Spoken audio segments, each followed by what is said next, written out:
You are listening to Mostaccioli Murder, Book 1 of the Jade Sommer series, written by Nicolette Pierce. Copyright 2020. Audio copyright 2025 by Pierced Heart Publishing. Digitally narrated with full cast of voices.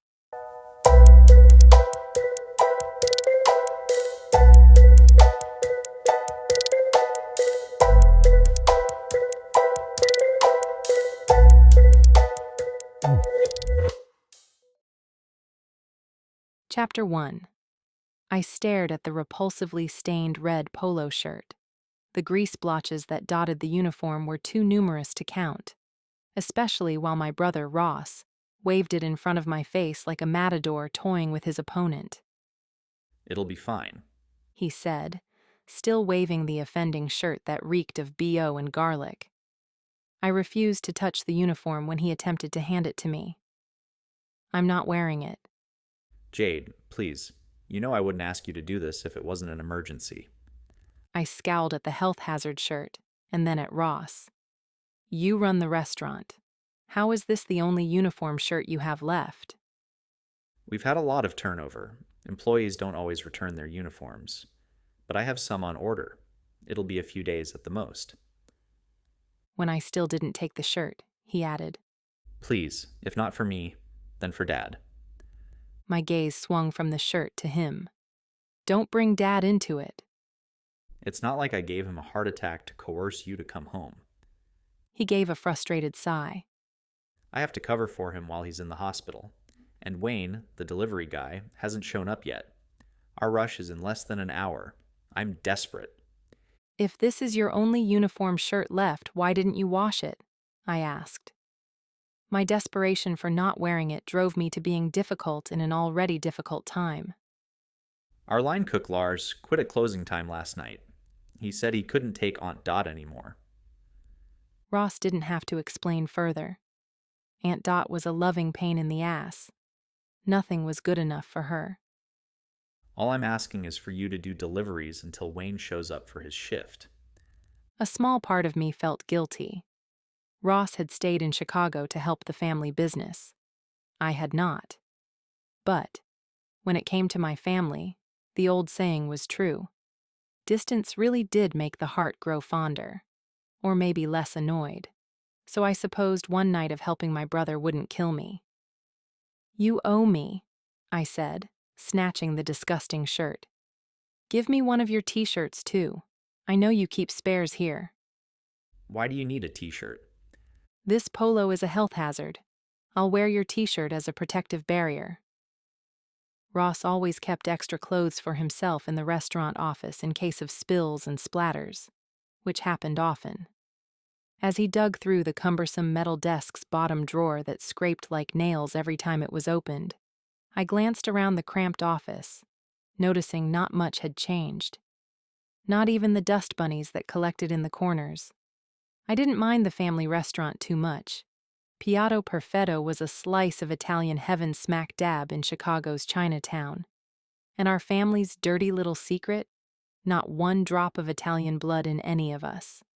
When Great-Grandpa Sommer had fled from Germany during World War II, not many were keen on German restaurants.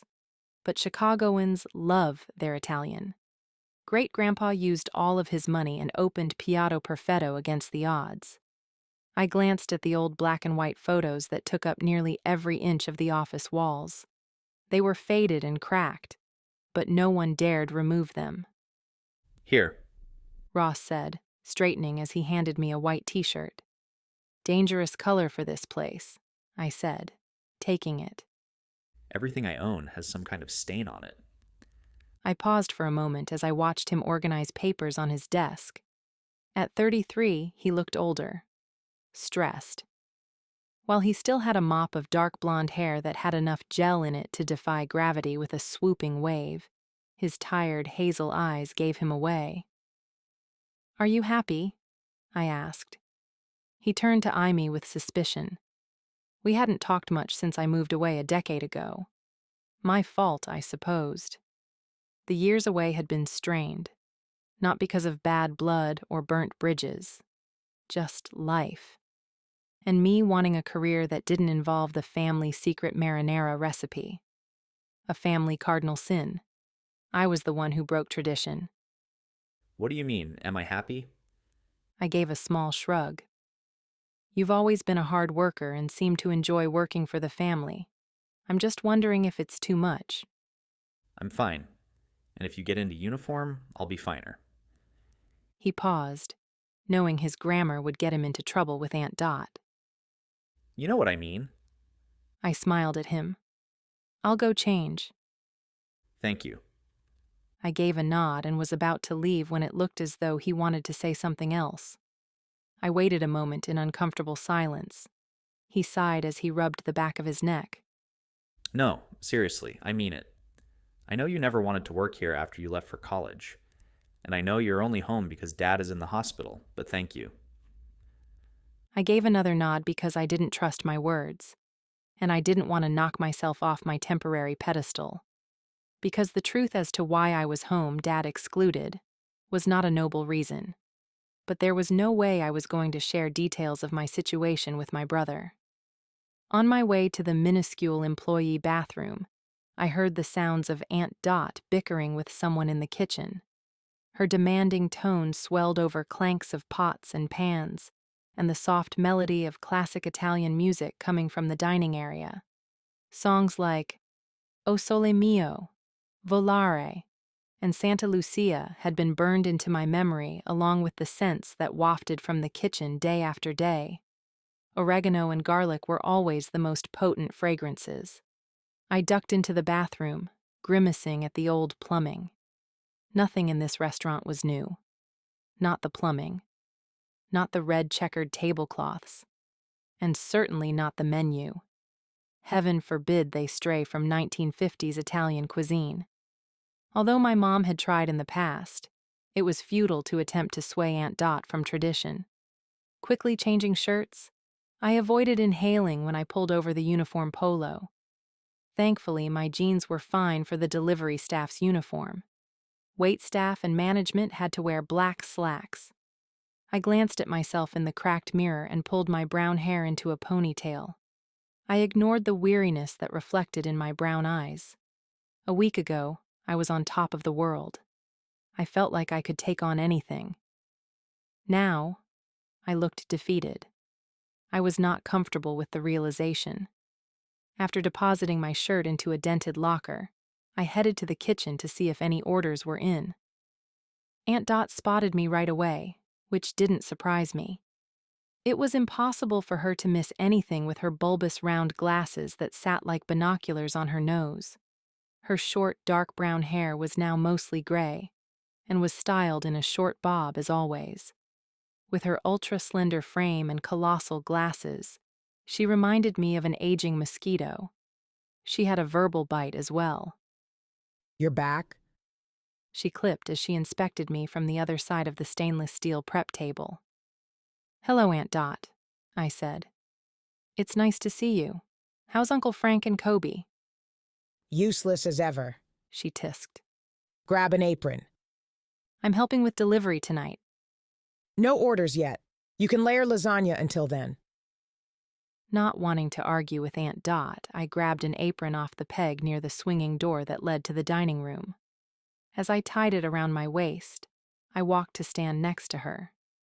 You stink. Ross gave me a dirty polo shirt from the guy who quit last night. Her nose twitched. Good riddance. I don't suppose you know why he quit? I asked teasingly. Lars is lazy. Kept wanting cigarette breaks. Ah, that would explain the other odor I keep smelling. Gets kind of hidden under the BO. Aunt Dot's lips nearly twitched into a smile. Take that thing off. If Ross wants to complain about your lack of uniform, he can come see me. I removed the apron and then the shirt, leaving me in Ross's white t-shirt. She nodded to the garbage can. Toss it in there.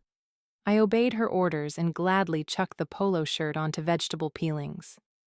She then pulled out a white container from under the counter and spilled its oily, lumpy contents on top of the shirt. Anchovy leftovers. They'll get rid of the smell. As I covered my nose from the immediate stomach-curling anchovy stench, I laughed. Aunt Dot could be a tyrant, but she also could be fun to be around. Sadly, those times were few and far between. Back to work. I donned the apron once again, washed my hands, and stood near the stainless steel prep table, as far away from the garbage as possible. She slid over a bowl of cooked lasagna noodles. Remember how to layer it? I nodded. Yes. How could I forget? I had made hundreds of pans of lasagna. It was nearly a factory line with us layering thick noodles, homemade red sauce, cheese, and meat. As I began prepping the first pan, she asked, So, why are you back? "You know why," I said. "Dad's in the hospital," He'll live. she said matter-of-factly. Routine heart surgery. There's nothing routine about open heart surgery. She didn't say anything at first, but as she whacked a chunk of meat with a scary metal hammer, she said, I'm not buying it. You didn't come back for your dad. You would have sent him flowers with a get-well note in a florist's handwriting, just like you did with Nana. "I couldn't come home when Nana got sick. I had just been promoted and was given a huge project." Family is more important than projects. It was a multi-million-dollar ad campaign, and Nana is better.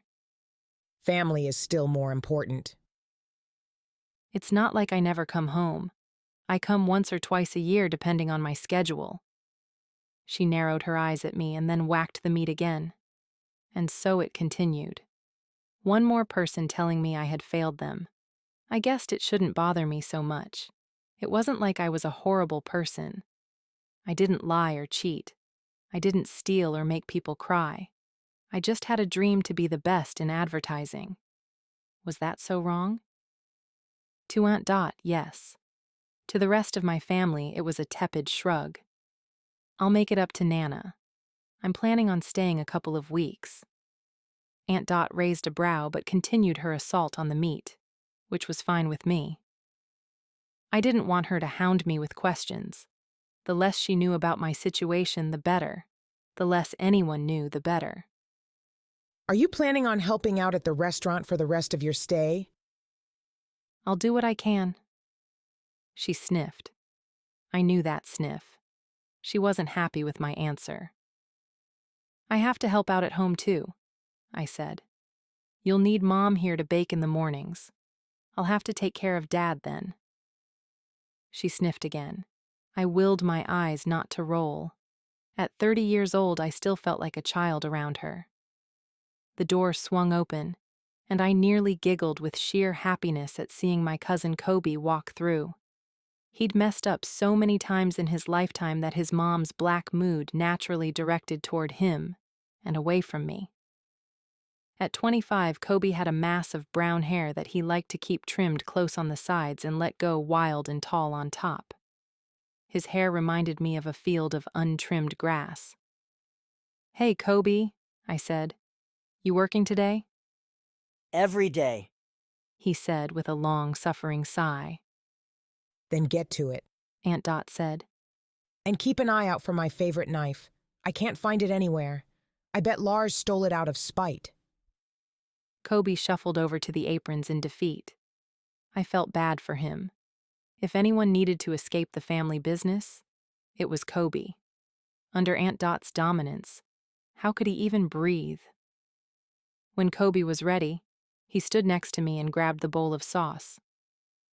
Assembly line? He asked. Yep. He slathered a coating of sauce on the bottom of the pan and then slid it over to me for the first layer of noodles. "What have you been up to?" I asked. I started my own YouTube channel. He said with a lopsided grin. Don't get him started on that damn channel. You'd think he was the next Hugh Hefner with the way he preens at the comments the silly girls leave. They think I'm hot. He said with another lopsided grin. And what do they comment? I questioned, knowing it would annoy Aunt Dot to have to listen to Kobe again. He pulled out his phone and began scrolling. This one says I'm funny, which I am. This girl wonders how I come up with ideas, and this one thinks I melted her brain. I'm not sure if that one is good or bad. Show me the video. He scrolled back up and handed his phone to me. Just press the triangle. I'm only 5 years older than you. I know how to start a video. I stabbed the triangle with my pointer finger. Getting sensitive in your old age. Ignoring him, I watched as he, "Why are you taking off your shirt?" The girls like it. "But you're rolling on the grass." It shows my natural side. He grinned.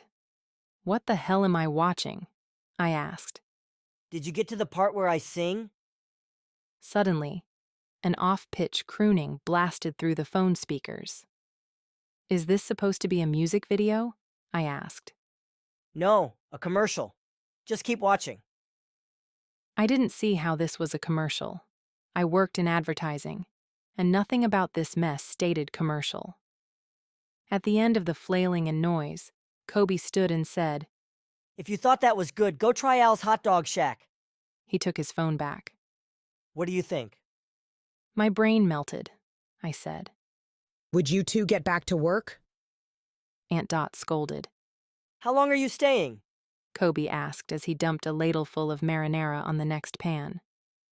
A couple of weeks or a little more. I decided to take an overdue vacation and help out. I avoided eye contact with Aunt Dot. Just add in the noodles to the next pan. No need for additional comment. I'm not surprised you're taking vacation. He should be surprised. Everyone else seemed to be. You've been working nonstop since you got promoted. You were bound to take vacation sooner or later. I gave a nod. Eventually, they would figure it out. Eventually, vacation would be over, and I'd still be here. Unless I could come up with a new job, and soon. But after my failure, I doubted anyone in the advertising world would touch me. Still, I had to try. My pride wouldn't allow me to give up, and it wouldn't allow me to ever forgive Alan the jackass. He would pay dearly for selling me out. He would pay for stealing our condo and turning it into his love nest with Stacy, his executive assistant. The boss sleeping with an assistant was so cliché it made me want to punch something. Are you okay? When I glanced questioningly at him, he pointed down to my hands, which were strangling a noodle. I'm fine. I tossed the noodle into the garbage and grabbed a new one. My 2-carat engagement ring sparkled at me, taunting me. I wanted to chuck it into the garbage, but I needed to keep it on for now. If I didn't pretend everything was life as usual, someone would suspect something. Thankfully, Ross had roped me into working. Contrary to my family's assumptions, I wasn't okay, and my bank account wasn't overflowing with cash. At one point, there had been a slight surplus. Now, I was flat broke. I needed the delivery tips. Desperate is a word I'd never thought I'd attach to myself, but it was the horrible truth. The restaurant phone rang, jarring me out of my bleak thoughts. And so it begins, Aunt Dot said. Kobe wiped his hands on his apron and picked up the phone over at the side counter. Piatto perfetto. He grabbed a pen and scribbled down an order. Okay.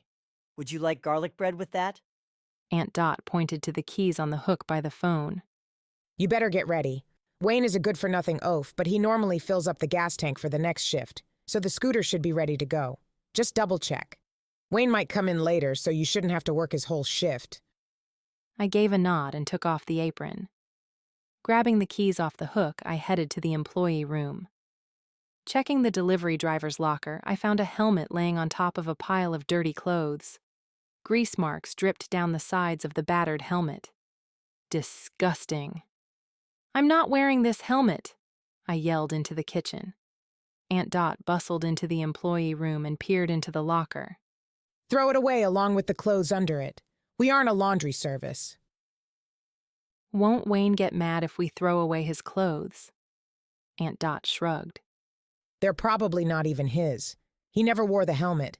Said he worked too hard on his hair to hide it. Aunt Dot tisked her annoyance, and then headed back to the kitchen. Picking up the pile of clothes, along with the helmet, I threw it all into the kitchen trash on top of the smelly uniform shirt and anchovies. I'll take the garbage out to the back. I tied the bag and then heaved it out of the can. Do you need help? Kobe asked as he hung up the phone. I shook my head. I got it. As I pushed open the back door to the alley, the sound of the city I grew up in assaulted my ears. Traffic streamed by. Brakes squealed. Irritated drivers honked. Voices blended together. Even though I had lived in San Francisco, my condo was above the noise, above most things. On occasion, the condo sat above the rolling fog that blanketed the city, making it look like we lived on a cloud. It was magical. But living in Chicago's Chinatown was different. Here you couldn't get away from the noise nor the pungent scents of spices and oils that permeated the air. I could almost smell Mr. Lee's ridiculously delicious dumplings from here. I stopped myself from drooling and headed to the fenced garbage area. Placing the garbage down so I could open the gate to the bins, I stopped when I saw a shoe poking out of the bottom of the gate. Did Aunt Dot throw away more employee clothes? Slowly, I lifted the latch and pulled open the gate. My stomach heaved as I saw the shoe was attached to a person, a very dead person. I closed the gate and proceeded back into the kitchen on shaky legs. Aunt Dot, I said hesitantly, what does Wayne look like? Dark gelled hair, average height, has an inappropriate tattoo on his arm. I keep telling Ross that Wayne needs to wear long sleeves under his uniform. Aunt Dot scanned the kitchen. Why? Is he here? And where is my favorite knife? Kobe, have you seen it? Kobe shook his head no. I think Wayne might have the knife, I said. Keep it together, I scolded myself. Don't freak out. Dead people with a knife sticking out of them were probably found by garbage bins all the time. Or not. Tell him to come here. I've got a few choice words for him.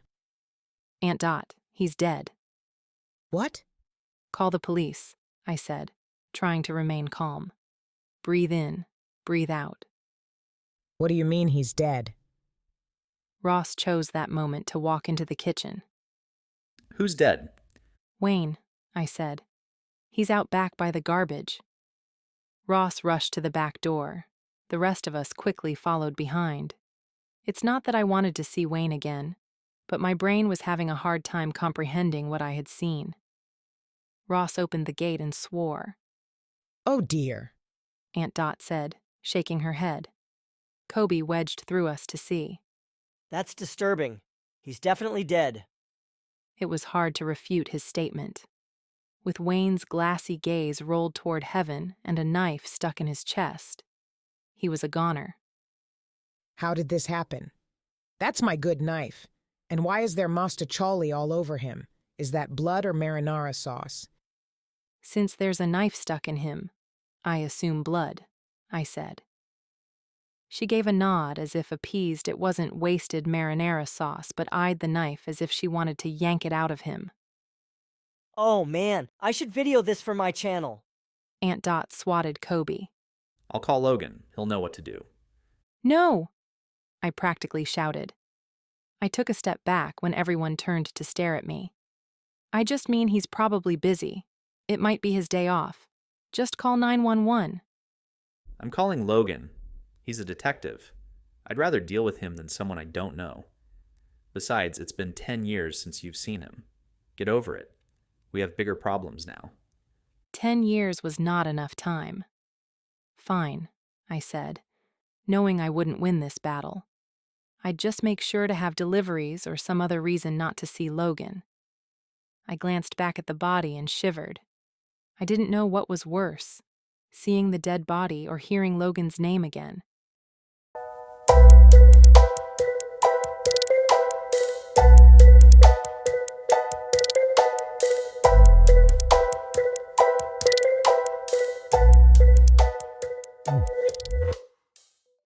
Chapter 2. As soon as the pizza order was ready, I took it and fled. Police were beginning to arrive, and I knew Logan would be right behind them.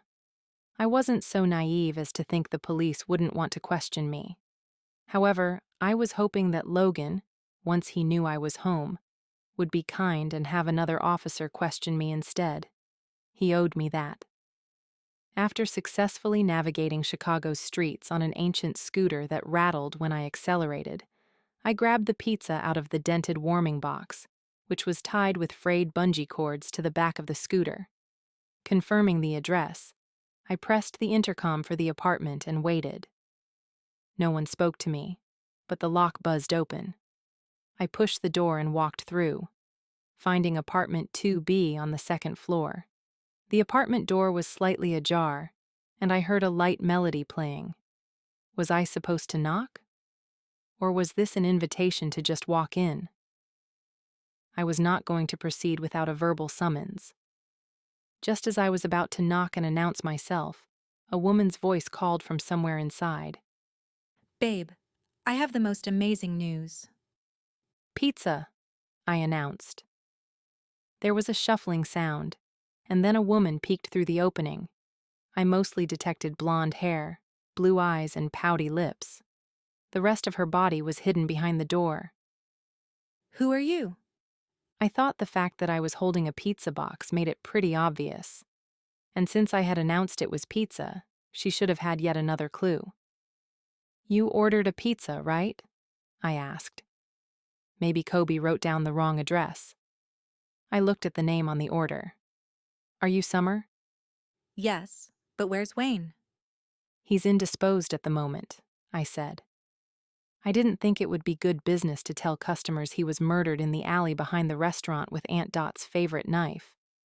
Her pouty lips drew into a pinched expression. But Wayne always delivers my pizza.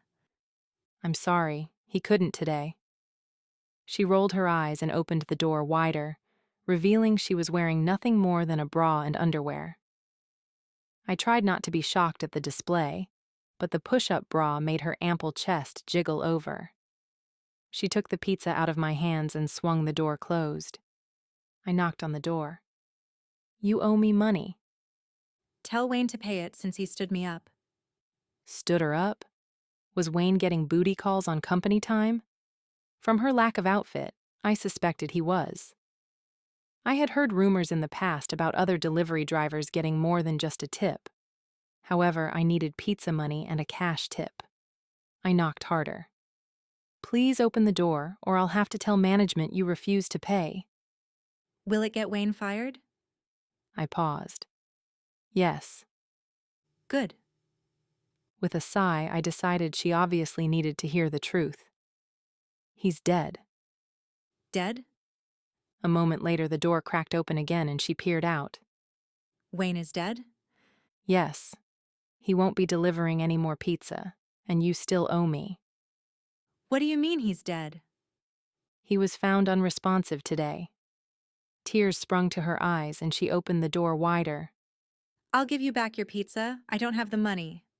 She walked away, sniffling. I didn't follow her into the apartment that reeked of cheap vanilla, but I did scan the parts of the living room I could see. Bright colors rioted against each other. Blankets were spread on old, sagging furniture. Untidy clusters of personal items sprouted up here and there on the floor and the mismatched end tables. Did Wayne trade pizza with you often? I asked, not really wanting to know the answer, but I was still curious. It's not like that, she said, wiping the tears from her eyes. He's my boyfriend. Or was. Oh, I'm sorry, I said. He said he'd treat me to pizza today. I didn't know what to say, but guilt nagged me.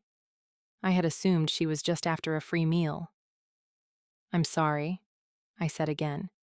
Keep the pizza. It's on the house. Are you sure? Yeah. It will just get thrown away otherwise. I was about to step away when she asked, Do you know how he died? I hesitated before shaking my head. Sorry. This time I walked away before she could ask any more questions. I didn't want to lie, but I was not about to tell someone that their boyfriend was stabbed. That was one image I'd never get out of my mind. His body sprawled next to the garbage, lying in a pool of his own blood, and a kitchen knife in his chest. But why was there Mostaccioli all over him? It made no sense. And what did he do to deserve such a fate? Wayne had looked to be in his early 30s. He wore his red uniform shirt. Had he been killed on his way into work or after his shift yesterday? I let the questions swirl for a moment as I headed back to the scooter. But as soon as I was driving on the busy roads, I pushed the thoughts far from my mind. I hadn't ridden a scooter for such a long time that I needed all of my concentration, and last time I rode, I'd had a helmet. Sure, I wasn't breaking any Illinois laws by not wearing a helmet, but I still didn't feel confident I wouldn't end up in the morgue next to Wayne. And just like that, Wayne was back in my thoughts again. I supposed it was only natural that he'd occupy a large space for a few days. It wasn't every day I stumbled upon a dead body. Turning the corner, I headed back into Chinatown. When I reached the restaurant, I realized I had nowhere to park in the alley. Squad cars and uniformed police blocked off a large section. I stopped as close as I could get, which was about a block away. Sliding the keys into my pocket, I headed down the sidewalk to the front of the restaurant to find more police blocking my path. Jade? I looked across the street to find a woman sweeping off the step to her family's restaurant. Just the sight of Lily Lee brought back the most wonderful memories of Mr. Lee's dumplings. I crossed the street to say hello. When did you return? Lily was 2 years older than I was. She'd always had a youthfulness about her, and it looked like she hadn't changed much. Even her long, dark hair cascaded down her back, just like in high school. Because of the slight age difference, we didn't hang out a ton, but our paths crossed more often than not, especially since I had a serious addiction to Mr. Lee's famous dumplings. That, and our restaurants were across the street from each other. She and her family were the welcoming sort. I got back this morning, I said. And they already put you to work? I nodded. A dutiful daughter, as Dad would say. She said with a smile. Dad would approve. Are you hungry? Yes, but I should head back to the restaurant. They might need me. Then come back later. I'll have your favorites ready for you. I can't say no to that. Mr. Lee poked his head out of the door. Jade, you come home and bring police. What you do? I couldn't help but grin at him. He was short in stature, all gray, and always gruff. She didn't bring the police. Lily scolded, and then she turned her gaze to the scene. I wonder what happened. Our delivery driver died. Oh, that's terrible. I'm so sorry. Your driver no good. He steal. Wayne? What did he steal? I asked. Lily waved a dismissive hand. We can't prove anything, but we used to have a vase sitting up in the window. Wayne came in for lunch one day, and when he left, it was gone. But it might not have been him. I keep telling Dad to stop making a fuss. No fuss. It expensive vase. Lily shook her head. It was more sentimental than anything else. I can ask around and see if anyone at the restaurant saw him with it. Do you have a picture? Mr. Lee nodded vigorously. I get copy. Don't bother, Baba. When Landon comes home, I can have him text it to Jade. He has a picture of it. I would never say it to Lily or Mr. Lee, but I wouldn't doubt that Landon stole the vase and pawned it. Ever since high school, Landon was always getting into trouble for something. You need dumplings. Mr. Lee said as he scanned me. You get too skinny. I don't know why I glanced down at myself, but I did. I'd always been on the thinner side, thanks to my mother's amazing genes. But Mr. Lee was right. I was thinner. Maybe I had been focused too much on work. Or maybe when my life fell apart, I'd lost interest in food, but not dumplings. Then I must need your famous dumplings, I said.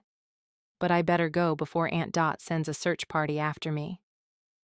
I make better food than aunt. Mr. Lee announced, and then he muttered something in Cantonese and huffed back into the restaurant. He and your Aunt Dot have never gotten along, Lily explained. I'm not surprised.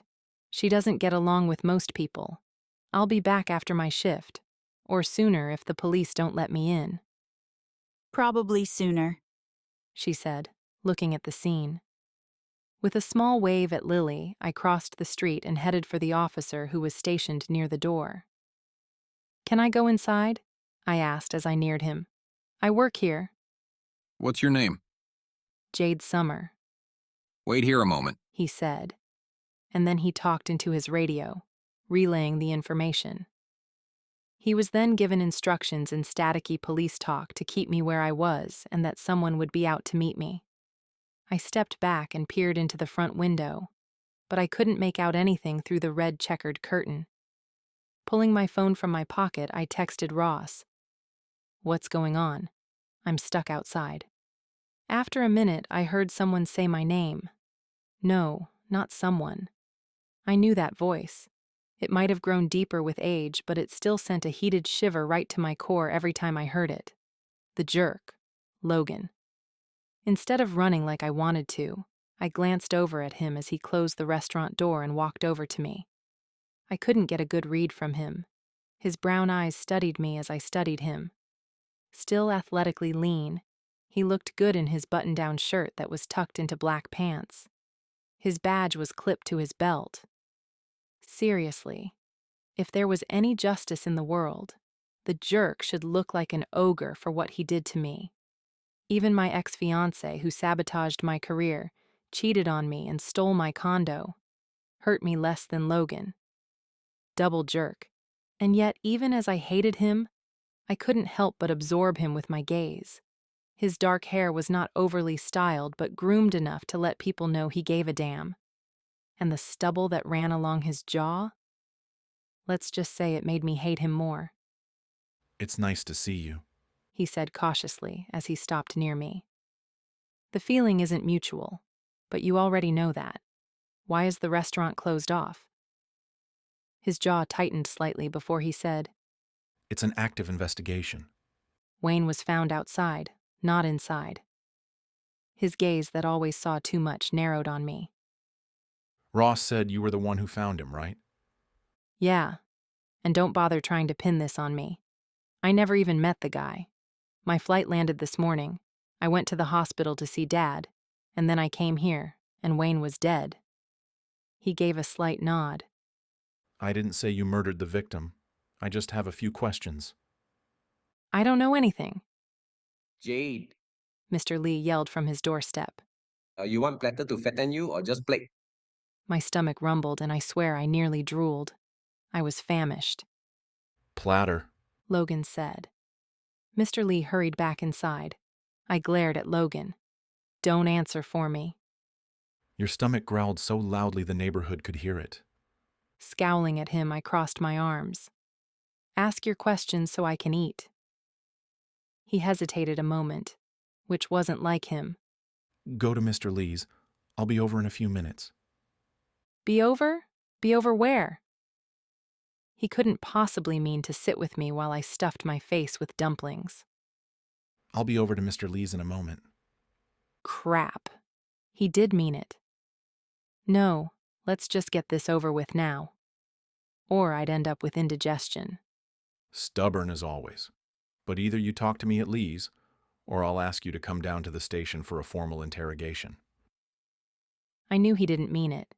We had too much history for him to even think that the threat would have me quaking in my boots.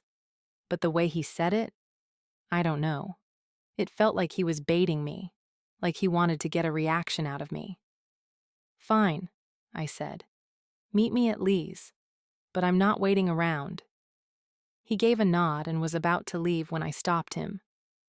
Give these to Ross, I said, handing him the scooter keys. I assume I'm off the clock for the rest of the night. His fingers grazed my palm when he took the keys.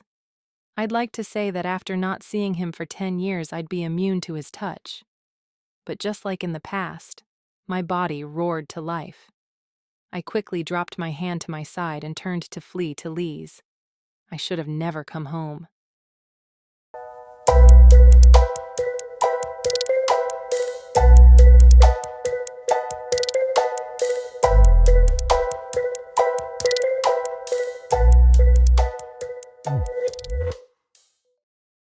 Chapter 3. I sat in my usual booth in back of the dining area, drooling over the giant plate that took up a quarter of the table. Your favorite? Mr. Lee said, pointing to the holy trifecta of dumplings: beef and onion, pork and cabbage, and mushroom and ginger. My favorites all sitting on one plate. Longing to eat them, I devoured them with my gaze. "Thank you," I said. "I've missed these." I make best. "Yes, you do." Going to Mr. Lee's was one of the things I looked forward to on my visits home. Lily dropped off a small kettle of green tea and 2 tiny cups. "I only need 1 cup," I said. Dad thought Logan was coming over. Lily said. "He's not staying long," I said, right before I shoved a very unladylike wad of heavenly dumpling into my mouth. I groaned as the savory flavors hit my taste buds. I'll leave the extra cup here just in case. She said innocently. Traitor. She gave a small laugh and then ushered Mr. Lee back into the kitchen. I sighed. No matter how big Chicago was, Chinatown people knew each other. The Lees had seen me grow up. They saw me and Logan together, and they saw the fall, the very brutal fall. I glared at the good luck cat that sat on a low-hanging shelf. "How many times did I rub your head for good luck? Would it have killed you to give me a little?" You don't rub cat for good luck. I heard Mr. Lee say from the kitchen right before Lily hushed him. What? I told her 10 times already. He had. And yet I still rubbed the cat like Aladdin's lamp. This time was for nostalgia's sake. You're going to rub the paint off. Logan said when he walked through the door. I had one wish, I muttered, glaring at the perfidious cat. I poured tea for myself and waited as Logan said his hellos to Mr. Lee and Lily. Logan always had good manners and way too much charm for his own good. He could turn it on or off at his whim. And being my brother's best friend, I had seen it all. Maybe it should have been a warning flag. Logan hadn't used his full megawatt charm on me until I was finishing my senior year of high school. And then I was helpless. And stupid. Logan slid into the booth across from me. I haven't been here in a while. Brings back memories. His gaze collided with mine, and I turned my attention back to shoving dumplings into my mouth. You always did have an unusual love for dumplings. "Shut up," I said around a mouthful of dough and beef. "Ask your questions before I get indigestion." Nice to see you too. I would have stuck my tongue out at him, but it was currently in ecstasy and couldn't be bothered. He took the teapot and poured himself a cup of tea. I'm sorry about your dad, but it sounds like he'll make a full recovery. I gave a slight nod. Part of me knew that talking about Dad was one of Logan's tactics to ease into conversation, but I also knew that he cared about my dad as well. Growing up, Logan had been at our apartment more often than not. Logan's father was a violent alcoholic who had been tossed into jail more times than any of us could count. His mom was meek and slid into the shadows of her own broken mind, never bothering to protect her son. So, Logan hung out with my brother. I sighed and pushed the plate toward him. "You can have one." Just one? I nodded, ready to turn feral if he dared take more. He grabbed chopsticks from the container off to the side and snapped them apart. When he picked up a dumpling, I slid the plate back to me.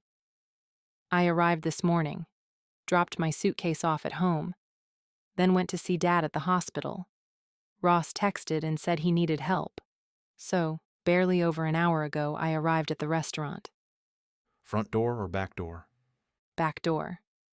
Did you notice anything unusual? "Nothing, but I wasn't looking for anything either." As Logan ate, he nodded for me to continue. "Then I helped Aunt Dot in the kitchen." He put up a finger to stop me while he finished chewing. God, I forgot how good these are. He took a sip of tea and looked content for a moment before asking, Did the kitchen look normal? Anything out of place? "I don't know.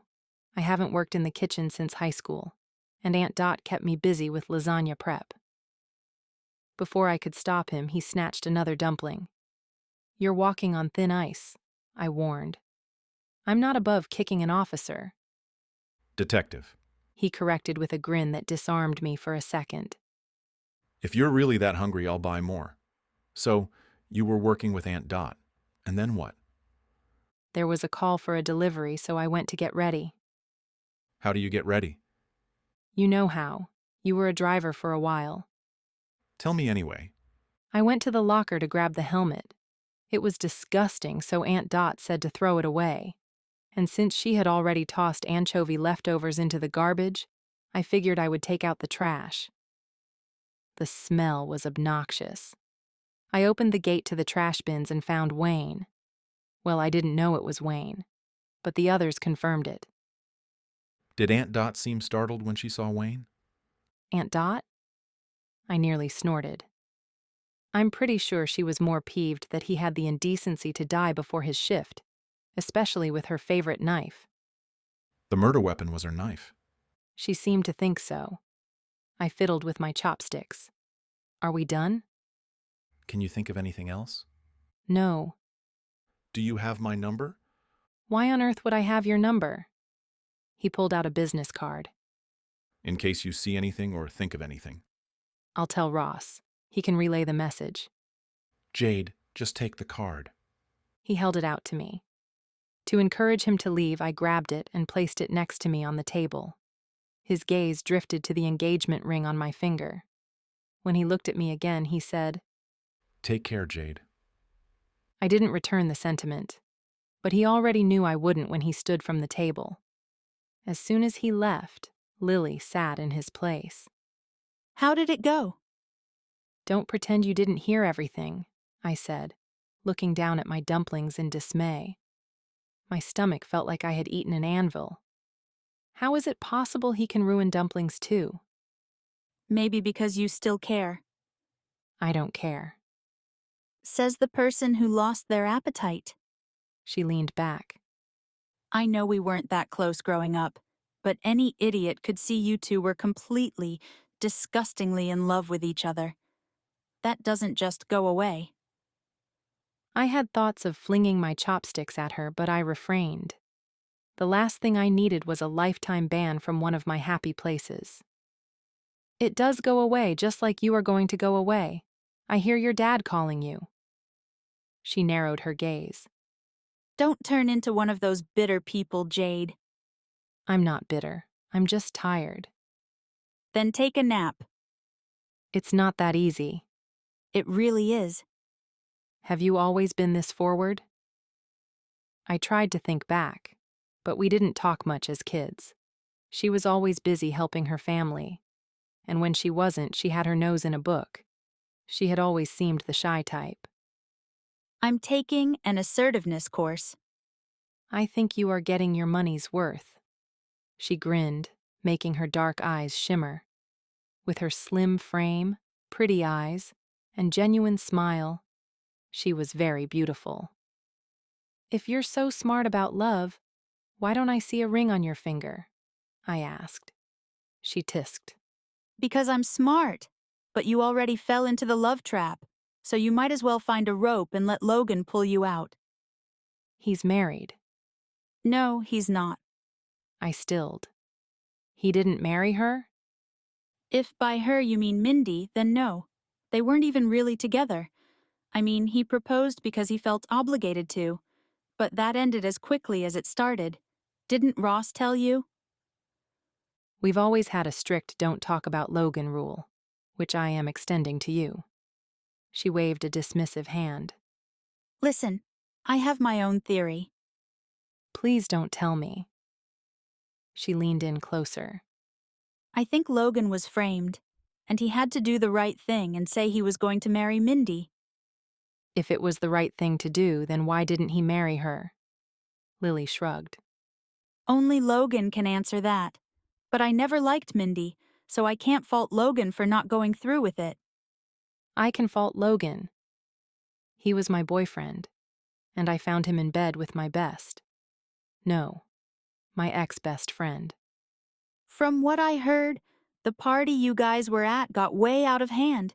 He was probably too drunk to know what he was doing. And that makes it okay? Lily shook her head. Of course not. I'm just saying, I don't blame him for not marrying Mindy.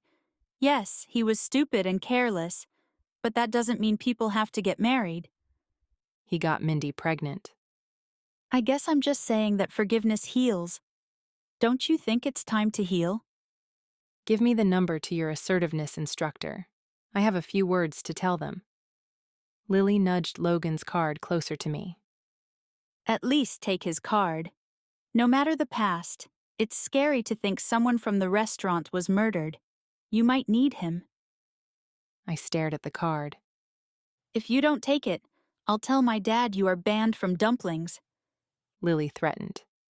I rolled my eyes. Fine. I slid the card off the table and stuck it into my back pocket. She smiled. Don't do that, I said. What? Gloat. I'm not. She stood. Want a to-go bag for the rest of the dumplings? Your mom might be hungry. I can make some of the fried rice you like too. You make me hate you and love you at the same time. She grinned. That's because I'm right, and you know it. And with that, she headed to the kitchen, leaving me in all my swirling thoughts. Once again, I was renewing the sentiment that I should have never come home.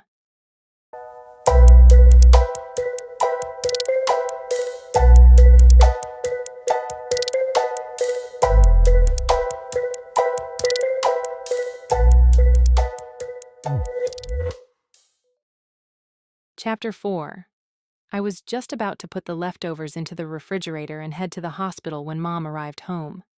Her blonde hair that had been twisted into a braid was falling out, making her look as though she had barely escaped a tornado. When did she last sleep? I wasn't expecting you home yet, I said. Are you hungry? I've got dumplings and rice. From Lee's. Where else would I go for dumplings?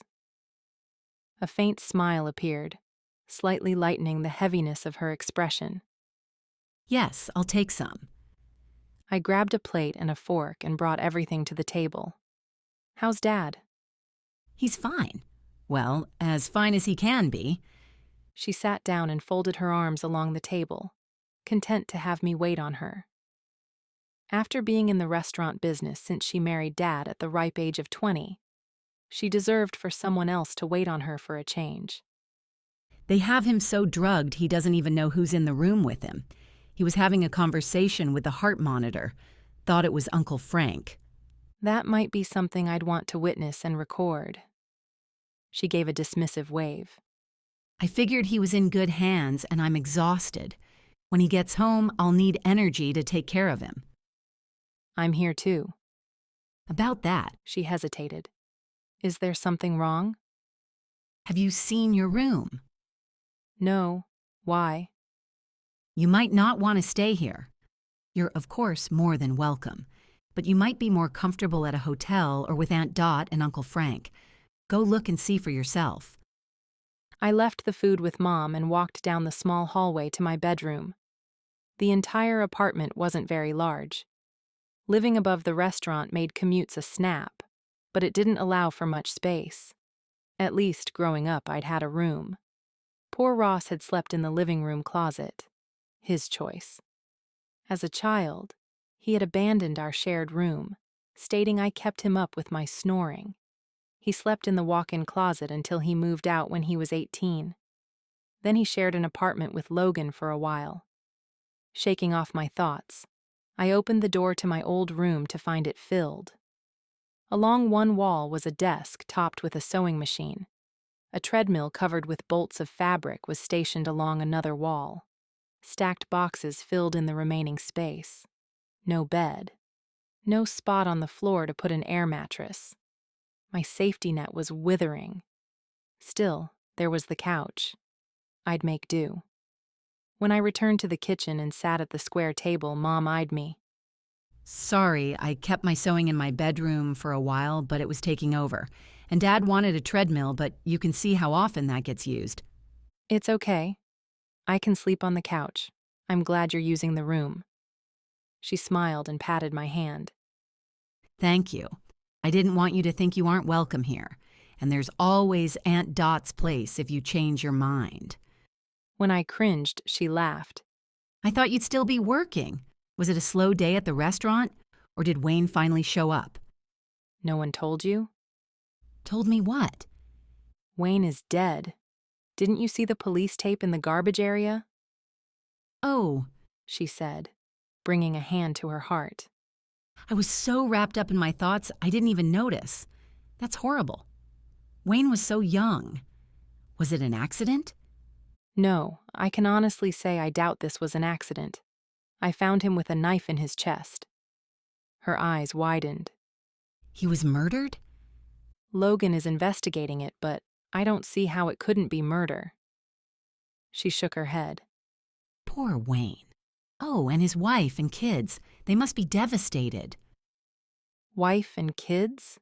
I questioned, thinking about the woman I had delivered a pizza to earlier. And she's pregnant too. Mom continued.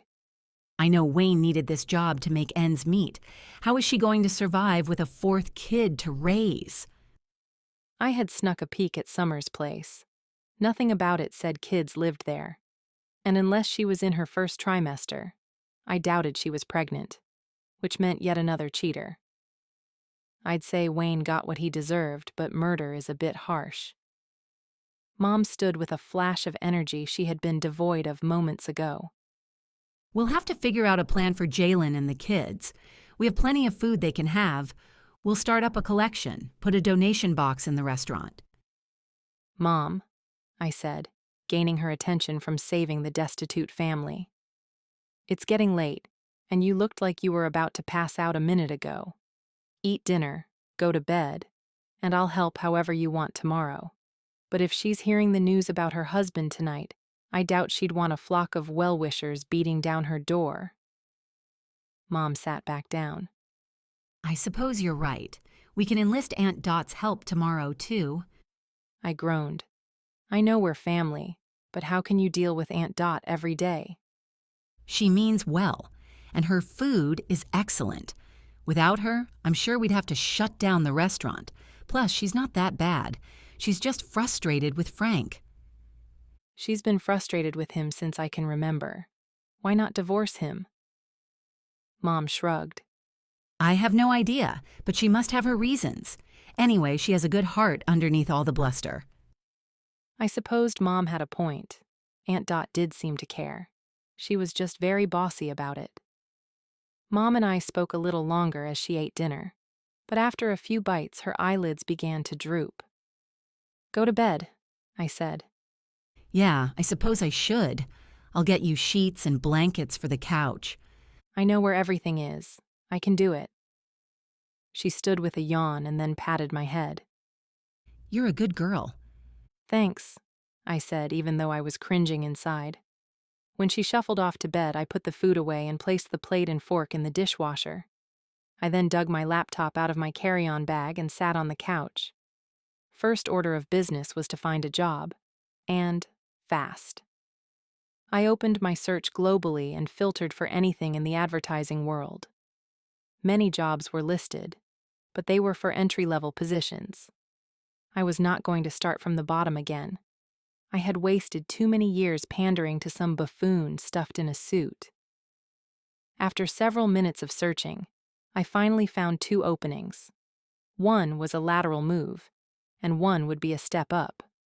Both were far from Chicago. I spruced up my resume and sent it to both companies. I then checked my email. It was mostly junk, but there was one message that read SOS. It was from my assistant, Mila. I hadn't been able to talk to her before I left. It had all happened so suddenly, and I fled as soon as I was fired. I wouldn't say Mila and I were close, but she was a good assistant, and kept the office lively with her uniqueness. If I hadn't been fired, I could have seen myself staying at the company for a long time. But Alan had sabotaged me. At first, I thought it had to be a mistake, a horrible blunder. But the clues piled up, and I knew Alan had done it on purpose. Alan had said the ad campaign was solid. I didn't think so when he first presented the idea. I mean, how would a slogan like, "Stank yourself," sell? But he'd said he'd bet his career on it. And in the advertising world, Alan was known for taking slogans that one wouldn't think would resonate and then making them the next household saying. If he said it would work, it would work. It didn't. The client lost money. The brand took a dive, and so did the stocks. They were in financial ruin because an ad campaign had gone horribly wrong. Since I was the lead, I was the scapegoat. I was fired and kicked out of the building before I could do much more than grab my purse. And then to make everything that much worse, I went home to find Alan and his executive assistant naked on the dining room table. It was a good thing I didn't have a knife, or he would have ended up like Wayne. I paused at that thought. Could Jalen have found out Wayne was having an affair and knifed him? It was plausible. She wouldn't have been the first to do something similar. And with pregnancy hormones? Yep. I was pretty sure Jalen killed Wayne, which made me very curious about her. Ignoring the SOS email since I was completely stalling on knowing the latest details after my dismissal, I texted Ross to find out Wayne's last name. He texted back moments later with the name Wilmer. I searched the internet for Jalen Wilmer. She popped up on 2 social media websites. I scoured them, looking for anything that would give me a clue about her character. She was a pretty brunette who looked a bit frazzled with 3 kids hanging off her. And she didn't look anything like the woman I had delivered pizza to. Either way, Jalen didn't look like a murderer. She looked like a mom who was tired and needed a spa day and a gallon jug of wine. But if she didn't kill him, who did? The girlfriend? No, she seemed genuinely upset when I arrived instead of him. I briefly thought I should tell Logan about Wayne's girlfriend, but I wasn't about to talk to him. According to Ross, Logan was a good detective. If that was the case, he'd probably already know about the girlfriend by now. Pulling the card from my pocket, I stared at Logan's name. I had dreaded the day I'd see him again. Every time I came home, I thought that would be the time I'd see him. But it took a murder for our worlds to bump into each other again. Seeing Logan hadn't been as terrible as I thought it was going to be. Instead of tossing the card into the garbage like was my first reaction, I dropped it onto the coffee table. I told myself it was in case Mom needed him. I shook off the lingering thought about Logan and returned my attention to Mila's email. The SOS made me suspect bad things, but it couldn't be that bad. I had already been fired, and my assistant and I had always been on good terms. She was probably just confused about the situation and was reaching out. Opening the email, I scanned. Yep, she was confused, as was the rest of the office. Some staff had threatened to walk off the job because of my termination, but no one did. My position was already filled. By Alan's executive assistant, Stacy. A twitch in my eye made further reading impossible. With shaking hands, I shoved the laptop onto the cushion next to me for fear of hurtling it into the TV. This couldn't be happening. It took years of long hours and late nights to get promoted. I had sacrificed weekends. Friendships and family were put on the back burner, and all I'd really had to do was sleep with the boss for a shortcut. I couldn't stay in the apartment. I had to walk. I had to think. I had to punch something. Sliding on my shoes, I grabbed my phone and spare key and shoved them into my pocket. I then headed down the back stairs and outside, where some of the summer heat still lingered. The darkness of the city nearly made me turn back, but I was too furious to let that stop me. And at this stage of my fury, it'd be a bad idea for anyone to try to mug me. Locking the door, I turned to leave the alley. The police tape reminded me that even in my anger, I should still be mindful of my surroundings. I walked past the garbage area, knowing Wayne was probably in the morgue, but still I stole a peek to make sure. Returning to the scene of the crime? I turned to find Logan standing just inside the shadows of the building. His arms were crossed, and his eyes looked as black as the asphalt. Don't be stupid, I said. And stop trying to look menacing. You can't pull it off. He actually could, but I didn't want to let his ego know that. The fact was, Logan slipped into his role of detective too well. It made him somehow hotter, which wasn't fair at all. I'm serious. What are you doing here? You think I killed Wayne? He stepped away from the wall, coming into the light of the street lamp that was dotted with dead bugs. Many criminals go back to the scene of a crime. Is that why you're lurking out here? Maybe you killed him and you're returning to the scene of the crime. A corner of his mouth kicked up into a smile. The dirty cop angle. Haven't heard that one before. Sarcasm. Haven't heard that before either. His smile grew. What are you really doing out here? I need to walk. Now? Yes, now. I turned and headed to the sidewalk. I heard his footsteps following me. Go away. I will. I still heard his footsteps. When? I asked. When you go home. I'm not going home, not yet anyway. Then I'm walking with you until you do. Don't you have a criminal to catch? I'll catch them later. Pretty confident, I said as I turned to walk across the street. I wasn't sure where I was going. Maybe I'd just walk a few blocks up and see if Mrs. Pitts still had cats roaming around her stoop. I always liked to see the menagerie of feral cats. I could never get too close, though. They had a tendency to tolerate only Mrs. Pitts. No one else could touch them. You miss this place, don't you? Logan said, still a couple of steps behind me. You're going to see the cats. You've already been to Mr. Lee's, and now you're going to Mrs. Pitts. Just admit you miss this place. I'll admit I don't miss you or your obnoxiousness. He didn't say anything, but I knew he wouldn't be quiet for long. My luck wasn't that good. The fact was, I did miss things about my home. Who wouldn't? The sound of a mewing kitten caught my attention, and I knew I'd find the cats exactly where I remembered they'd be. Even in the dim light, I spotted a few sprawled cats on the stoop and on the thick stone railing. One was on a window ledge. 3 slunk through the tiny space between the brick buildings. But where was the kitten I heard? Over there. Logan said in a hushed tone that made my skin tingle. He stepped closer, invading my personal space and pointing to a cracked flower pot that was tipped over. I crept over to take a better look. 3 tiny gray and white fur balls were curled up inside. Oh, they are so sweet. The porch light flipped on and Mrs. Pitts yanked open the door. She was crotchety and old the last time I had seen her, and she didn't look like she had changed much.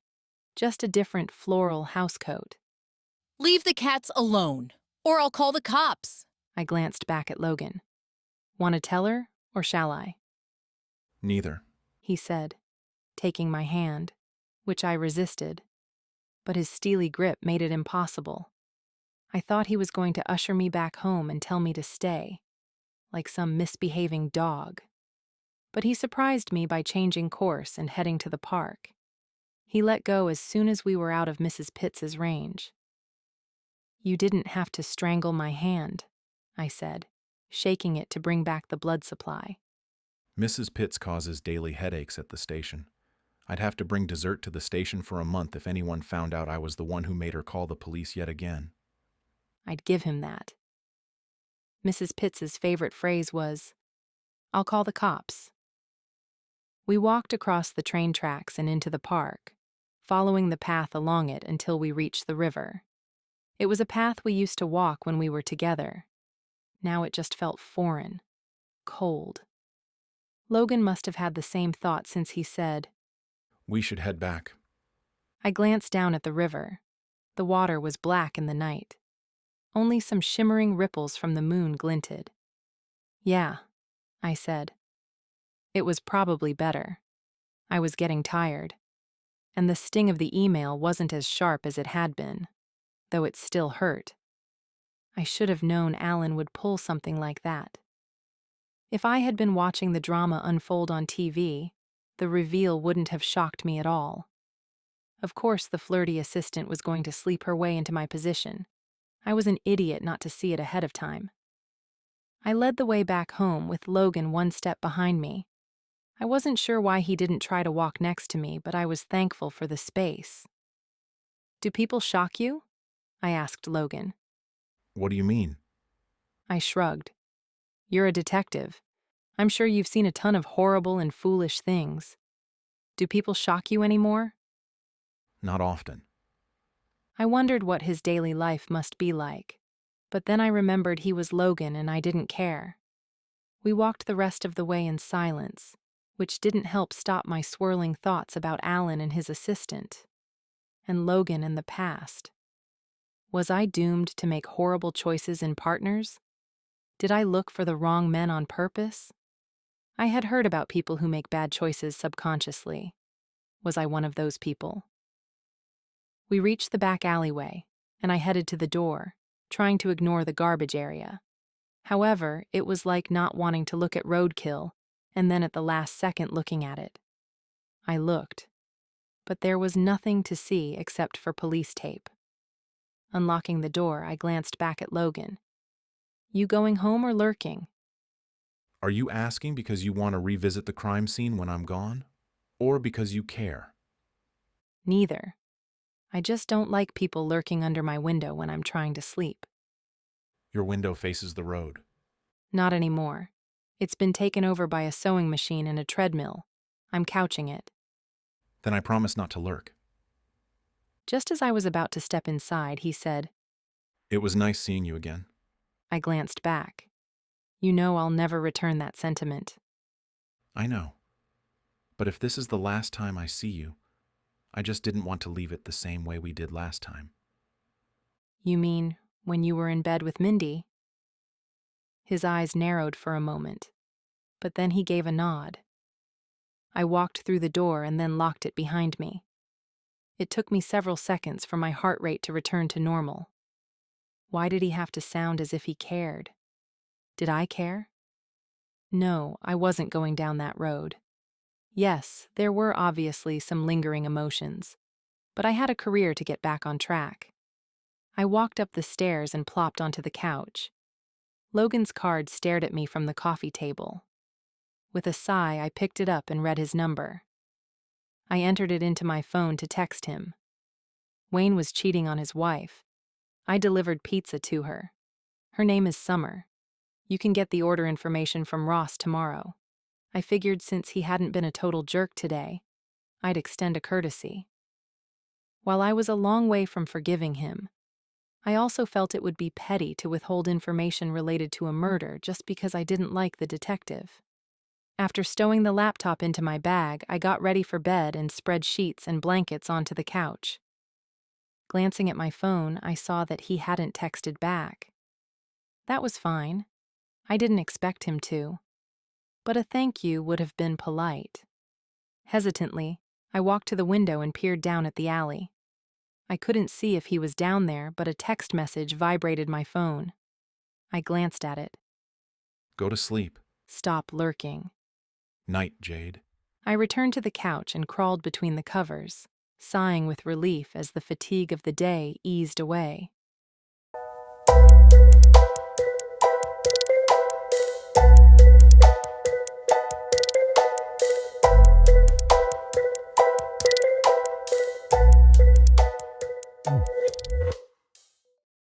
Chapter 5.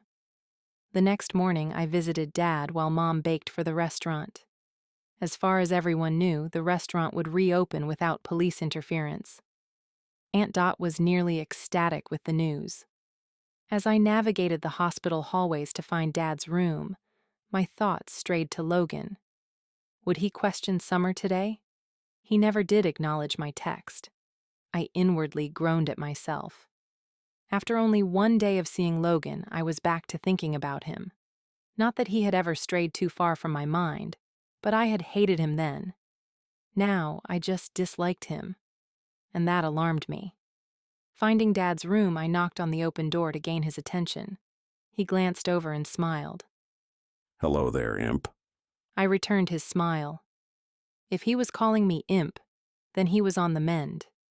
However, he was still strapped to machines, and his brown eyes were a bit on the watery side. "How are you feeling?" I asked as I walked to the side of his bed. Oh, you know, "No, I don't know. Tell me." I'm sore. But I've got good drugs the nurses keep me supplied.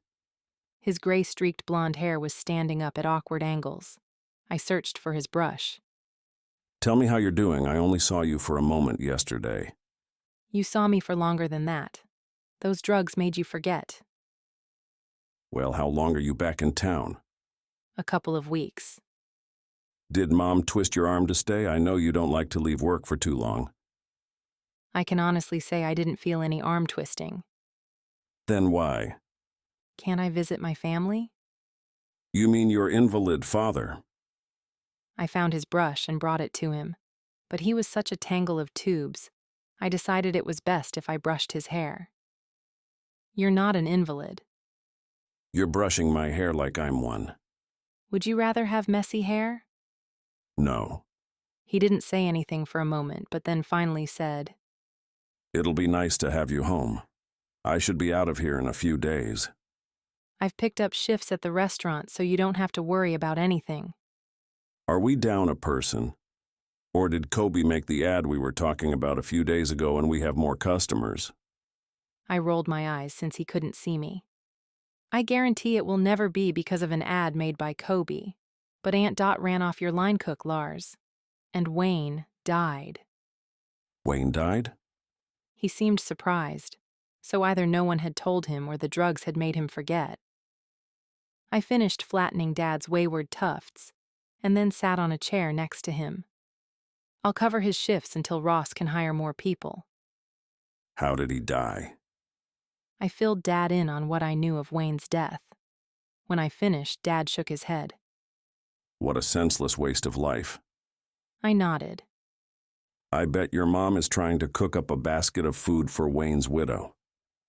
Yes, but right now she's baking for the restaurant. "What do you know about Wayne?" I asked, wondering if Dad would know who'd want to murder the guy. Dad shrugged and then winced. Remind me not to do that again. He sighed. I don't know. Seemed like a somewhat decent guy. A little self-involved, but nice enough to me. However, he didn't get along with some of the staff. Your Aunt Dot and he would argue. But then he'd go out on a delivery and come back cool and collected. "Do you think Aunt Dot would kill him?" She's all bluster. It was her knife that was found in his chest. Dad's jaw dropped open. No. He shook his head. No, I can't believe such a thing of my sister. "Anyone else hate him?" Lars and Wayne would get into tiffs. They had a few words back and forth when the chef found Wayne stealing from the pantry. "He stole from the restaurant? And you didn't fire him?" Dad shook his head. He was on hard times, needed some money to feed the family. He said he was going to replace what he took, but your mom insisted we give him food and forget the whole thing. And he never tried to steal again? No, but he did ask for an advance on his paycheck. How much of an advance? Only 1,000. Only? That was a hefty sum for a delivery driver. Did you give it to him? Dad nodded. He worked a portion of it off. I guess I won't be getting the rest of it, though. Wayne had a wife and a girlfriend. He attempted to steal. He borrowed money from the restaurant, and didn't Mr. Lee say he stole a vase from him? I needed to talk to Logan. No, Logan was the detective. I was only adding up clues in order to talk to him. I wouldn't go back down that road. Logan had made his choice. The only reason I had an urge to talk to him was because he was a familiar landmark in my crumbling world. We should send flowers to his wife, Dad said thoughtfully. Do you think she'll need help with the funeral? Don't worry about it. Mom already made a list this morning of ways to help Jalen and her kids. And I've been roped into being her assistant, starting with the delivery of food. He gave a nod. That will be good. How's Ross doing? I haven't seen him yet today, but I'm sure he's fine. There was a rap on the open door. I heard there's a sick person here, a male voice said. We both looked over to find Uncle Frank and Uncle Sal walking into the room. Uncle Sal wasn't really an uncle. He had been a permanent fixture of the restaurant for so long that he was adopted into the family. He says adopting strays is what real Italians do anyway. There had been rumors Uncle Sal had ties to the company, aka Al Capone-type mob guys. But if Uncle Sal was ever in the mob, he never admitted to it. Still, has an old Godfather vibe even though he was born and raised in Chicago, and he wears large gold chains around his neck. Maybe he knows a guy who knows a guy, as the saying goes. Aunt Dot let you come here? I asked Uncle Frank. What she doesn't know won't kill her. That was his answer to everything that had to do with his wife. I still didn't understand their relationship, but who was I to judge? At least they made their marriage work. I couldn't even get a guy to stay faithful. Uncle Frank rolled up his sleeves and produced a deck of cards. How about a game, Clark?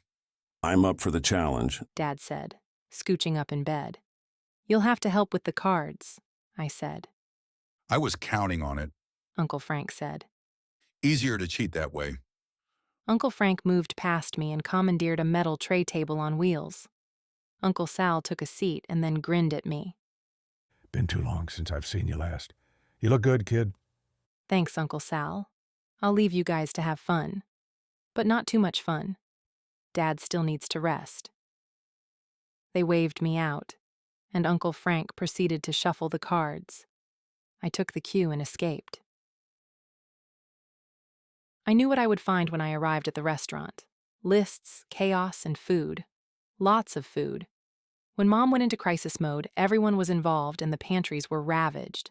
So when I walked into the kitchen just before noon, the entire cooking staff was there, even though we were still hours away from opening for dinner. The sense of oregano and garlic permeated the air. I doubt a vampire would dare set foot in here, I said as I stationed myself at the prep table. What should I do? Mom hurried over, dodging a cook as she brought to-go boxes. Help me fill these, she said, placing them on the table. What am I filling them with? Dessert. Is this for Wayne's family? She nodded. Dessert is already in the bakery case. Just pick out 5 of everything. Don't you mean 4? Jalen and her 3 kids. Mom gasped. Yes, of course. 4. I must have been counting Wayne, too. She shook her head. I hope I don't make a mistake like that at the funeral. Has the funeral already been arranged? I asked, thinking it was way too soon to know any details yet. I haven't heard anything, but maybe you can ask when you deliver this to Jalen. If these boxes were just for dessert, I wondered if I might need a truck to haul the rest of the food. I feel terrible for her. I'm so glad you can deliver food to her. The last thing she needs is me crying in front of her. Shouldn't someone come with me? I asked. She doesn't know who I am, and I know these boxes are only the beginning of what you're sending over. Ross could go with you. Can't. Ross said as he walked through with a clipboard. I've lined up a few interviews today, and I need to come up with questions. Just ask if they have a pulse, I said. You can't afford to be picky. He leveled me with a flat, unamused stare as he walked away. We never did have the same sense of humor. I glanced over at Aunt Dot as a possible person to take to Jalen's, but she was already lamenting to a cook about the exact definition of al dente, and not whatever overcooked noodles the staff had made. No, she would not be a good person to bring along. I guess I could do it alone. I was only bringing food. It wasn't like Jalen would want me to stay and visit. I've already put together meals for them, Mom said. We have a box ready to go. When you're done with the desserts, we'll add them to the others, and then you can go. I nudged open the swinging door to glance at the bakery case stationed on the back wall of the dining area. That was my favorite part of the restaurant. As I walked toward the case, drool-worthy desserts greeted me. Cannoli, tiramisu, panna cotta, torta barozzi. I stared at them, realizing I had never eaten breakfast, and it was now lunchtime. Surely that meant a cannoli or two would be okay. Mr. Lee already said I had to fatten up. After filling the boxes with the confectionery masterpieces that Mom made every day, I grabbed a cannoli for myself. When I brought the treats back to the kitchen, Mom pointed me in the direction of a large box in the corner. I'm talking large, like it could feed 100 people. Large. I can't get this on the scooter, I said. I know. Maybe you can use Ross's car. I placed the desserts into the box and then attempted to pick up the entire thing. It didn't budge. Straightening, I said, "Mom, I know you mean well, but this is a little overboard." She glanced at the box and then at me, then back at the box, and then she did the worst thing that a mother could do to her child. She cried, full sobbing with giant tears, shaking body, hands pressed to her eyes. The staff stopped to stare at us. Whoa! What did you do? Kobe asked as he walked in, eyeing me as the guilty party. She's just sad about Wayne. I pointed to the box. Can you lift this thing? He eyed it and then stuck out his chin as if accepting the challenge. Yeah, I've been bench pressing. Kobe bent down, wrapped his fingers around the box, then heaved. The box remained on the floor. So, bench pressing, huh? I asked. I didn't say how much I lifted, he muttered. I smiled, which received a glower in return. Don't feel bad, I said. I can't lift this thing either. But I'm the man. I lifted a brow. A man's gotta be the man. That's just the way things are. You've been spending too much time with Uncle Sal. If you start wearing gold chains, I'm calling an intervention. He glowered at me again. But I was saved from a sarcastic reply when Lily walked in. Ross told me you're putting together a care package for Wayne's wife. Do you need any help? She then caught sight of my mom, who was composing herself. Are you okay, Mrs. Sommer? Mom waved off her concern. I'm just a little overwhelmed. You go and relax. I can help. I really shouldn't. Go relax. You've done more than enough already. Are you getting an A in your assertiveness class? I asked. I always get A's. I'll just go sit down for a bit. When she was out of the kitchen, Lily asked, What have you done so far, and what do you need? I think we're pretty well done. We just can't lift the box, and I don't think it's going to fit in Ross's car. How are 4 people going to eat all of this food? Did someone say food? Logan asked, as he walked in from the dining room. He was wearing a dark t-shirt that hugged him in all the right places, and his badge was clipped to his belt, which somehow made the plain ensemble sexier. It had to be the badge that gave him his powers. When did you get here? I asked. Just now. I was heading this way when Ross said you might need help. We do, Lily said. Can you lift that box? He eyed the monstrosity. Maybe. Where do you want it? I have to deliver it to Jalen. Wayne's wife? He questioned, suddenly looking interested. Why the sudden interest? I was just curious. He wasn't saying something. Perhaps it was secret police business. Either way, I wanted to know what he knew. Do you have your car with you? Lily asked Logan. Yeah, but... Great, Lily said, cutting him off. Take that box. You and Jade can drop it off at Jalen's. I'll stay here and make sure you guys are set for the dinner crowd. Jade, take your time, but be back by 4 in case there are deliveries. Lily took Kobe by the arm and led him away. What happened to her? Logan asked, staring at Lily's retreating form. She's taking an assertiveness class. I have to say, I think I like her more. Not because she had stranded me with Logan, but because she had always seemed defeated before. Sad almost. Now she seemed alive. Spirited. She used to be so quiet. People change. His gaze caught mine and paused for a moment before he bent down to pick up the box. Muscles flexing, jeans tightening. I nearly scolded myself for looking, but as long as I didn't touch, all was well. Logan picked up the box. Stop staring and open the door. Okay. Being caught staring wasn't cool. In fact, it was embarrassing. But I didn't respond because it would only make me look more guilty. Instead, I led the way through the dining room and out the front door. A black SUV was parked along the sidewalk. I assume that's yours, I said. When I'm on duty. Oh. Perhaps that's what he was trying to tell Lily before she cut him off. You don't have to help. I can try to squeeze the box into Ross's car. In fact, I'd prefer it. Being near Logan made me confused. No, that's okay. I need to talk to Jalen anyway. She's avoiding me. Really? Why would she avoid you? People react differently to stressful situations. I never know what the problem is until I can talk to them face to face. When we reached the SUV, he paused. My keys are in my pocket. I should have given them to you before I picked up the box. Then set the box on the ground, because I'm not fishing around in your pockets. From the gleam in his brown eyes, I knew he wanted to make an inappropriate remark. Possibly because I used to fish in his pockets all the time.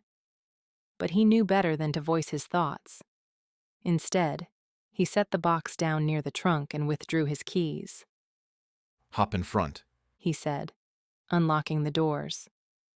I walked around to the passenger side and sat inside while he loaded the box. I scanned the interior, looking for clues as to what Logan was like now. Was I pathetic? Yes. But I was curious. Seemed he preferred a local brand of black coffee. That was new. He used to only drink water, soda, and beer. Everything else in the vehicle was police-issued. Computer. Switches for dashboard light system and siren. A radio that was currently turned off. I still wondered why he had chosen this profession. He opened the driver's side door and slid in. Do you have her address on you? Nope. He glanced at me with those dark eyes of his as if finding my one-word answer amusing. How are you going to get there? Don't be all high and mighty. I wouldn't have gotten far before asking for it. It's not like I'd wander the streets aimlessly yelling out her name. I'm far from high and mighty. He typed into his computer. Got it. See, you had it this whole time.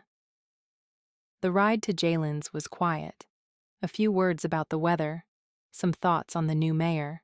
Truly an unremarkable conversation designed for strangers. Which, maybe that's what we were. Thankfully, Jalen didn't live far away, and within 10 minutes we were pulling up to her place. Just as I was about to jump out, Logan stopped me. We aren't together. What? We didn't come here together. I just bumped into you on the way to her apartment and am helping you carry the box, that's all. Okay, I said hesitantly. My actions can jeopardize a case. I need this to be strictly professional. Oh. Okay, I don't know you. There were many times in the past when I had wished I never knew him. It'd be easy enough to comply.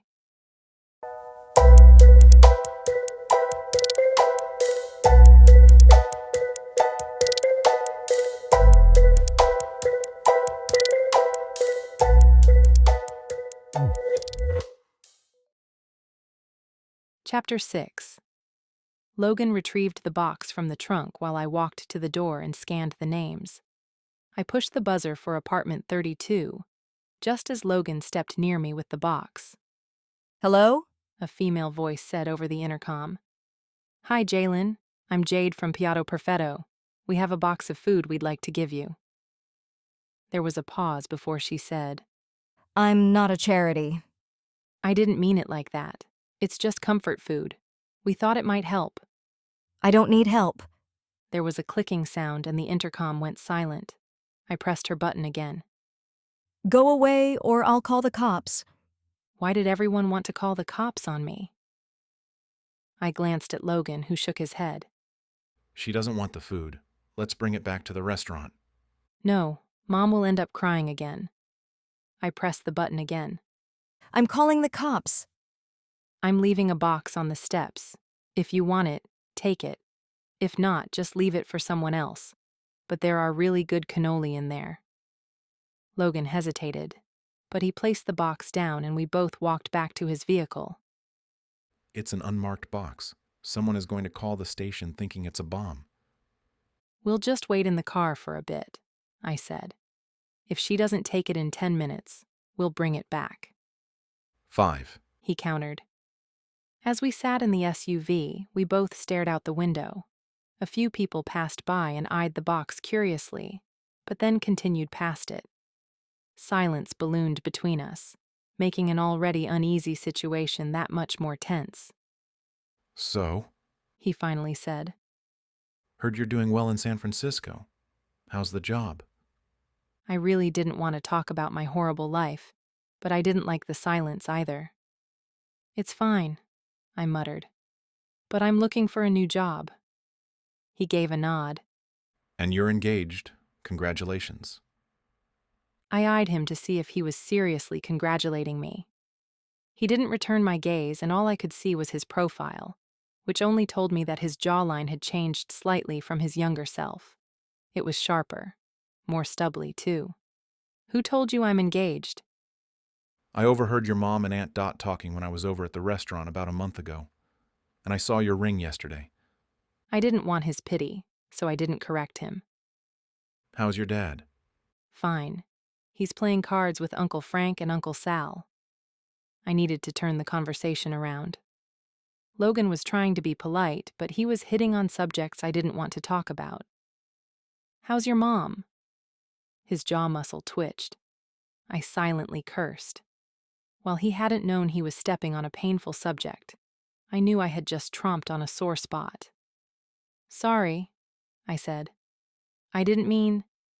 She died a year ago. I felt like an ass. While Ross and I had an agreement to not talk about Logan, Ross should have told me that the guy's mom died. I would have at least sent flowers. I might be bitter about the past, but I wasn't an ogre. I'm sorry, I said. He shrugged as if it didn't matter, but I knew it did. People tell me she's in a better place.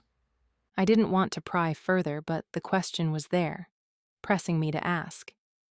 And your dad? He's still alive. Haven't talked to him for nearly 8 years, but he's still causing trouble. Saw an officer arrest him about 6 months ago. I'm sorry, I said again. I had nothing of comfort to say, nothing that would make this better. He gave another half-hearted shrug as if to say it didn't matter. I supposed I could have admitted my life wasn't all roses. It might have made Logan feel better. But I wasn't ready yet. So I focused on the box that was untouched. After 5 minutes, Logan stepped out of the SUV and retrieved the food. I did not want to bring the filled container back to Mom. When Logan stowed the box and returned to the driver's seat, I asked, "Do you know of any shelters that might want this food?" Yeah, I know of a place. I can drop it off. I was about to offer to ride along, but it would just prolong another awkward conversation. I needed to get out of Chicago. Pulling out my phone, I checked my email, hoping to find an invitation to a job interview. Nothing, just a lot of spam, and an email from... What's wrong? Nothing. You just sighed. Some people sigh when they are frustrated or happy. You sigh when you're mad. I don't only sigh when I'm mad. That was a mad sigh. Well, this time you had nothing to do with it. He gave a nod. But then a few seconds later he asked, Then who? No one. Just work-related. He was silent for another 2 seconds before asking, Are you still mad at me? Of course I am. He gave a nod and remained silent the rest of the way to the restaurant. When I hopped out, he said, I'm sorry, Jade. Really. You have every reason to hate me. I just hoped. This time he sighed, but it wasn't out of anger. It was more like defeat. Dad used to apologize to my mom back in the beginning, but the more he abused her, the less he apologized until one day he didn't say anything at all. I abused your trust. Just know I will always feel terrible for what I did, and I will always be sorry. Damn him. I gave a quick nod, closed the door, and retreated to the employee room. Every time I saw him, he chipped away at my anger. But this would be the last time I would see him. He would have no reason to come to the restaurant unless he wanted to question someone. And I had the least amount of information to offer. I could get through this. However, there was an email from Alan waiting for me, and I was not calm enough to answer it. It would have to wait until after my shift. Taking a deep breath, I headed to the kitchen. Aunt Dot spotted me right away. Grab an apron. I obediently lifted an apron from the peg and wrapped it around my waist. Is Lily still here? I asked. I told her we could handle the dinner rush. She's needed at Mr. Lee's. And Mom? Sent her to rest, but I'm sure she's already on the way to the hospital. But it doesn't matter either way. The baked items are done. What would you like me to do? She pushed over a colander filled with noodles. Lasagna again? I asked. Every night. I gave a nod of defeat and went to the sink to wash my hands. This was going to be a long day. I was on my last delivery of the night, and I couldn't wait to go home and rub my feet. And shower, too. I smelled like pepperoni. This order was on the edge of our delivery range, and it took miles of getting splattered by June bugs before I reached the address. Without a helmet, I had a feeling I'd be washing bugs out of my hair along with the food smell. I needed a helmet. Not only would it be safer, but I'd be more aerodynamic. Maybe fewer bugs would get me. However, I couldn't complain too much. The tips were decent. I pulled in front of a grand house. One that's heyday was in the roaring 20s when people spent their wealth on luxuries like servants and hosting lavish parties. I parked, grabbed the pizza bag, and pressed the intercom on the gate. Yeah? A man said. Pizza? I said. When the gate unlocked, I pushed through and walked up the path to the front door. Before I could ring the doorbell, a man opened the door. I didn't want to stereotype him, but this man didn't strike me as the type to have a sprawling house. His missing teeth and bargain tattoos didn't quite scream wealth. But I was a delivery driver, not a character profiler. It'll be $20, I said. A scarred eyebrow rose. He gestured for the pizza. After being stiffed once already, I was reluctant to hand over the pizza. However, for the sake of my well-being, I did as requested. He opened the box, snarled, then shoved the box back at me, nearly knocking me back a step. Is there something wrong? I asked. It's not the right order, he said in a baritone voice that made me take another step back. Quickly pulling out the receipt, I read, "Large pineapple and anchovy pizza." I grimaced. That can't be right. I'm sorry. Please tell me what you want, and I'll have them remake it. He slammed the door closed. Did that mean he didn't want the pizza? I retreated back to the scooter and stowed the unwanted pizza. Why didn't someone question the order when it came in? Who in their right mind would order pineapple and anchovies on the same pizza? By the time I returned, Ross was the only one still at the restaurant. He took one look at the pizza box and frowned. Was there something wrong with it? I think the order was wrong, I said. It said pineapple and anchovy. I held out the receipt for him to take. He scanned it and then handed it back. No, that's right. He orders the same pizza once a week. Well, he was very upset by it. Said it was the wrong order. Ross sighed. Toss it. I'm not going to worry about it tonight. You okay? You look a little beat up. The interviews were a waste of time. I'm sorry, but I need you to work a couple of more days. I'll find someone soon. It's okay. You're already short a cook and dad. I can do delivery. Thank you. I'd hug you, but you look gross. Is that a bug in your hair? You're buying me a helmet tomorrow. He gave a nod. I'll put it on the list. I chucked the pizza into the garbage and said goodnight. I then fled upstairs to scour myself from head to toe. By the time I was done, I could no longer smell pizza, and nothing lurked in my hair. Donning cotton shorts and a tank top, I headed to the kitchen to grab a muffin and a glass of water. I then sat on the couch and pulled out my laptop. I ate the muffin first, knowing if I had to deal with Alan, I'd end up with a sour stomach and no appetite. When I pulled up his email, I took a steadying breath and read, Jade, in your haste to leave, you failed to turn over your keys and garage remote. Please send by next day air. Alan. After another steadying breath, I replied, I paid for the keys and remote. They are mine, and I chucked them in the garbage. And if we are talking about who owes who, you owe me $50,000 for the down payment of the condo. I expect a cashier's check by next day air. I pressed send before colorful, nasty names spewed from my fingertips and into the email.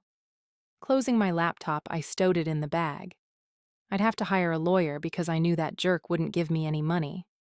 But I also knew the cost of lawyers and that Alan would make a simple transaction as messy and outrageously expensive as possible. Getting the money from him might cost me more in the long run. It might not even be worth it. But I also couldn't just let him walk all over me. No matter how defeated I felt, I wasn't a doormat. I sighed and then realized Logan was right. I did sigh when I was mad. And just like that, my mind wandered to Logan. But unlike in the past, this time I didn't want to retch when I thought of him. Compared to Alan, thinking about Logan was almost pleasant, and that annoyed me. I eyed the water on the coffee table and knew it'd do me no good. Tonight, I needed wine. Pilfering through the wine selection hanging on the kitchen wall rack, I found one and uncorked it. I figured a wine glass would make for a better appearance than drinking straight from the bottle. So I took the largest glass and returned to the couch. I then turned on mindless TV and drowned my brain cells in alcohol and sitcoms.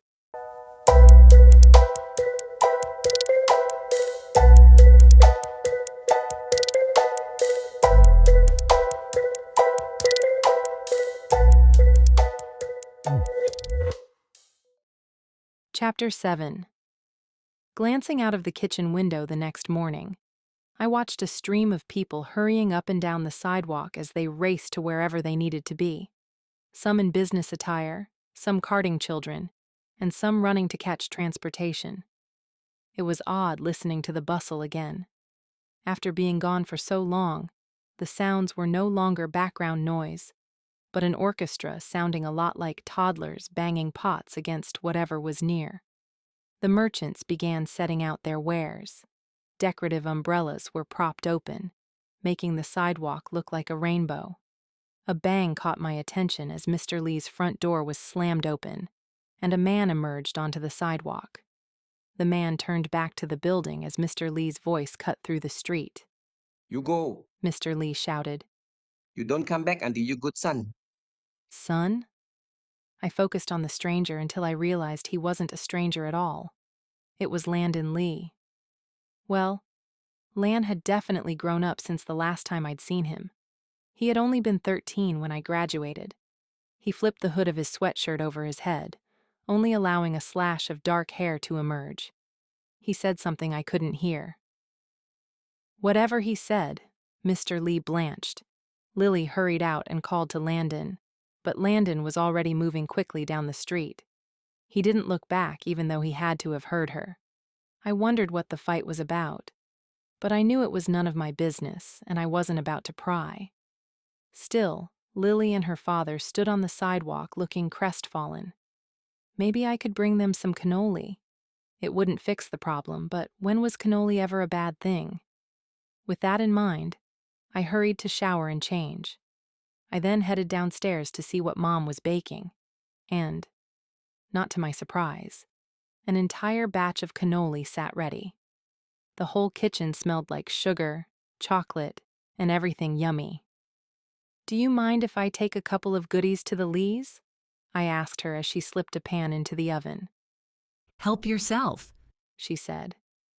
Is there a special occasion, or did you eat all their dumplings? Very funny.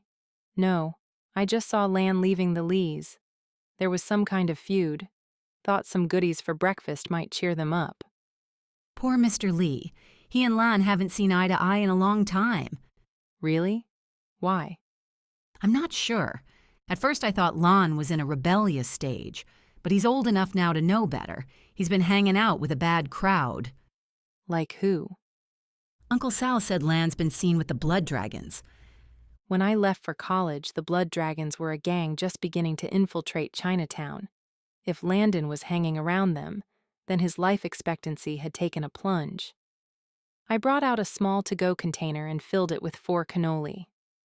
I'll go see Dad after I deliver these, I said. Good. Let him know I'll be there after lunch, and tell the Lees hello. Will do. I took the box and headed out to the Lees. I knew the restaurant was closed since it was still too early, so I knocked on the door, hoping someone might be prepping in the kitchen and hear me. We open in 3 hours. Mr. Lee called. It's Jade. I have treats. A moment later, Lily opened the door and smiled. You said the right password. I handed her the container. Thank you, she said, stepping back from the door to let me inside. The apron she wore was dusted with flour.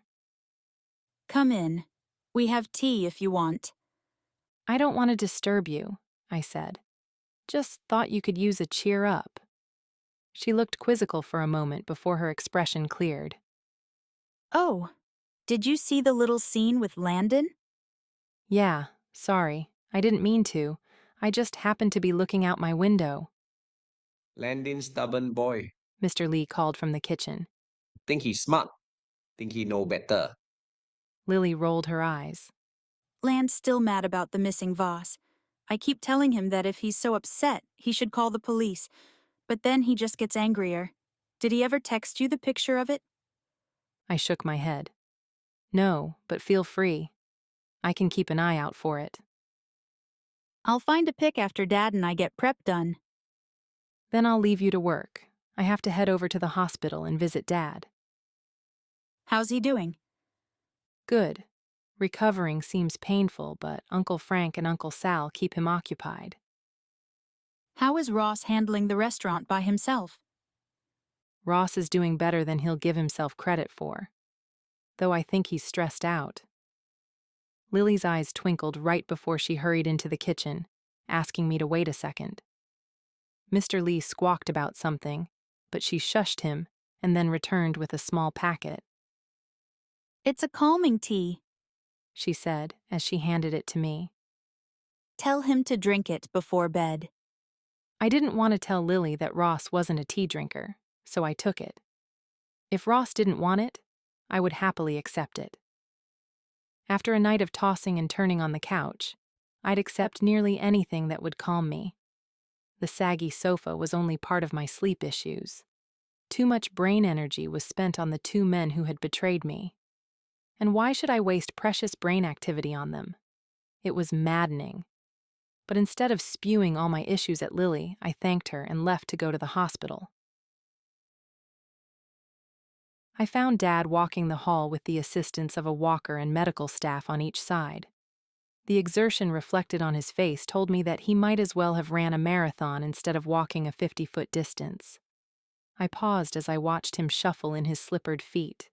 His hair laid flat at his temples instead of combed back like he preferred. His back rounded as he used all of his effort to keep going. In that moment, he looked old. Dangerously old. While he might only be in his mid-50s, his body was telling a different story. How much longer could he push himself? "Hey, Dad," I said as I approached with a feigned smile plastered on my face. He glanced up. His face was pale and damp from the effort. Bring any cannoli? At least he still had his humor. "No, I gave your cannoli to the Lees." Traitor. He stopped and took a shallow breath. Getting old sucks. That's what I hear. You feeling any better? I'm getting there, Imp. Why don't you go say hello to your uncles? I'll be back soon. I gave him a nod and made my way to his room, where Uncle Frank and Uncle Sal were already sitting at the makeshift table with a deck of cards. "You two are predictable," I said. They glanced over and smiled. Uncle Sal had a gold tooth that tended to twinkle when he grinned. I thought you might have skipped town already, Uncle Frank said. "Not yet." I sat down on the edge of the bed to wait. You want in? Uncle Sal asked, pointing to the cards. We'll go easy on you. I know you haven't played since you were knee-high. "I was a bit taller than that," I said. Not by much, Uncle Frank said. You look a bit tired. Uncle Sal said. "Yeah, I might have to invest in an air mattress. The couch isn't working for me." I'd offer for you to stay with me and Dot, but I wouldn't wish that pain on anyone. "Uncle Frank," I tisked. "I know you're joking, but if you're truly unhappy, why stay?" He leaned over to me as if to tell me a secret. Because I enjoy tormenting her. Keeps her on her toes and it amuses me. "No wonder Kobe turned out so odd," I said.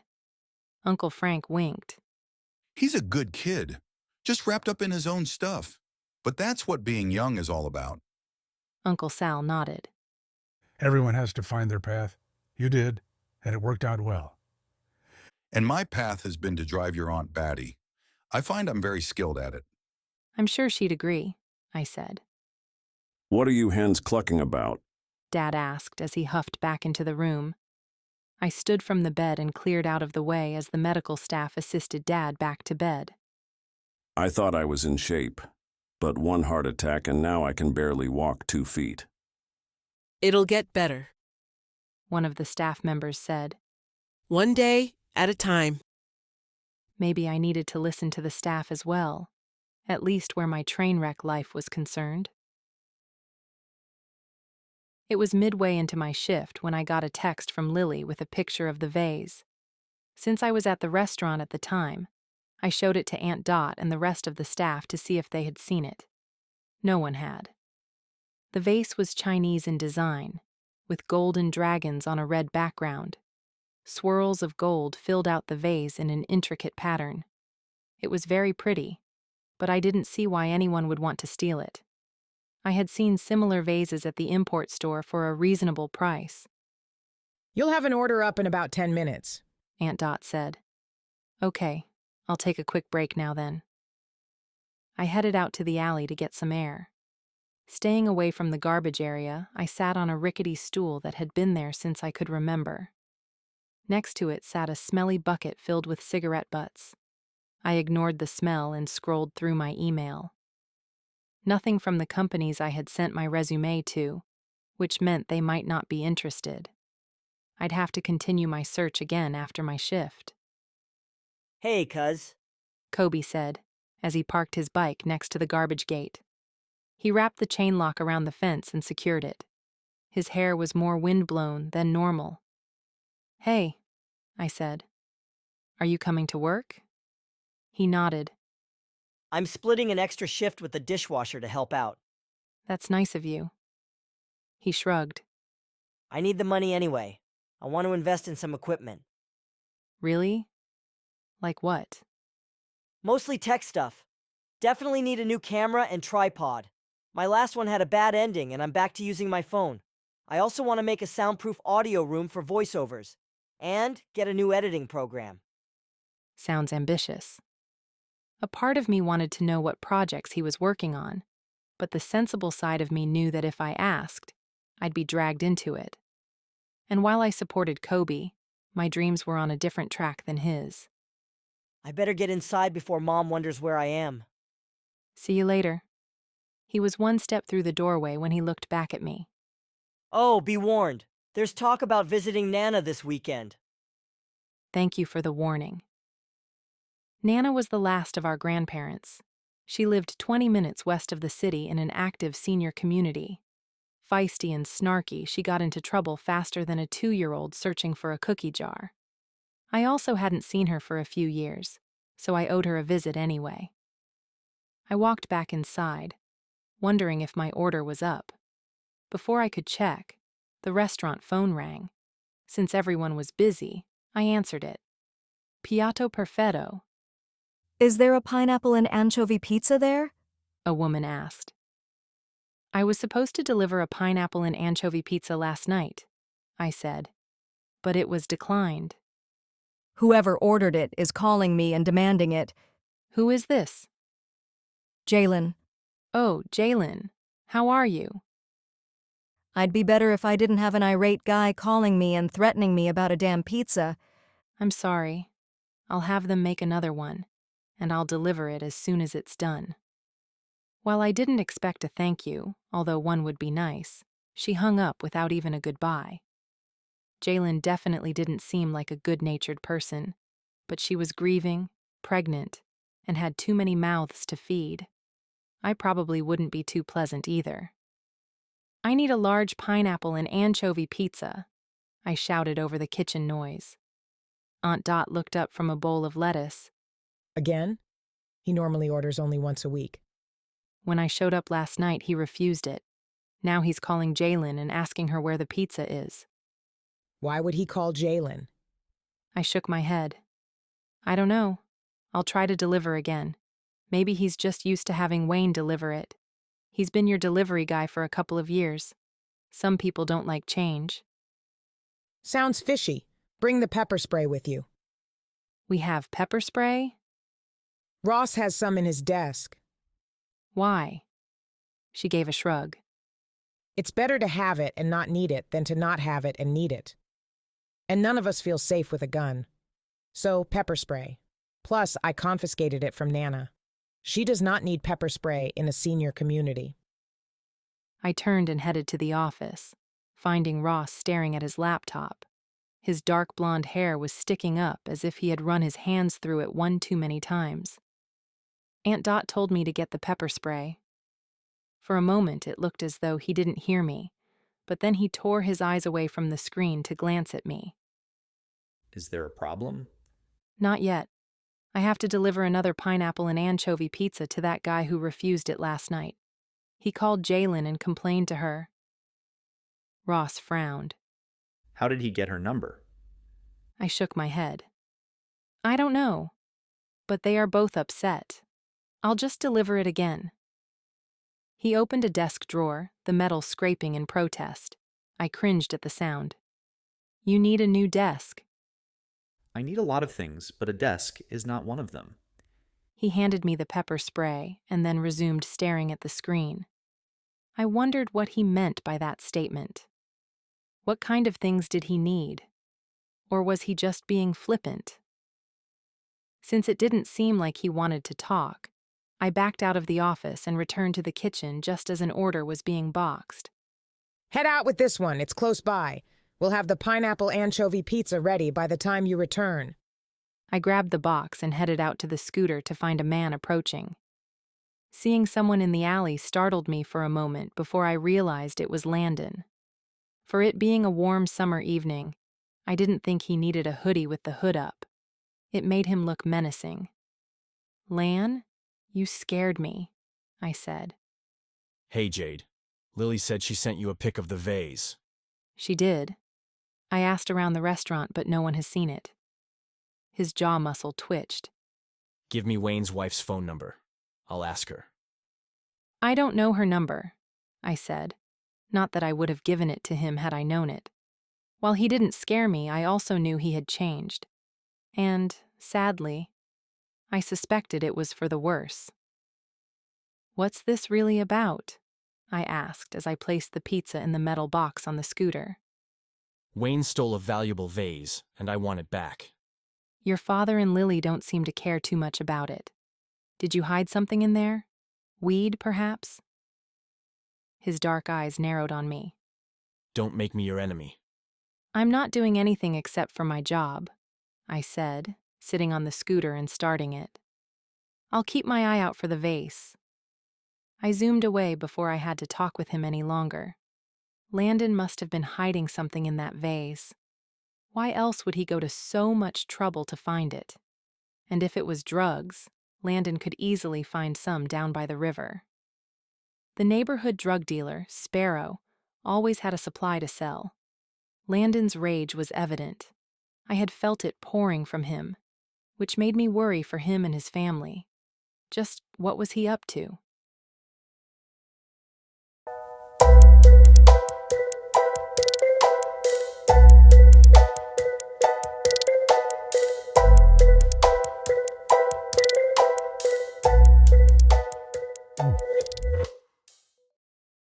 Chapter 8.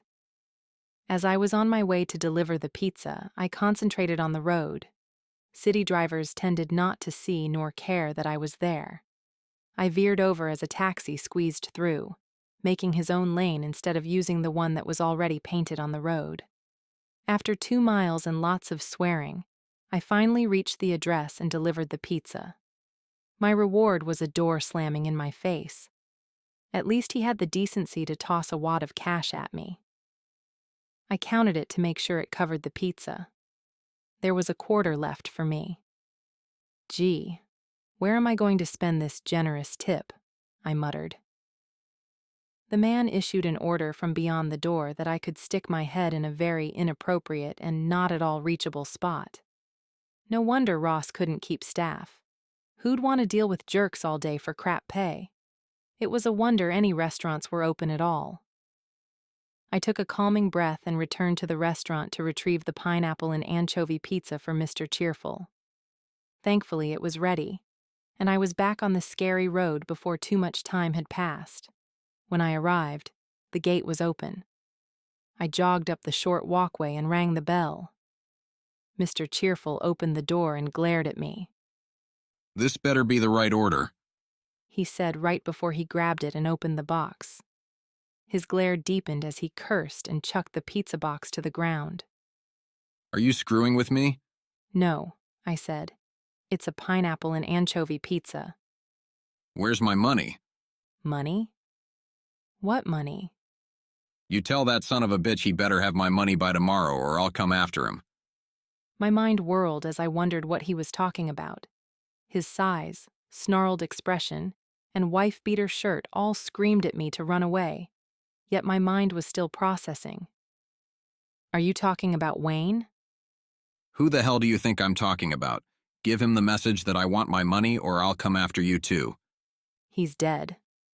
Mr. Cheerful paused, blinked, and then cursed. You're lying. I'm not lying. He's dead. I found him in the alley with a knife in his chest. Mr. Cheerful cursed again. He seemed to have an arsenal of swear words at his disposal, which I thought was probably good for him. I had heard that swearing took the edge off of stress, and he was obviously a highly wound-up type of guy.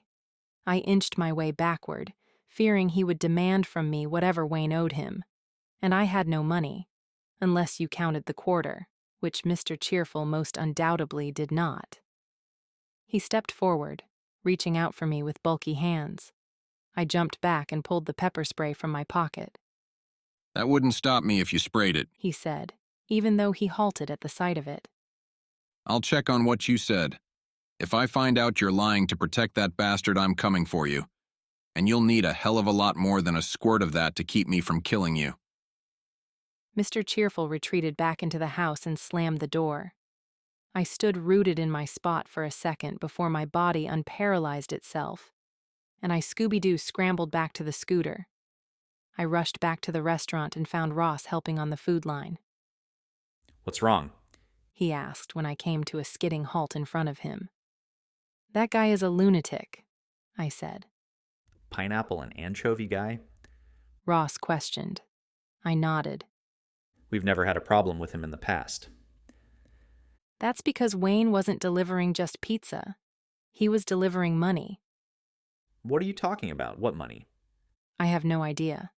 But the guy tossed the pizza away and asked where his money is. When I told him Wayne was dead, he got crazy angry.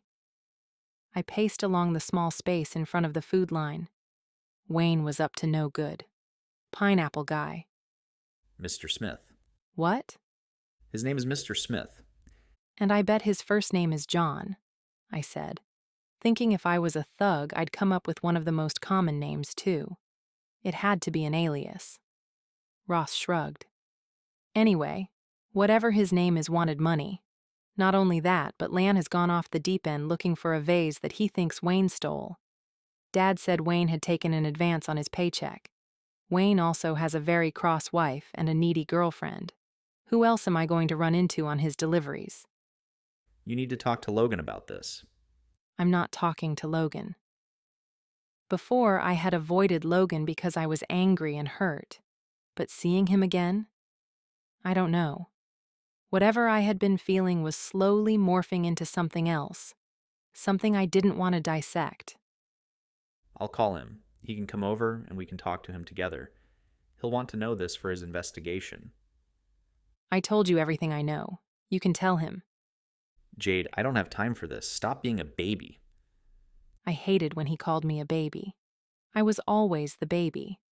And maybe I was acting like one now, but I had legitimate reasons, none of which Ross cared about, especially since he had warned me to stay away from Logan in the first place. Fine, I muttered. But when do I get my helmet? Just go buy one and I'll pay you back later. Can I take money out of petty cash? No, I had to use it for other things. I haven't gone to the bank to replace it yet. He sidestepped me. You have an order up. I'll call Logan and have him meet us after closing. I remembered Lily's tea I had in my pocket. I followed Ross to his office and set the small packet on the desk. What's this? Lily wants you to have it. She said it will help you relax. I don't need to relax. He clipped. When you say it like that, yes, you do. He narrowed his eyes at me. Just make the tea tonight. That's all I'm saying. I then fled the office and checked on my next order. Careful with this delivery, Aunt Dot said, handing me a boxed pizza and a bag of garlic bread. What's wrong with it? I asked, looking at the delivery slip. Arnold Jugs is a devout nudist and will most likely answer in his birthday suit. Why do we deliver to him? Wayne never seemed to mind, said Arnold tips well. Well, I needed the money, but I really didn't want to see a naked man. Just keep your eyes up and you'll be fine. Now get going. We'll have more orders ready for you when you get back. With a sigh, I headed to Arnold's apartment, which was a little more than 2 miles away. He was significantly underdressed, as Aunt Dot had warned me. I kept my eyes directed upward, although it was hard not to look down. Curiosity, right? Yeah, he was double my age, but one couldn't help looking at an accident on the side of the road. And this guy, with his long, shaggy hair and lack of fabric, was a definite accident. You're new, he said, taking the pizza and garlic bread from me. He placed it somewhere next to the door. I assumed a side table, but I wasn't going to look. Is it Wayne's night off? He died. Oh, I'm sorry. That's horrible. Yep. I was concentrating too hard on the water stain on the ceiling to make real conversation. You're trying not to look, right? Yep.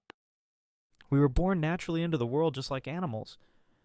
But I kind of like those dressed-up dogs, like the pugs running around in bumblebee costumes. They're cute. Cute, but not natural. Here's your money. I held out my hand, and he placed cash in it. Thanks. I quickly turned around and hurried back to the scooter. When I was safe from nudity, I checked the amount he gave me. Dang. A $10 tip. Yep. He could stay naked and I'd deliver to him again. More people should be like Arnold. Maybe nudity did have a place in the world.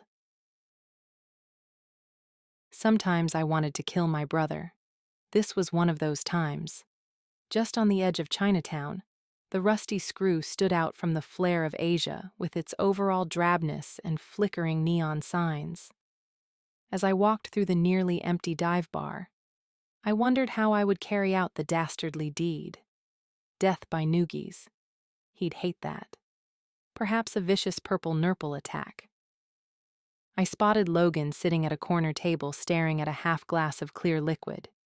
He was either pondering the drink, or he had a weighty subject on his mind.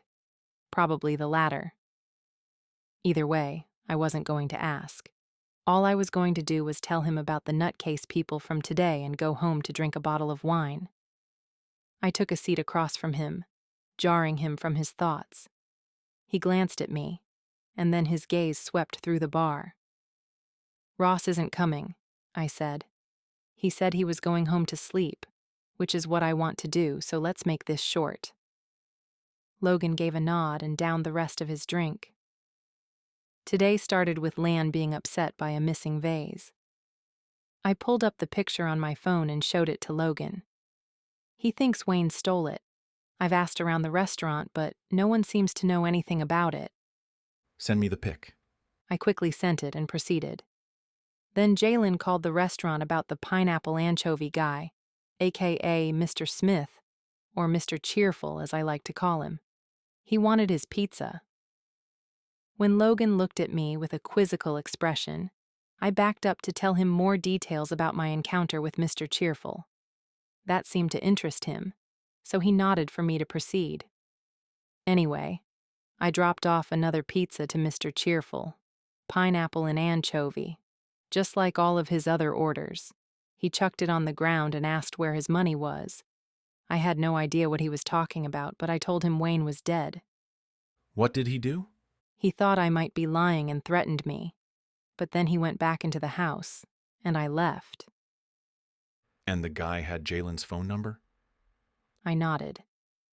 Seems like Wayne owes multiple people money, including my dad. Maybe he really did steal the vase. But I hardly think he'd get anything from a pawn shop. Lily said there was some value, but it was mostly sentimental. Anything else happen today? I met Arnold Jugs. Logan grinned. Nice guy, but he can't seem to keep his clothes on. He makes regular visits to the station. I like him. He gave me a $10 tip. Be thankful that's all he gave you. Logan said as he stood. I better go check on Jalen. Do you think she's in trouble? If the guy knows her phone number, he knows where she lives. And if he's hell-bent on getting money, he'll definitely pay her a visit. Should I come too? I asked. And what would you do if he was there? Logan asked, obviously thinking I had no skills for this type of situation, which I guessed I didn't. I pulled out my pepper spray. I'm armed. He raised a brow. Nice try, Vigilante, but I got this covered. He sidestepped me and placed money on the bar. I'll give you a lift home. I'm fine. It wasn't a question. I crossed my arms and glared at him. It better have been a question. It wasn't. And no matter how much you glare at me, it still won't be a question. I'm only 5 blocks away. I don't need you to escort me home like a child. That's 5 blocks too many. Are we going to stand here all night and argue, or do you want to go home? When did you get so bossy? Jade, I know who's on these streets and it's late. Why take a risk when you have a free ride? Well, that part was logical. I didn't mind so much when he put it like that. It was weird seeing Logan after 10 years. Some things were familiar about him, like the mischievous gleam in his dark eyes when he smiled. His smile, too. But there were new things, like his bossiness, or the fact that his body had filled out so well. He was irritating. He raised a brow. Well? Fine. I'll let you win this time. I wasn't trying to win, just to keep you safe. Why would you care what happens to me? He frowned. Things might have ended badly between us, but that doesn't mean I want you to come to harm. You're my best friend's sister. Great. I was back to being the best friend's sister. I guess it was better that way. Maybe thinking in those terms would help me get past all the old feelings that seemed to gnaw at me.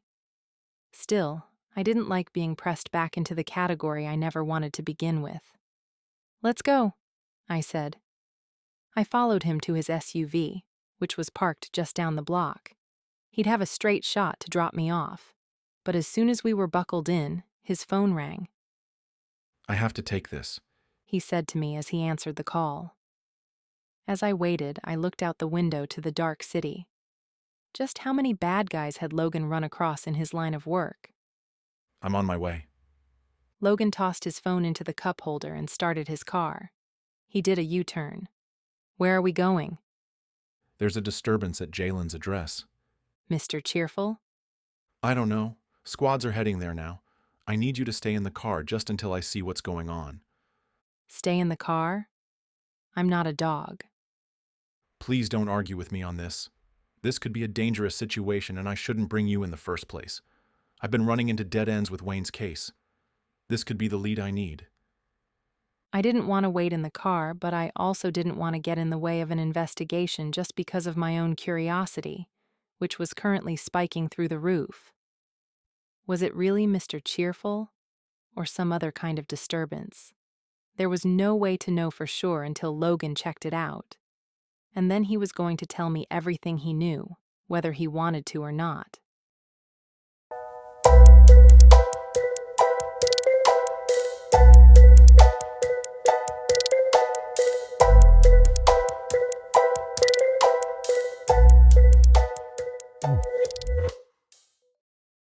Chapter 9. As I stared out of the windshield of Logan's SUV, squad cars appeared with flashing lights and pulled to a stop in front of Jalen's building. Logan had long since disappeared from my view, and I wondered what was going on inside. Curiosity tormented me, but I knew better than to stick my nose where it didn't belong. Plus, Jalen didn't seem the warm and friendly sort of person. She wouldn't want outsiders knowing her business. So, instead of worrying about what was going on outside, I glanced at my phone and scrolled through emails. A new message from Mila with the subject OMG was sandwiched between Viagra spam. I didn't want to know what her email said. It could only mean more drama with Alan. But since I had nothing better to do, I opened it. My stomach tightened into a knot instantly. Jade, it's been crazy here. The tramp officially took over your team, excluding myself, of course. I flat out refused to work for her. So, instead of firing me, they stuck me on Rodney's team. Ugh, I heard the witch is pushing for them to sue you for damages for the failed campaign. She's relentless. I didn't realize how vicious she was before, but her true colors are showing. Even Alan, who was ecstatic with her promotion like a strutting peacock, is starting to look at her a little differently. I'm wondering if he's regretting his decision. He should. The prick. Anyway, I'll let you know if I hear anything else. But if you're looking for jobs, you might want to keep your head down in the ad field right now. I overheard a conversation Stacy had on the phone. I don't know who she was talking to, but it sounded like she is trying to blackball you. Write me back. Let me know how you are. XOXO Mila. P.S. If you don't respond, I will come to Chicago and find you. I closed my email and slid my phone back into my pocket. The nausea washed over me as I pondered. Is that why I hadn't heard from the 2 jobs I applied for? Was my name already blackballed? I wasn't sure what to think, so I tried not to panic. The only part of Mila's message that made me feel slightly better was that Alan might regret his decision. But it didn't make up for the fact that I didn't have a job or a home. I had goals. I had dreams. And now I was pushed back to step 1. Were 10 years of my life heading toward my goal wasted?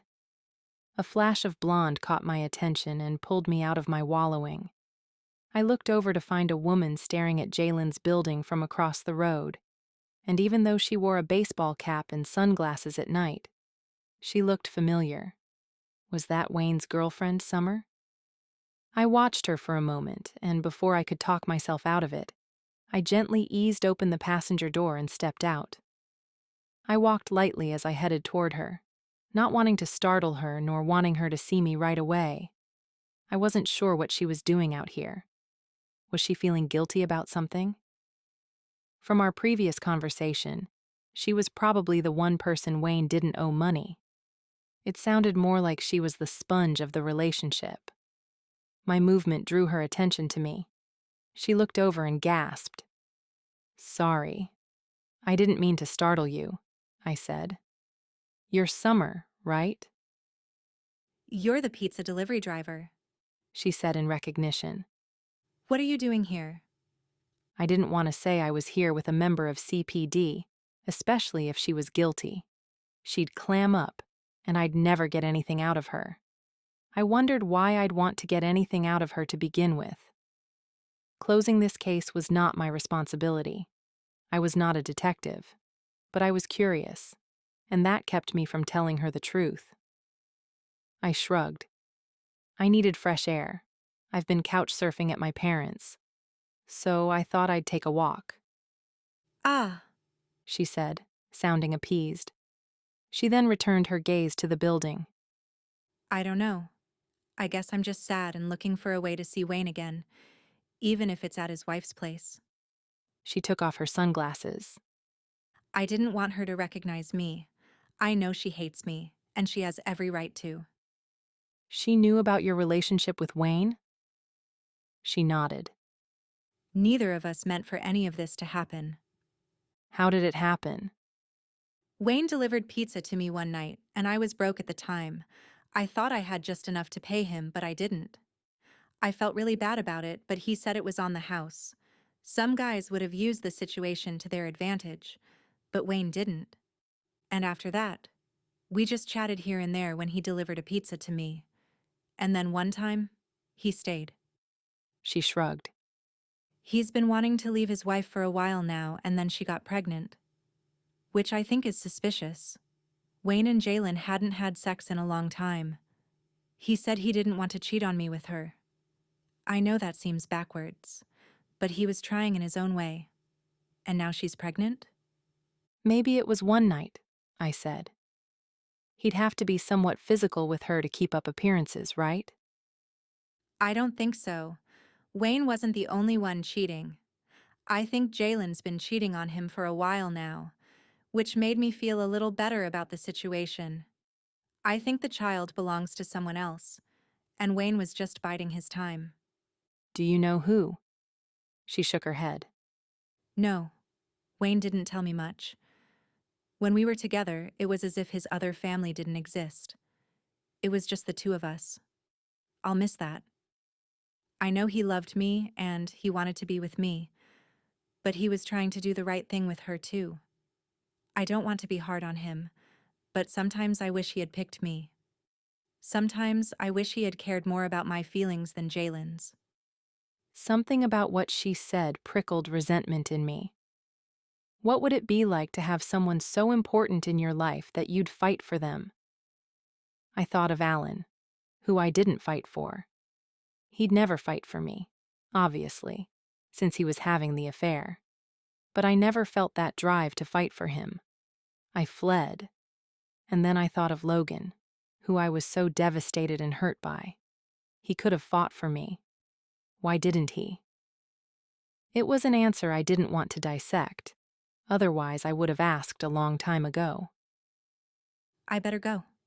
It was a bad idea to come here, especially with all these cops.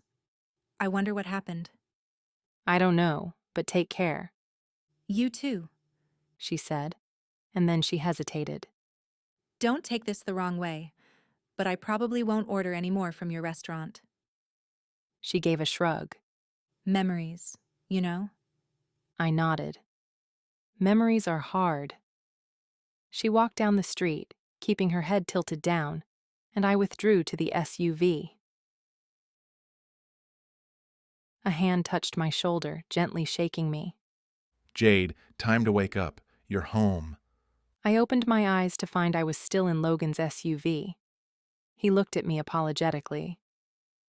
I'm sorry I took so long, but Jalen has been tight-lipped, and this was the perfect opportunity to talk to her. I straightened in the seat, wiping the sleep from my eyes. Did you get any information from her? Yeah, some. She's scared. There was a break-in at her house. Is everyone okay? I asked. Yes, and nothing was missing. Nothing was missing? Then why did they break in? Logan shook his head. I don't know, but I'll figure it out. In the meantime, you need to go to sleep. I didn't mean to fall asleep, but your seats are so much more comfortable than the couch at home. Well, if you need a nap sometime, call me and I'll bring the car around, Logan said with a small smile. I knew he was kidding, but it felt like an offer, which made me uncomfortable. Thanks. His smile did funny things to my stomach, which was already nauseated from the lack of food and sleep. You okay? I gave a nod as I opened the passenger door. By the way, Summer was outside Jalen's building. Tonight? I nodded. I talked to her for a few minutes. What did she say? Why was she there? Said she missed Wayne, wanted to be close to him even if it was just outside his apartment building. I shrugged. She seemed nostalgic. Did she seem guilty? Not really, just sad. But she did say she suspected Jalen's baby wasn't Wayne's child. According to Summer, Jalen was cheating on Wayne. Logan looked thoughtful for a moment before asking, Did she say anything else? Nothing important. Thanks for talking to her. Yeah, anytime. I stepped out of the SUV and closed the door, giving him a small wave before I entered through the back door of the building. As I made my way upstairs, I hoped I'd fall asleep again soon. But when I lay down on the couch, sleep did not come. Who would break into Jalen's apartment? Was it Landon looking for the vase or Mr. Cheerful looking for money?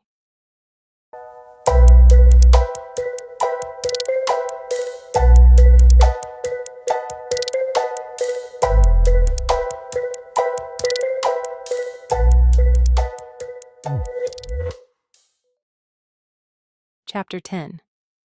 I figured I would tag along with Aunt Dot and Kobe to visit Nana. Mom was busy with Dad, and with the uncles probably already shuffling cards in the hospital room, too many people cramped the space. Plus, I hadn't seen Nana in a couple of years. I never could reconcile the fact that Aunt Dot was Nana's daughter. Nana had been a dancer in her younger days. She was spirited and joyful.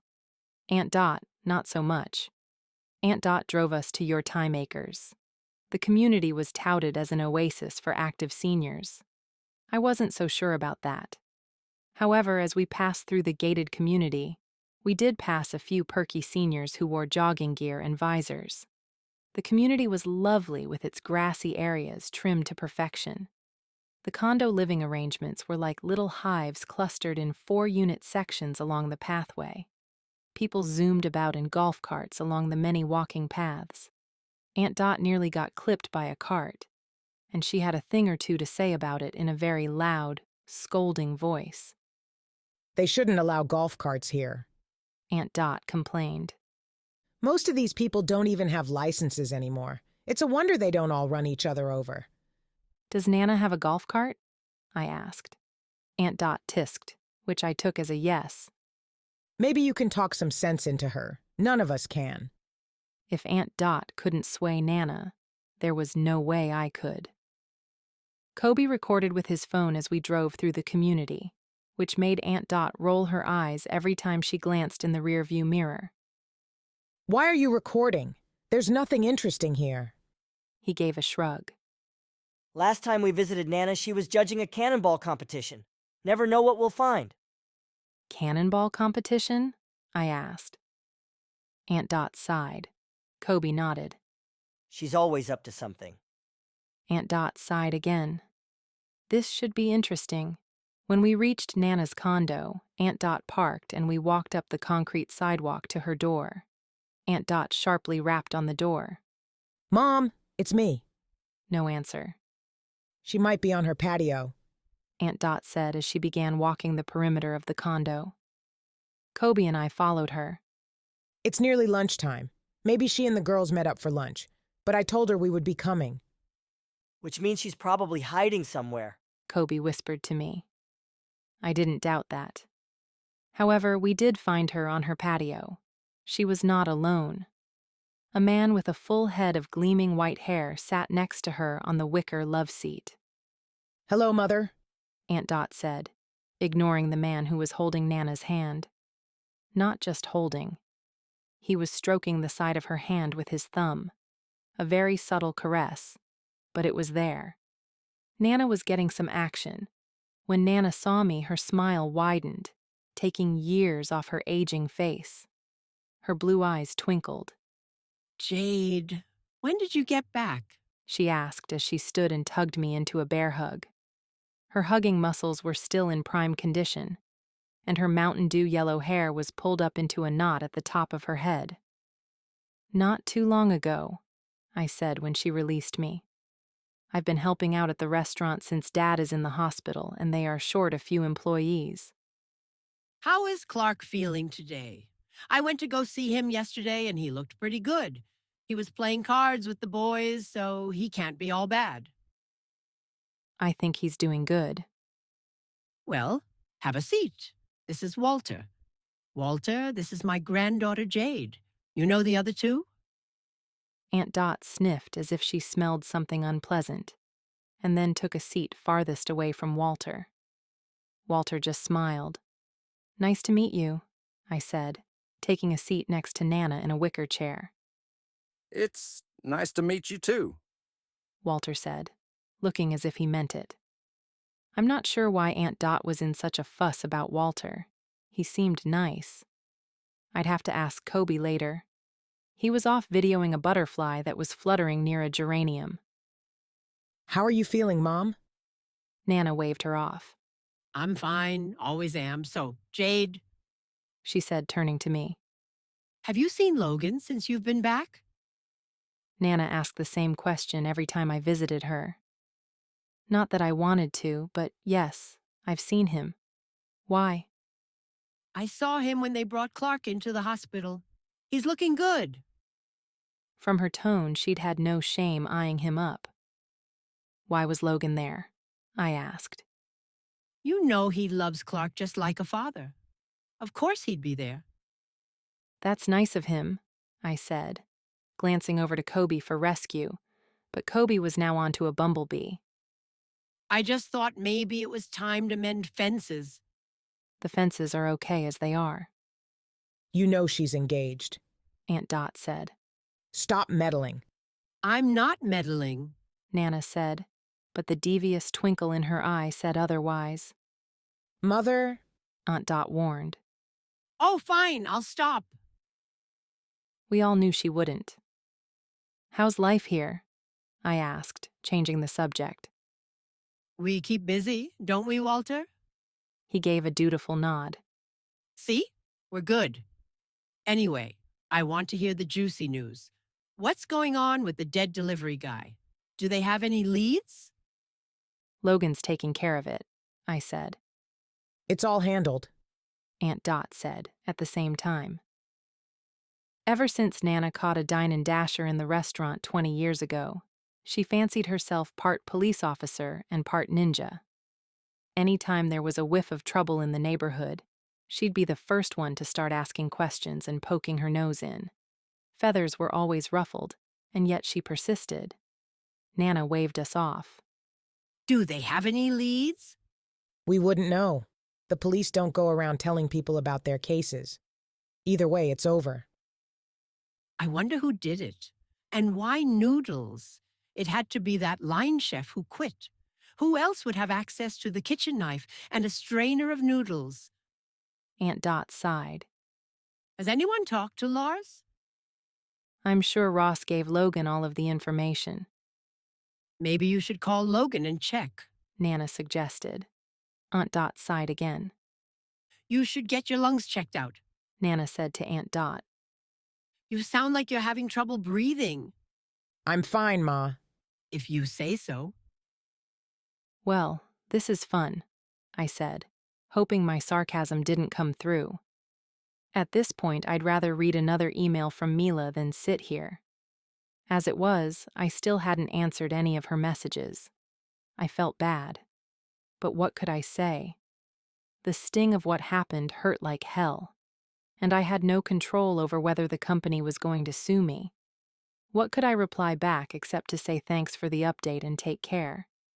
That seemed too curt. So tell me about your fiancé. We haven't talked since you got engaged. Could she read my mind? I work with him, I said. And? And what? Tell me more. Perhaps I should just come clean and tell everyone what happened. It'd be better than having to directly lie to Nana. I'm sure that was an offense that would get me sent straight to hell, but I didn't want the pity, and I certainly didn't want Nana to think that was the sign I should get back together with Logan. He works with me. We bought a condo. He likes some sports. He has nice teeth. Sounds like a bulleted list instead of a fiancé. Aunt Dot sighed again. He's nice, I added, which was true until he blindsided me. But maybe I shouldn't have been blindsided. He worked late nights frequently, which should have been a sign. I just thought he was devoted to making his team succeed. Alan wasn't the first man to blindside me, but I vowed he'd be the last. It was nearing the end of my shift, and I was exhausted and cranky. The tips were lousy, and I was beginning to feel stuck in a rut. It was as if no time had passed, and I had never left home to pursue my dreams. Jade, Kobe said as he waved to me from the dishwashing station. come here. What? I asked, dropping the pizza bag off by the phone as I headed over to him. I need your help tomorrow. With what? Mr. Lee asked me to do a video for his restaurant. I need extras. What kind of video? Kind of like an ad, but with more flavor. Flavor? You know, you get to see inside the restaurant. It's not just a slogan. It's real life, like reality ads. He paused and then grinned so widely it scared me a bit. Reality ads. That's brilliant. I could make this a thing. This could be my break. I walked away as his eyes glazed over in thought. Whatever was going through his mind, I didn't want to be around when he decided to pursue it. Any orders? I called to the line. You're up in 2 minutes, Aunt Dot said. She turned to the chef next to her. And for Pete's sake, don't drown the pasta in sauce. It's not soup. I walked away again. It had been a long time since I had known any of the kitchen staff's names. They were there and gone so quickly that by the time I met one, another would take their place. Restaurant work was tough, the pay was crap, and the patrons were even worse. I didn't blame a single person for quitting, especially if they had to work alongside Aunt Dot for an entire shift.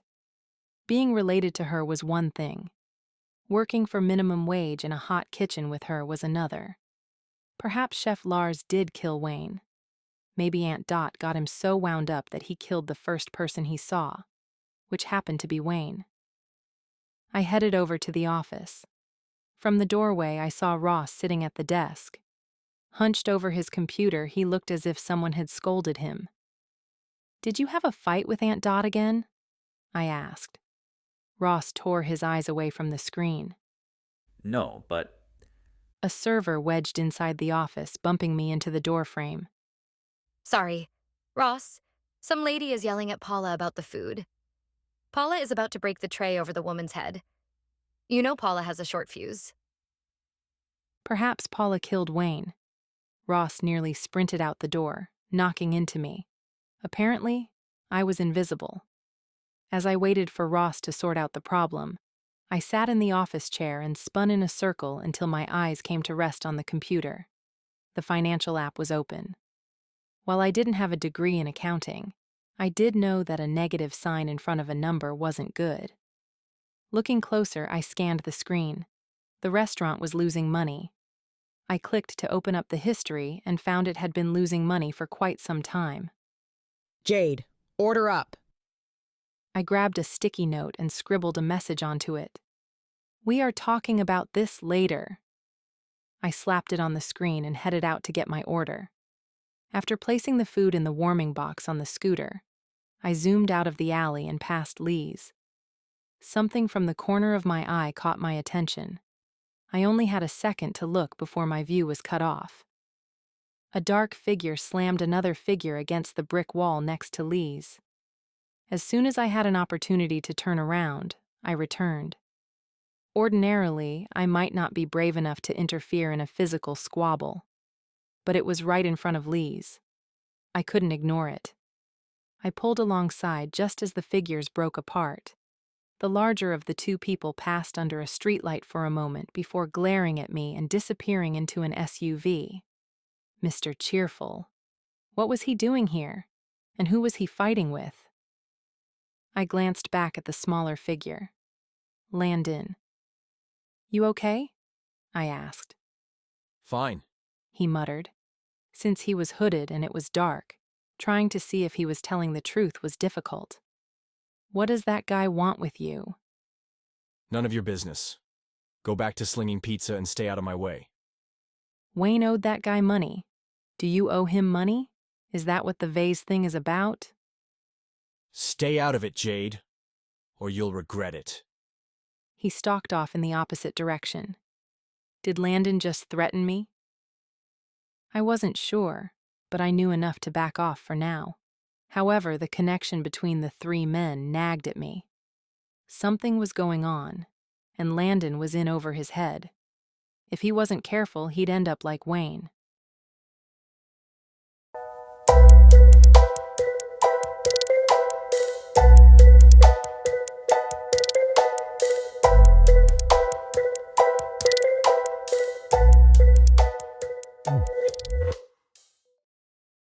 Chapter 11. At the end of my shift, I searched for Ross. He wasn't in the office, and the dining room was already closed for the night. Most of the staff was gone. Kobe, have you seen Ross? I asked as I scoped out the kitchen.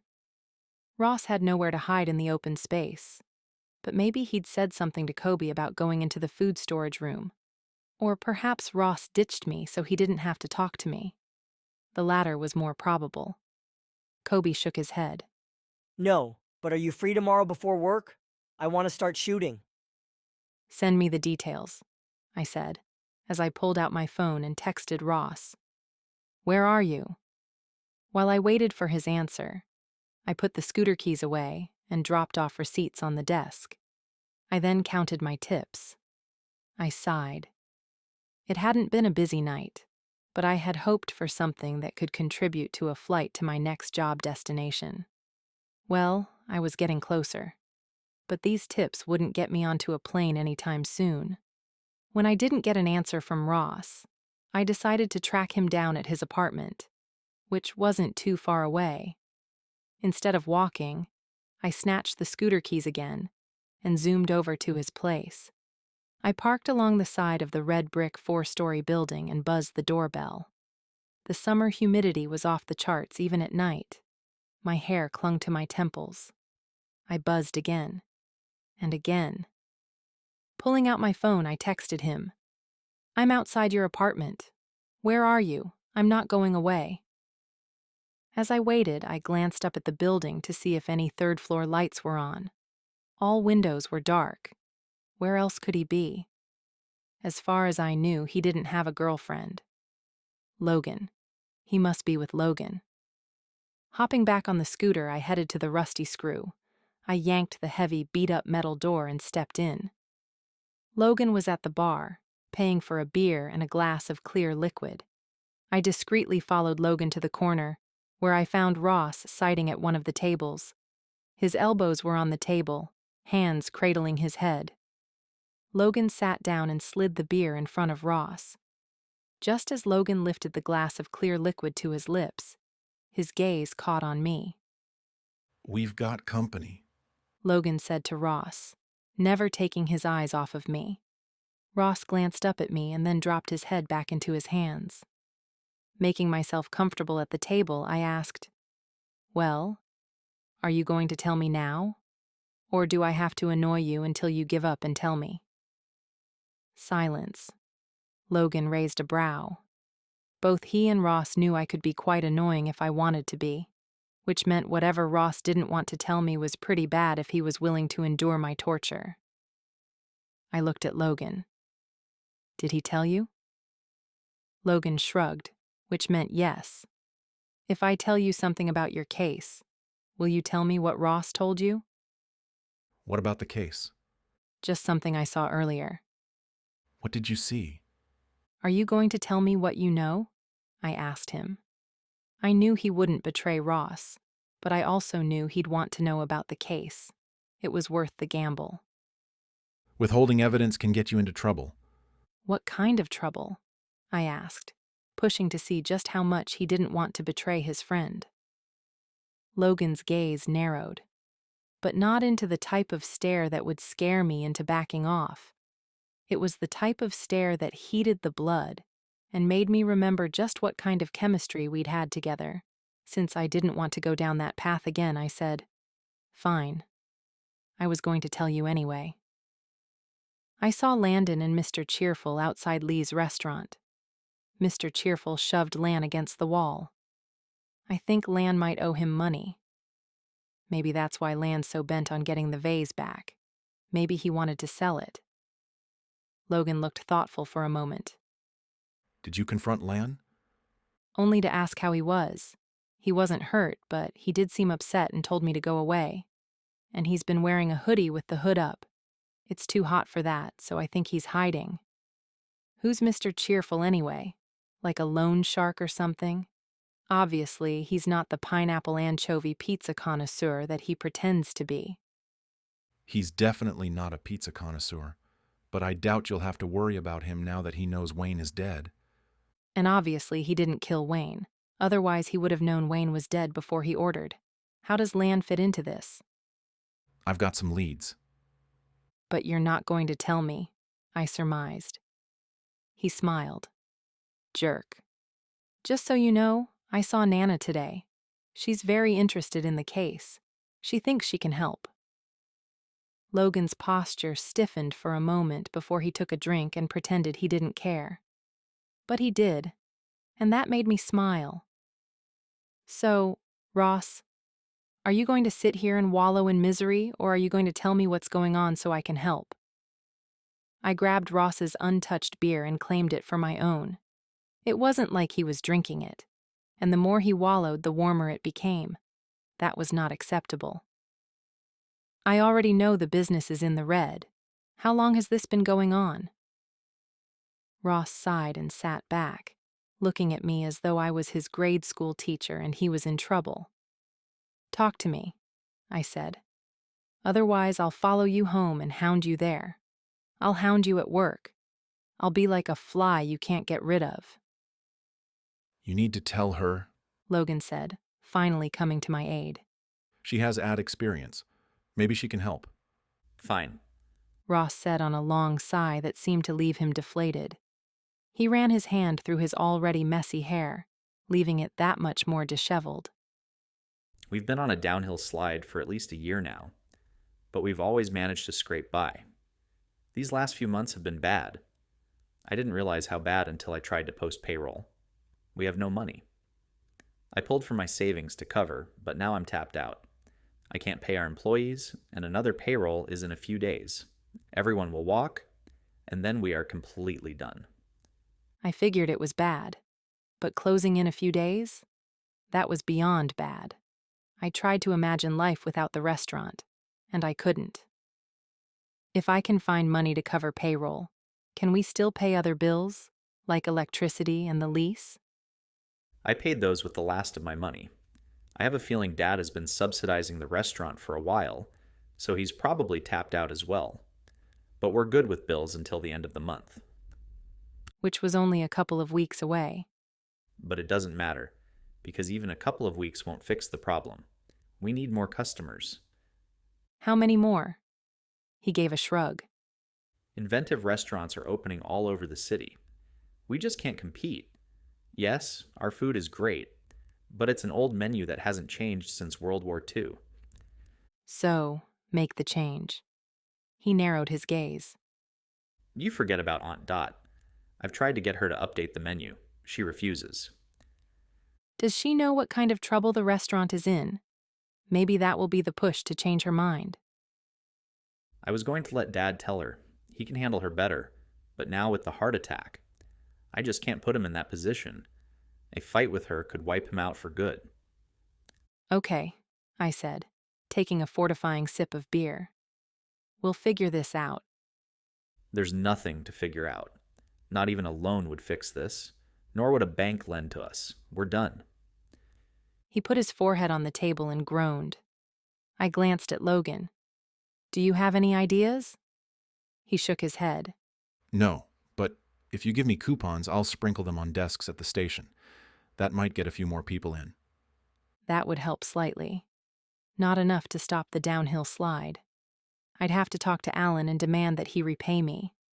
I didn't want to deal with that now, but I'd rather my money went to the restaurant than to him. I also knew it'd take a miracle for it to happen, and suing him would take time. Time we didn't have. Opening my notes app on my phone, I made a list of everything I needed to do the next day. First would be talking to Alan, then to Aunt Dot. Neither of those tasks would be pleasant. I downed the rest of the beer and eyed Logan's drink. I really wasn't in the mood for hard alcohol, but I reached for it anyway. I took a sip and nearly spit it out. "Water?" I asked as my bewildered taste buds revolted. Logan raised a brow and then stood. "I'll get you a beer." When Logan walked over to the bar, Ross said, "Logan doesn't drink anymore." "Since when?" "Since that night you caught him with Mindy." I glanced at Logan. While he had never been a heavy drinker, I never saw him giving up alcohol altogether. And yet he had. Was it guilt? "I've been thinking about how to fix the restaurant," Ross said, changing the subject. "I just don't see a way out. I'm afraid to tell Dad. This news might kill him." "Don't tell Dad for now. I'll talk to Aunt Dot tomorrow. We'll make coupons and give them to Logan. Perhaps we can canvass the area and hand them out. I might be able to release some money to help cover payroll. I won't know until tomorrow." He looked hopeful for a second, but the number of obstacles to overcome were large and time was running out. "Is this why you can't buy me a helmet?" I asked. He looked sheepish. "Sorry." When Logan returned with another round, I asked him, "Have you heard of any new Italian restaurants that are doing great?" "There's a place near the river. It's got a wait list to get in." "Ross, I need you to go over there tomorrow and see what kind of menu and atmosphere they have." "Didn't you listen? Logan said there is a wait list to get in." "Pretend you're someone important." He rolled his eyes and took a drink. "Yeah, that'll happen." "I probably can get you in." "Really?" I asked. "How?" "I know the chef."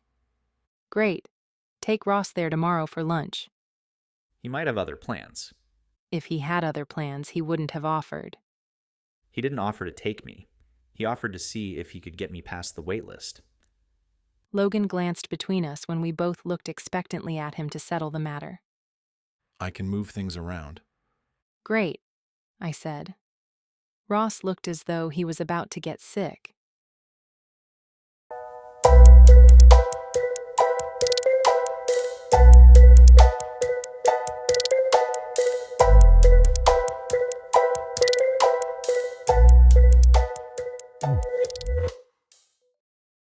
Chapter 12. At Mr. Lee's restaurant, I sat at the booth Kobe indicated.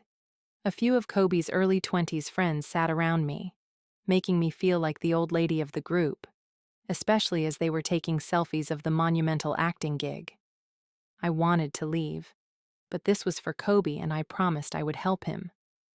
However, I still needed to call Alan, which I loathed to do. Then there was the matter of talking to Aunt Dot about the menu. Another thing I loathed to do. "Lily, stand at the front counter with your dad," Kobe said.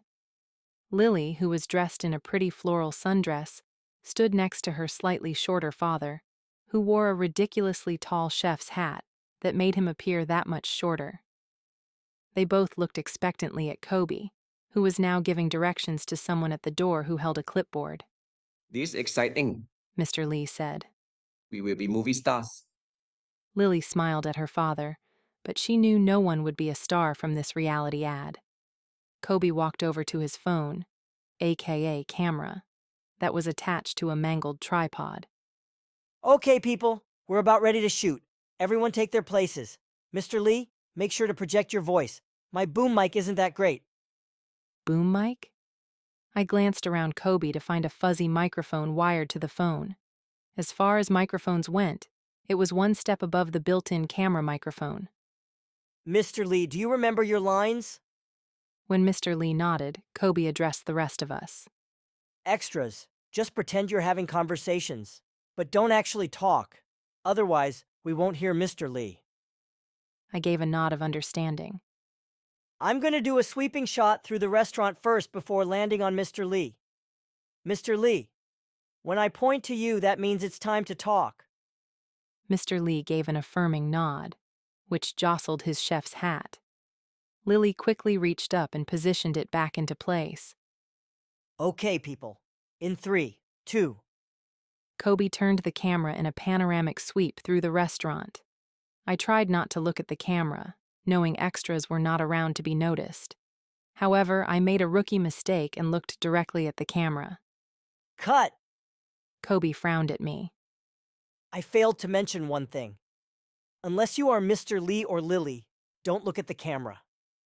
He reset the camera. Action! This time I made sure to keep my eyes averted. But why weren't we looking at menus? At the very least, we should have something to drink. Cut, I said. Why are you cutting? That's my job. I hate to be the annoying extra, but can we have menus or something to drink? Just so it looks more natural. Good thinking. Kobe looked at the clipboard guy. Grab the menus. When everyone was back in place and had menus, Kobe began the countdown again. In 3, 2. As soon as the camera swept over to Mr. Lee, Kobe pointed. Mr. Lee stood ramrod straight with a dumbfounded expression. Lily gave him a gentle nudge with her elbow, trying to prompt him to begin. But Mr. Lee just stared blankly at the camera. Cut! Are we done? Mr. Lee asked, blinking out of his stupor. You didn't say your lines, Baba, Lily said. I thought I did. Mr. Lee said, obviously not quite recovered from his camera shyness. You didn't say anything. You just stood there. No big deal. We'll just start again. Places, everyone. Kobe moved back to his starting point with the camera. In 3, 2. Kobe swept through the restaurant, then aimed his shot on Mr. Lee. Kobe pointed, and Mr. Lee gave a full-tooth grin and a thumbs up, and then he froze. Cut! Kobe reset, and I detected a little bit of frustration from him, but he proceeded to repeat the process over and over again. Finally, after I lost count of how many takes he had done, Kobe slumped down into a booth. Take a 5-minute break. Most of the extras who had been sitting in booths got up to stretch. I headed over to Kobe. Are you okay? He looked at me. What am I doing wrong? You're doing fine, but working with non-professional actors always makes shooting difficult. Anytime I pitched an ad campaign, it was with the idea professional actors or models would be included. Kobe glanced at Mr. Lee, who was adjusting his chef's hat. I can't ask that of him now.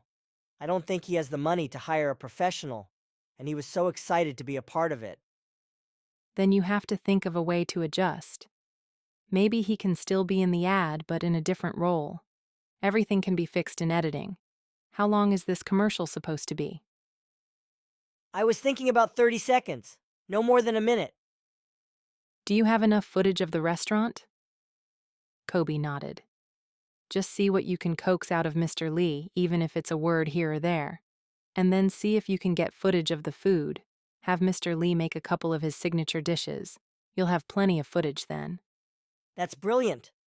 I wouldn't say brilliant, but it was a tactic that should work quite well. You could tell a few of your extras they can leave.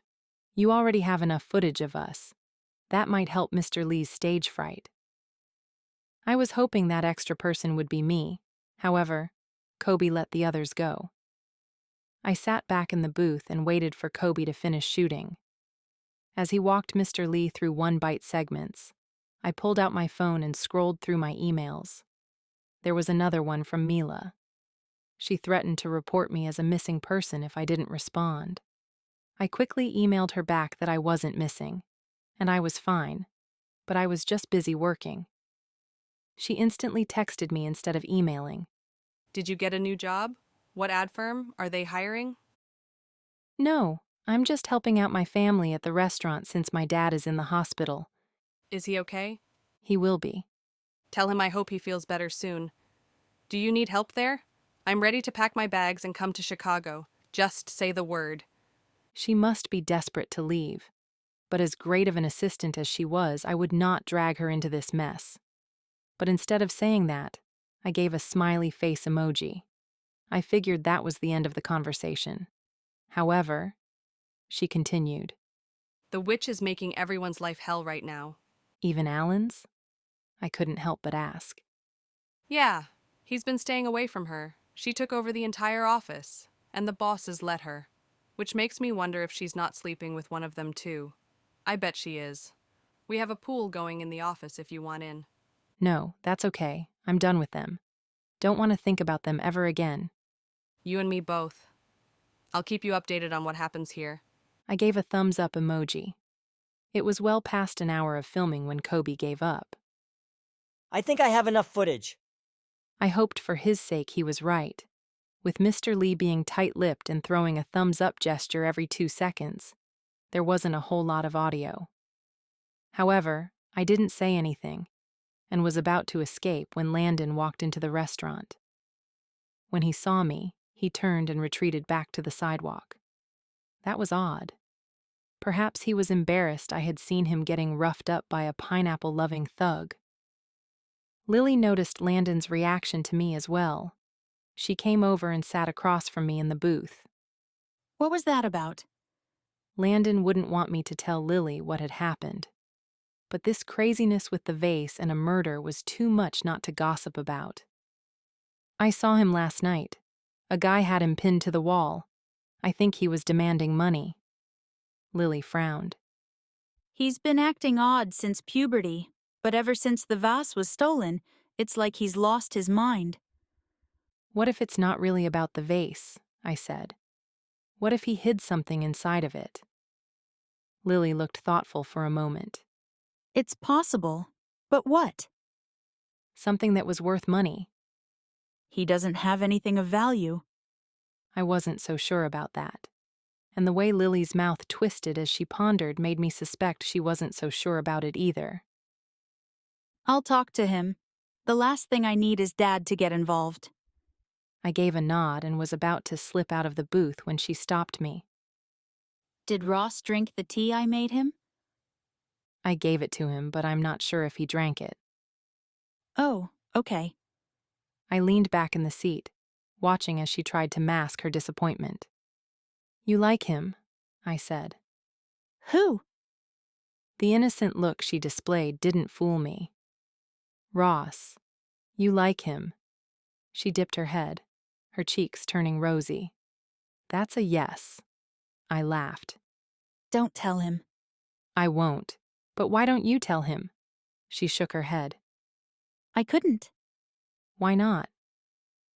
The Lily I had met as a child and grew up with would be way too demure to ask a boy out. But she seemed like she had worked past all her insecurities. What happened to assertive Lily? I asked. I'm still taking classes. This isn't an overnight process. Half the time I want to throw up or run the other way. I'm not ready to ask anyone out, especially not Ross. Especially? Just how much did she like him? What if I set you up? She shook her head. No. He'll think it's a pity date. He would not. You do know what a great catch you are, right? From her blank expression, she did not. Lily, you're smart, dependable, resourceful. You make me sound like a dictionary. You didn't let me finish. You also have the prettiest hair and a smile that puts everyone at ease. Should I go on? Because I can. No, but thank you. It's just not enough to get someone like Ross to date me. Someone like Ross? We are talking about my brother, right? Yes. I don't know what you see in him to think you're unworthy of him, but I'll disillusion you right now. He's the guy that can gas out a room with a single fart. He can drone on and on about every action movie ever made, and he got suspended for lighting someone else's fart on fire. He's not like that now. He's matured. She looked dreamy for a moment. Ugh, don't say cute. He is. I sighed. I'd have to get more material on grown-up Ross in order to sway her from the dark side. Listen, Lily. You are pretty, you are sweet, and you have a killer body. No man will turn you down. She blinked. If you really want Ross, you can have him with a crook of your finger. She blinked again. Did I break her? I wondered. Her blank look morphed into a smile. I wished I could have talked to her more, but one glance at the clock reminded me I had to get going. I have to run, I said. I have to talk to Aunt Dot, and it's right about the time she comes into work. Lily nodded, her smile still in place. I scooted out of the booth and hurried across the street. Letting myself into the restaurant, I scanned the dining room with the critical eye of a new patron coming into the restaurant for the first time. I was disappointed. Sure, the restaurant was charming in its own way. A bit of 50s Italian nostalgia mixed with rustic charm. But it was old. The tablecloths alone were past their expiration dates. They were frayed, and the plastic overlays were yellowed and cracked. The chairs were wooden with cracked cushioned seats. Someone had tried to repair them with an alarming amount of duct tape. Drippy candles stuck in Chianti bottles sat on each table. But as far as I remembered, the staff never lit the candles. They were for decoration only. So now they were beat up and a bit dusty. Fluorescent bulbs hung overhead. 2 of them flickered. No wonder we were losing business. The one nice thing about the place was all of the old pictures. If we replaced the frames, those could stay. But everything else, including the tattered red wallpaper and the cracked tile floor, had to go. A facelift in the restaurant and a facelift on the menu would make all the difference in the world. We would have to get a plan together to make it happen. I was positive my interior decorating skills were not up to par. And more than that, we needed money to redecorate. Some of it could be improved with a lot of elbow grease. But there would still be a cost. And with both me and Ross and possibly Dad tapped out, there wasn't going to be much money to work with. What are you doing here so early? Aunt Dot asked as she bustled through the front door and headed straight toward the kitchen. Aunt Dot, we need to talk. She stilled. Is it about Clark? Is he okay? He's fine. It's about the restaurant. She took a breath, letting her shoulders slump. Don't do that. You scared the hell out of me. No, it's still bad news. The restaurant is going to close in a few days unless we come up with a lot of money. What do you mean? Just what I said. The restaurant has been losing money. Ross used his savings to fund last payroll. The bills are paid for the rest of the month, but we don't have enough for this payroll. No payroll, no restaurant. Why didn't anyone tell me? I don't know. I just found out last night. Determination stole through her features, making her jaw firm. I have some in savings I can pull from that. That might help right now, but what will happen when the bills come due again? We need a plan to stop the bleeding. At the top of the list is a new menu, and we need to spruce up this place. She gaped at me. Have you lost your mind? We haven't changed since we opened. Exactly. It's time to change, or we will close. Look at this place. Really look at it. Would you want to eat here? Aunt Dot scanned the room. At first, I wasn't sure if she saw what I did, but little by little her face fell. My savings won't cover the cost of redecorating and payroll. We'll come up with a plan. Why don't we all sit down tomorrow morning with a list of ideas? She gave a nod, but I could see the hopelessness in her eyes. This restaurant meant everything to her, and she was about to lose it. It had to be a horrible feeling. Even I was nauseated thinking about it. After Aunt Dot hurried to the kitchen, I texted the family with a meeting request for tomorrow morning. And then I called Alan. I didn't expect him to answer. In fact, I thought he would ignore me completely. But he picked up on the first ring. Jade, I didn't expect to hear from you. I don't know why. You owe me money. Don't you think I'd eventually want it back? It's our money. We put all of it into the condo. Yes. And you're still living in it. I need my half. Let's talk about this rationally. There's nothing to talk about. You owe me money. Where are you? Let's just sit down and talk about this. I'm not in the city anymore.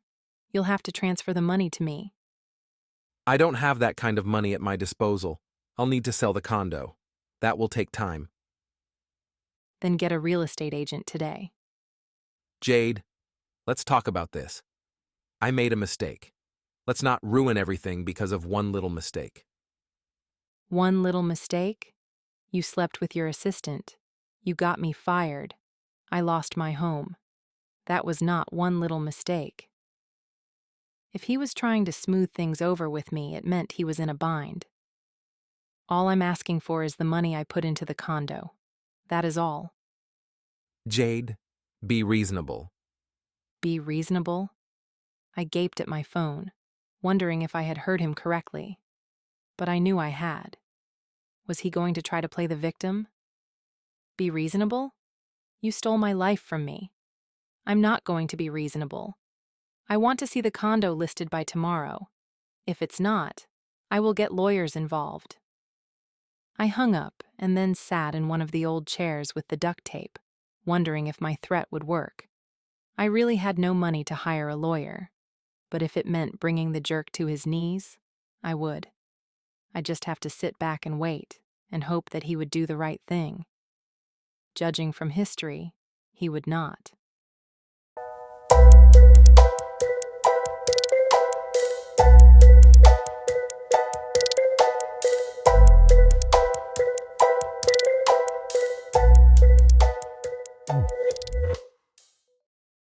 Chapter 13.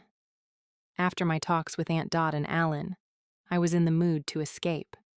Just as I was about to head out to visit Dad, a phone call came through. I cringed, wondering if it would be Alan trying to swindle his way out of the money he owed me. But it was Ross. I'm at the Italian restaurant. Logan got me in, but then he was called in to work. About Wayne's case? I asked, not wanting to sound too curious, but I was. I think so. I need you to come here in his place. Why? I was just going to visit Dad. Jade, this was your idea. Come and eat with me. It'll cost extra if we have to pay for my meal too. I didn't see any prices when I looked at the place online, which means it's expensive. I know, but you're the one who decided to do this. You just don't want to eat alone, do you? The silence on the other end spoke volumes. Fine, I said. Order me a house wine and see about an appetizer. I'll be there in about 10 minutes. Thank you. He hung up. I hired a car on my app and then headed out the front door of the restaurant, locking it behind me. It was just past the 10-minute mark when I arrived at the swanky restaurant. I spotted Ross at a corner table as soon as I walked in. The restaurant wasn't that big. In fact, it was rather small. Maybe 10 tables at the most. But the place had a lovely vibe with warm lights that glowed down on the natural wood tables. The gleaming wood chairs were obviously new and hadn't been patched together by duct tape. A woman with a brilliant white chef's coat stood at Ross's table. Ross was talking and smiling at the chef, and not the fake smile or the one reserved for annoying family. This one was charming, which made me wonder about a slight attraction. Ross needed a girlfriend, and one that could cook would be the best possible girlfriend he could have in our predicament. I thought about Lily for a moment, and what her reaction might be to the pretty chef who stood close to Ross. Maybe jealousy would spur her into shaking off her shyness. When I drew close to the table, Ross glanced over. Avery, this is my sister, Jade. Jade, this is Avery. She owns this restaurant. I held out my hand, which she took to shake. Avery, it's nice to meet you. It's nice to meet you too. I've heard a lot about you. In 10 minutes? I asked. I hope it wasn't all bad. No, not at all. Avery is the contact Logan was talking about. Before, I had been viewing Avery as a potential girlfriend for Ross, but now I looked at her differently. What was her connection to Logan? She was lovely. Her silky, dark brown hair was pulled back at the nape of her slender neck. Her eyes were a bright blue. Her smile was engaging, and she exhibited a confidence that few women truly possessed. And even though the bulky chef's coat was hiding most of her body, I knew that with her slight frame she probably looked drop-dead gorgeous in any dress. Interesting. I took a seat at the table. Your restaurant is enchanting, I said. Logan told you why we are here, right? I wanted everything to be above board. I didn't want her to suspect that we were trying to steal any of her recipes. She gave a nod. Yes, and I'm flattered. Your restaurant has been a Chicago landmark. Picking up the menu, I skimmed it. It was only one page, but the items listed were unique variations of Italian classics. You have an eclectic selection, I said. What was your inspiration for this menu? I traveled extensively for both school and some of my past jobs, and when I'm not working, I seek out restaurants I've never tried, which has taken me all over the place. It's amazing what you can find when you keep your eyes open and your taste buds active, she said with a grin, which made her even that much prettier. Well, keep it up. Looks like you're doing well, I said. Even your online reviews are stellar. Thank you. It's definitely been a long road, but it's been worth it. She touched Ross's shoulder lightly and said, I better get back to the kitchen, but if you need anything, please let me know. I will. Discreetly, I picked up my phone and snapped pictures of the menu. We need a smaller menu like this, I said. Ours is a 10-page monster. Have you talked to Aunt Dot yet? Yes, and she was shocked, like we all are. But she's willing to talk, I said, still reading the menu. If we could have a smaller menu, we wouldn't have to keep so much food in stock. But what about our classic dishes? We have so many. I gave a shrug.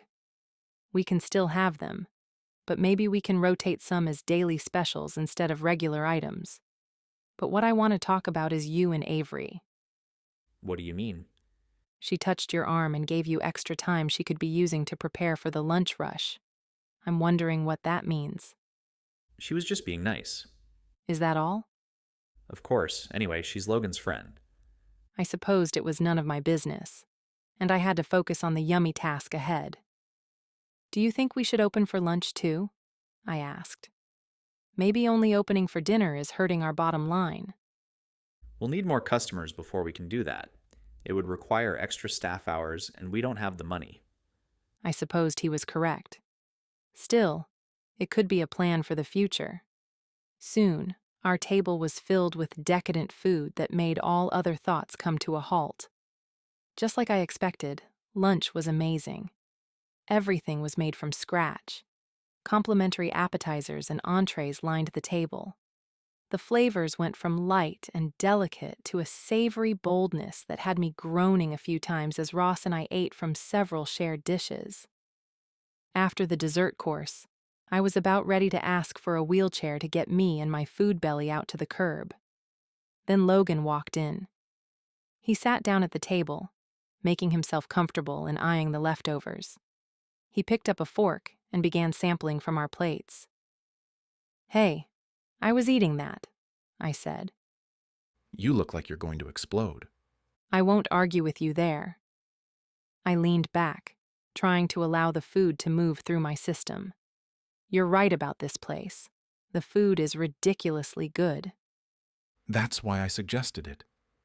It was on the tip of my tongue to ask him about his friendship with Avery, but I didn't.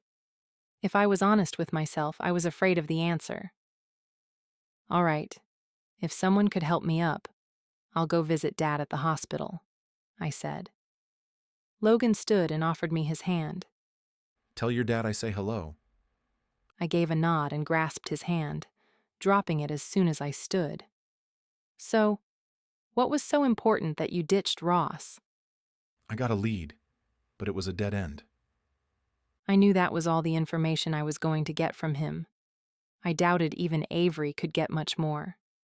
Still, I wondered, Do you at least have a suspect? Several, but we don't have enough proof. What about Mr. Cheerful? I asked. He seems to keep popping up. He's probably guilty of many things, but he's not the killer. Keep me in the loop. Ross, see you at the restaurant later. I headed to the door, but before I walked through to the sidewalk, I turned around, and I wished I hadn't. Avery walked up to Logan. She placed a light kiss upon his cheek. It was chaste, nothing special, but it was the way that Logan's arm curled around her, placing his hand at the small of her back, that had me guessing there was more going on than a peck on the cheek. And just that simple gesture pulled me back to the night I found him and Mindy together. The feeling of betrayal caught me at the throat. Just as I was getting the emotion under control, Logan glanced over at me. Our gazes clashed. I backed away through the door and didn't look back.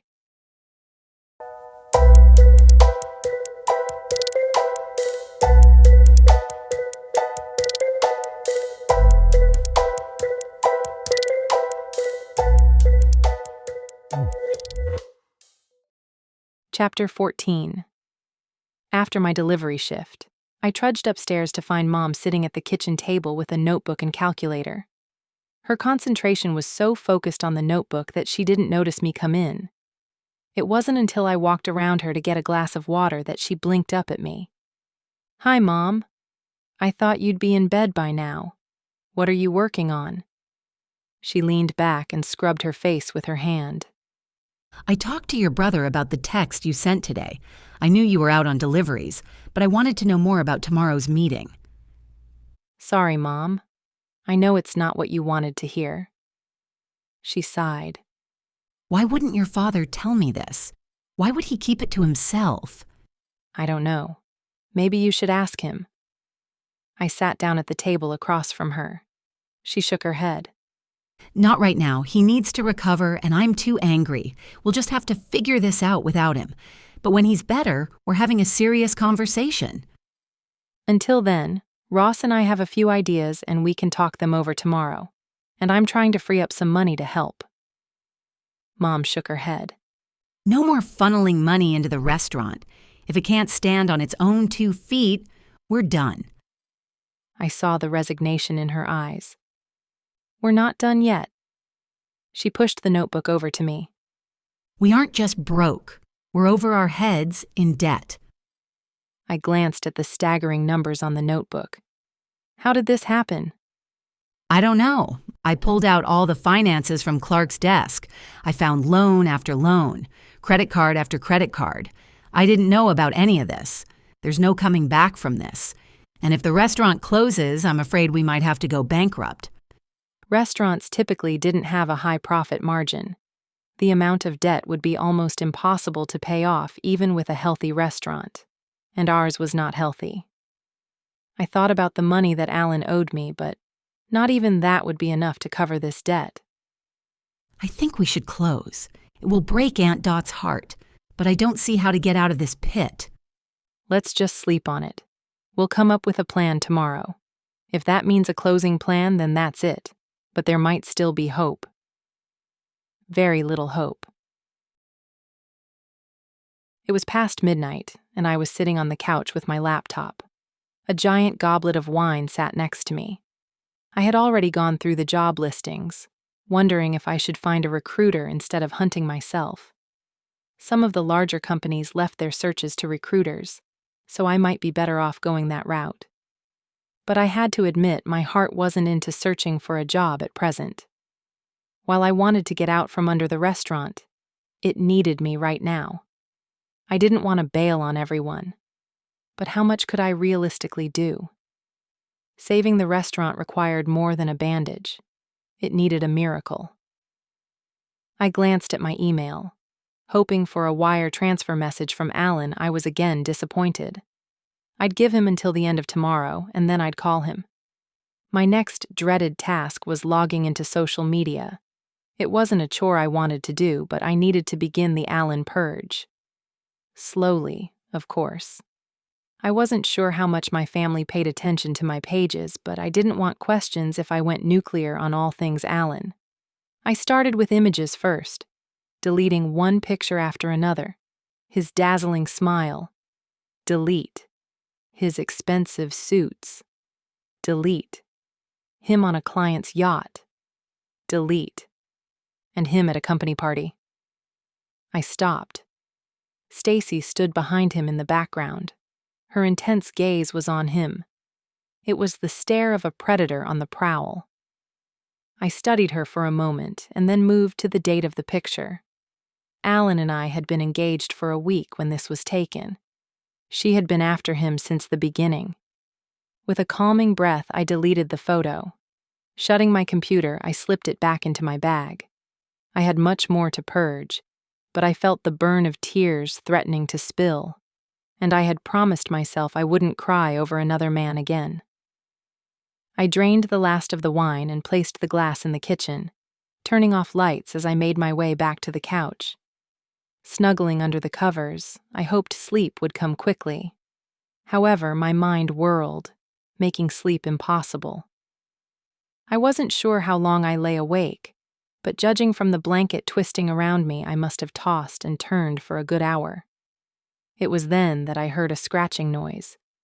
Stilling at the new sound, I strained to listen. The scratching came from the door. Was someone trying to get in? I scrambled off the couch, snatching my phone off the coffee table, and scurried to Mom's room and locked the door. Without turning on the light, I navigated the bedroom by the alley light that filtered through the curtains. As soon as I was near the bed, I reached out to touch her arm. "Mom, wake up," I whispered. She stirred but didn't wake. "Mom, wake up," I said, giving her arm a little shake. She snorted awake and then jolted upright, nearly butting my head. I backed away quickly. "Jade, you scared me." "Shh. I think someone is trying to break in." "Did you call the police?" she asked as she hopped out of bed, stepping on my foot. I muffled a cry as my foot throbbed, and then I jabbed my phone at her. She snatched it and dialed for emergency. As she talked to a dispatcher, I prowled through the darkness to find something to use as a weapon. Alarm clock? Maybe if I used the cord, I could strangle the intruder. But I didn't want to get that close to the person. Hairbrush, clothing, jewelry box. I was coming up short. Nothing in here would be useful to swing and hit with.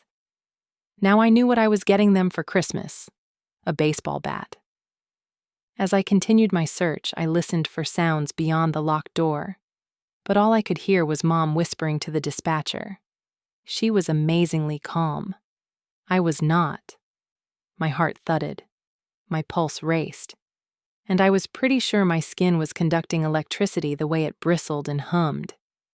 Giving up my search, I tiptoed over to the door to listen. Other than Mom's whispering, I didn't hear anything. The sound hit my ears louder than probably what it was. I wasn't sure what the noise was from, but I did know Mom and I weren't alone. Someone was definitely beyond the bedroom door. Turning to flag Mom, I gestured to the door.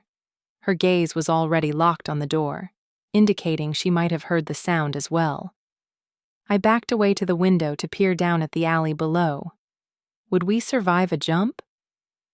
The restaurant below didn't have a regular one-story height, making this jump that much more dangerous, especially landing on asphalt and the cigarette bucket. And with Mom full swing into her 50s, I didn't want to take the chance unless we had to. A siren blared in the distance. I had never paid attention to sirens in the past to know what kind of emergency vehicle it was, and being in the city, sirens were as common of a sound as a native pigeon caterwauling. While I hoped it was the police coming for us, I wasn't sure. Mom came over to the window as blue police lights grew closer, dancing over the street and alley. They were here for us. A breath caught in my throat, and I realized I had been holding my breath. A cough burst out of me, and once it was out, I couldn't stop coughing. It was as if my body was trying to reclaim what I had kept from it. Mom patted me on the back as if it would help. It did not. But after a few moments, the coughing faded, and in its place, hiccups reigned. A full-body hiccup rocked me as the police announced themselves. Moments later, a knock sounded on the bedroom door, along with another announcement that it was the police. Mom opened the door and spoke with an officer. They had performed a sweep of the apartment. Someone did break in, but they were gone. Relief of averted danger made my legs gooey, and suddenly I was more tired than I had been moments ago. I sat on the bed as Mom answered their questions. Yes, we were unharmed. No, we don't have security cameras. Yes, we'd check to see if anything is missing. Just as a hiccup rattled through me, a blanket was wrapped around my shoulders and a bottle of water was placed in my hand. I looked up to find Logan. You okay? When I hiccuped again, he pointed to the water. I opened it and drank a few sips, but the hiccups persisted. He sat next to me, the bed compressing slightly, leaning me toward him. And I didn't mind it so much. In fact, I'd like to have allowed my body to sway over to him to absorb some of his strength, his calmness. I don't know when the switch flipped, but one moment I had been in a semi-calm panic, and now I was hiccuping and gooey and shaky. When did I start shaking? I glanced over at Mom, who was handling the situation much better than I was. Logan put his arm around my shoulder, and just that light touch had me leaning against him. If someone had told me 10 years ago that I'd be wrapped up next to Logan, I'd have called them delusional. But right now, it was the only place I wanted to be, because I knew no matter the past, Logan would protect me.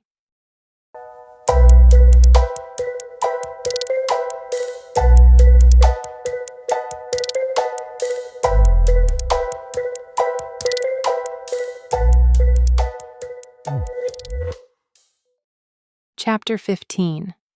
The morning sun blasted me in the face, waking me from a fitful sleep.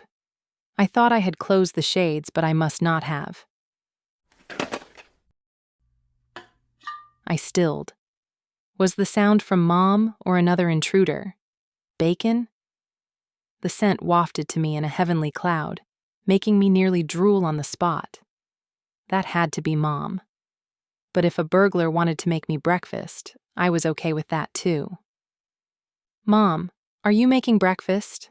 I asked, rolling up to sit on the couch. I rubbed the sleep from my eyes. Your mom is baking downstairs. Logan? He leaned out of the kitchen. Omelet or scrambled. I can't do any other eggs. Why are you here? Making breakfast. But why? I'm hungry. Thought you might be too. The longer you question me, the greater the chance the bacon will burn. I'll shut up. Save the bacon. I pushed myself up to stand. I'll be ready in 5 minutes. Scrambled is fine. Ordinarily, I'd probably just eat breakfast in my pajamas. But Logan was dressed and looked presentable. I could make a winning bet that I was a mess. And why was he here? I knew he said he was hungry, but he had a girlfriend chef he could cook with, who probably never burned bacon. But I knew the reason. It was his way of checking up on us. Sweet, really. But annoying too, since I was doing my best not to see him. Well, not really. I hurried to shower and change. I then brushed my hair and my teeth and called it good. By the time I sat down at the table, breakfast was plated and set in front of me. Can I eat here? He asked, pointing to the table. Where else would you eat? If I had asked you a couple of days ago, you probably would have said the sewer. I grinned. And you would be right. But I've been upgraded to the table today? For now. You made food, but you really didn't have to check up on us. Mom would have been the first to call you if something went wrong. He gave a shrug, knowing I was right. I nibbled on some bacon before asking, "Any leads on who broke in?" Not yet, he said as he stood to fetch 2 glasses of ice water that looked heavenly. I hadn't realized how thirsty I was. When he sat back down and slid a glass over to me, I said, "Sorry. I'm not much of a hostess. I didn't think of water. Coffee will be ready in a few minutes. Coffee. Bacon. Logan. That trio could sway a girl to do many things. So, no leads, I said, steering the conversation back. Do you think the break-in has anything to do with Wayne's killer? I wouldn't think so. It's not like you had ties with Wayne other than the restaurant. But Mr. Cheerful is looking for money. Maybe he thinks he can break in and steal what he was owed. Sure, but nothing was taken. From the time the call came in to the time we arrived, he could have taken the TV or your computer. But so far you haven't noticed anything missing. True. I sighed and ate a little more. His scrambled eggs were unusually good. I normally didn't go out of my way for scrambled eggs, but for these, I would. What did you put into the eggs? It's a secret. You already know it's impossible to keep secrets from me. Why bother trying? He grinned, making his eyes crinkle at the corners. A boyish charm fell over his features. The boy I had fallen in love with. I glanced back at the bacon and was irritated that I no longer wanted to eat. And with my irritable mood came a question I didn't want him to answer, and yet I asked it anyway. Are you dating Avery? His gaze locked with mine, and I could tell he didn't want to answer. Never mind. I don't want to know anyway. So, have you figured out the connection between Landon and Mr. Cheerful? You mean Smith? I guarantee his name is not Smith. Is he from the company? Uncle Sal used to tell Ross and me stories about the company, which ran with the likes of Capone. Under the watchful glare of Aunt Dot, Uncle Sal had made sure to keep the stories G-rated, but my imagination filled in the blanks. The company was still a part of Chicago, just like deep dish pizza and jazz. I often wondered if Uncle Sal had been a part of the company since he knew so much, but he said he wasn't that stupid. Plus, a relative of his had been in the company for all of a week before he screwed up and was never seen again. Either way, the company still ran in Chicago, and if Wayne was desperate enough to borrow money from them, he might have gotten into hot water. As far as I know, Smith doesn't have ties to the mafia. I'd have to ask Uncle Sal. Even without being in the company, Uncle Sal seemed to know everyone. What do you think Landon is up to? Lily and Mr. Lee are worried about him. I don't know what he's doing, but whatever it is, it's dangerous. What kind of detective are you? You should be investigating. He leveled me with a flat stare. If someone doesn't step in, Lan will end up like Wayne, I added. Just make sure you aren't that person. Logan warned, which made me prickle. I didn't like being told I should or shouldn't do something, and it made me that much more determined to figure out what was going on before something bad happened to Landon or anyone else. Jade, I'm serious. Promise me you won't get involved. You know I can't promise you that. He leaned in. I'll put you under surveillance if you pull one of Nana's stunts. A threat? A promise. Why would you care if I asked around a bit? Because that leads to trouble. And the last thing I need is to be chasing you around town trying to save your ass while I have a million other things to do. There had been a time when he didn't mind chasing my ass around town. I wasn't going to say as much, but the thought was still there. Never fear. I will not follow in Nana's footsteps. But I would tiptoe around them, and there was nothing Logan could do about it. I dreaded the family meeting, but since I had arranged it, I should be there. The emotional drain from just thinking about the restaurant potentially closing was souring my stomach. I couldn't imagine how the others felt. Let's get on with it, Aunt Dot said, calling the meeting to order. She sat at the round table we used for large groups. We all took a seat and stared at each other. Kobe sat on one side of me with Ross on the other side. Mom sat near Aunt Dot. Brave. Uncle Frank was MIA, but he never really cared about the restaurant anyway. Plus, if Uncle Frank had any ideas, Aunt Dot would shoot them down right away. He was better off at the hospital playing cards with Dad. I wasn't sure if Nana would make an appearance, But Aunt Dot didn't waste any time diving into her ideas, which included a makeover of the dining room. I love the idea of remodeling, Mom said, nodding in agreement. What's the point if we're going to close in a couple of days? Ross asked. I can take money from my savings. We can get through another pay cycle. Your savings will help for now. But then what? It will buy us time, I said. We can cut down costs where we can. We run on a shoestring budget to begin with. There's no cutting down. Are you saying you don't want to try to save the restaurant? Would you rather shut down? Of course not.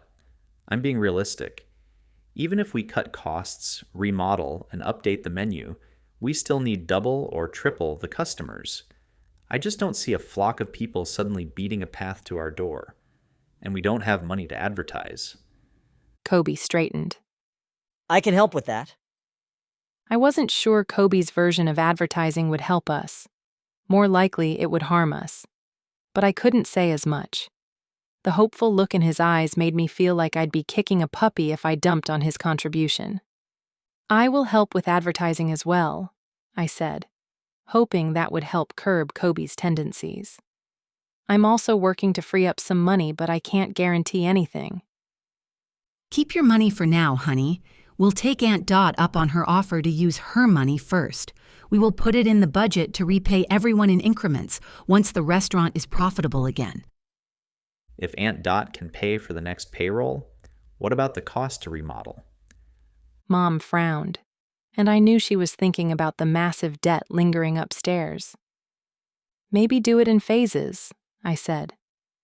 Mom, you have enough fabric upstairs to reupholster the chairs and make new tablecloths, and it would help clear out that bedroom. You just want your bedroom back, Ross said with a smirk. I didn't deny it, but I wouldn't confirm it either. Little by little, we came up with a plan. Mom would start redecorating. Aunt Dot would update the menu. Ross would work with vendors and find ways to trim without cutting quality. And Kobe and I were on advertising duty, along with creating a web presence and social media platform.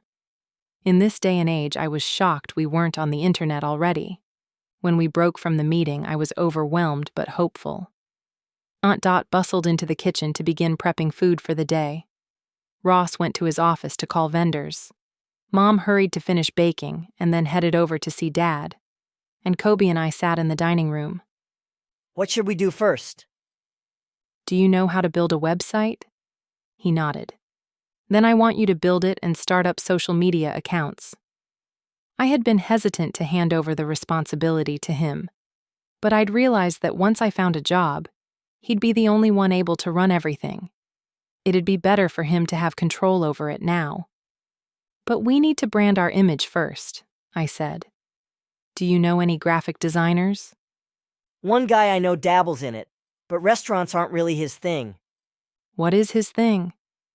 Kobe picked up his phone and scrolled through it and then showed me the screen.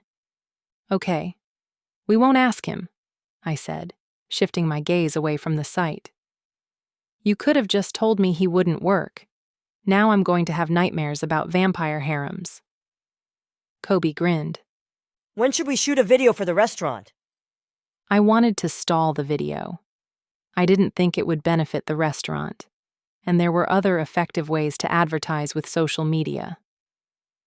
Let's wait on that until we redecorate and have a new menu. Then we can show this place better. He gave a nod. I think I can call in a favor for help with branding. With who? A woman I worked with. I stalled when I realized I used the past tense, but Kobe didn't seem to notice or care. Get the domain name, and I'll get you logos. Will do, boss, he said with a playful salute as he stood. I'll work on it after my shift tonight. Right now, I'm due at the park. What's going on at the park? A model shoot.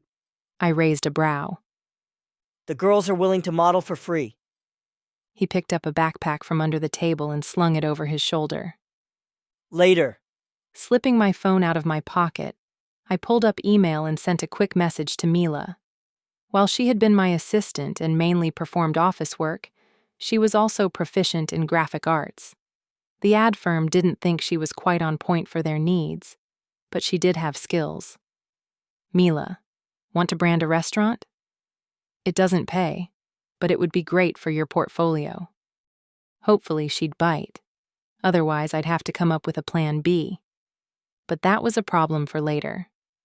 Right now, I wanted to speak to Uncle Sal. Ever since my chat with Logan, my imagination had taken over. I had too many questions, and I needed more information. Uncle Sal might provide them. And if I knew Uncle Sal, he'd be causing problems with the nurses right about now. I walked through the dining room and headed past the kitchen.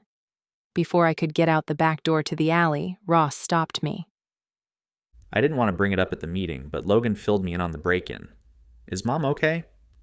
Yes, and I'm fine too. Thank you for asking. He rolled his eyes. I know you're fine. I just wondered if Mom might want me to stay over tonight. There's only one couch and it's mine. Anyway, she was level-headed through the whole thing. I couldn't say the same about myself, but Mom should be proud of herself. And nothing happened. We never saw the person, and nothing was taken. Why did they break in if they didn't take anything? I leaned in. I think this has to do with Wayne. He owed money. Even Jalen's place was broken into. But she's Wayne's wife. It makes sense that she might have something. Why would Mom? I don't know, but if they hit Jalen and Mom, then they might try you next. His eyes widened slightly before he shook his head. That's a stretch. I shrugged. Someone is desperate. Desperate people don't think rationally. Maybe Logan can bunk with you. I don't need him to come and watch over me. I'm not a child. No, but he has a gun. What would you defend yourself with? Your 8th grade trophy for being most likely to be a workaholic? I threw that away a long time ago. Then think of it as a slumber party. You and Logan can braid each other's hair and have a pillow fight. Ross's gaze narrowed. Weren't you leaving? I smiled. See you tonight. Can't wait, he muttered, and he retreated to his office. After all of these years, I could still make Ross flee. It gave me a warm, fuzzy feeling.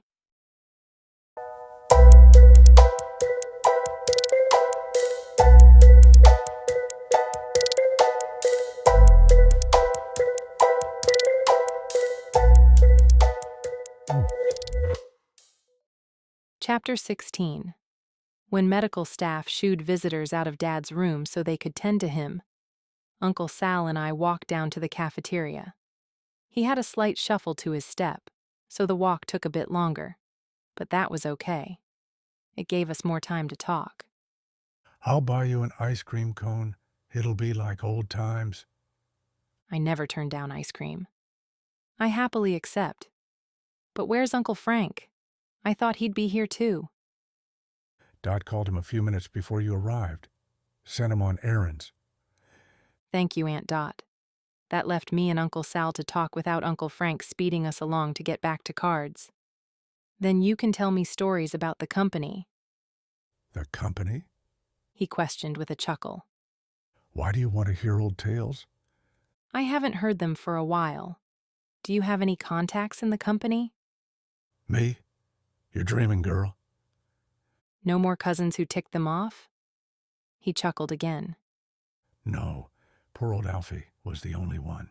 He used to call himself Arson Al, but the kid hated fire, was afraid of it.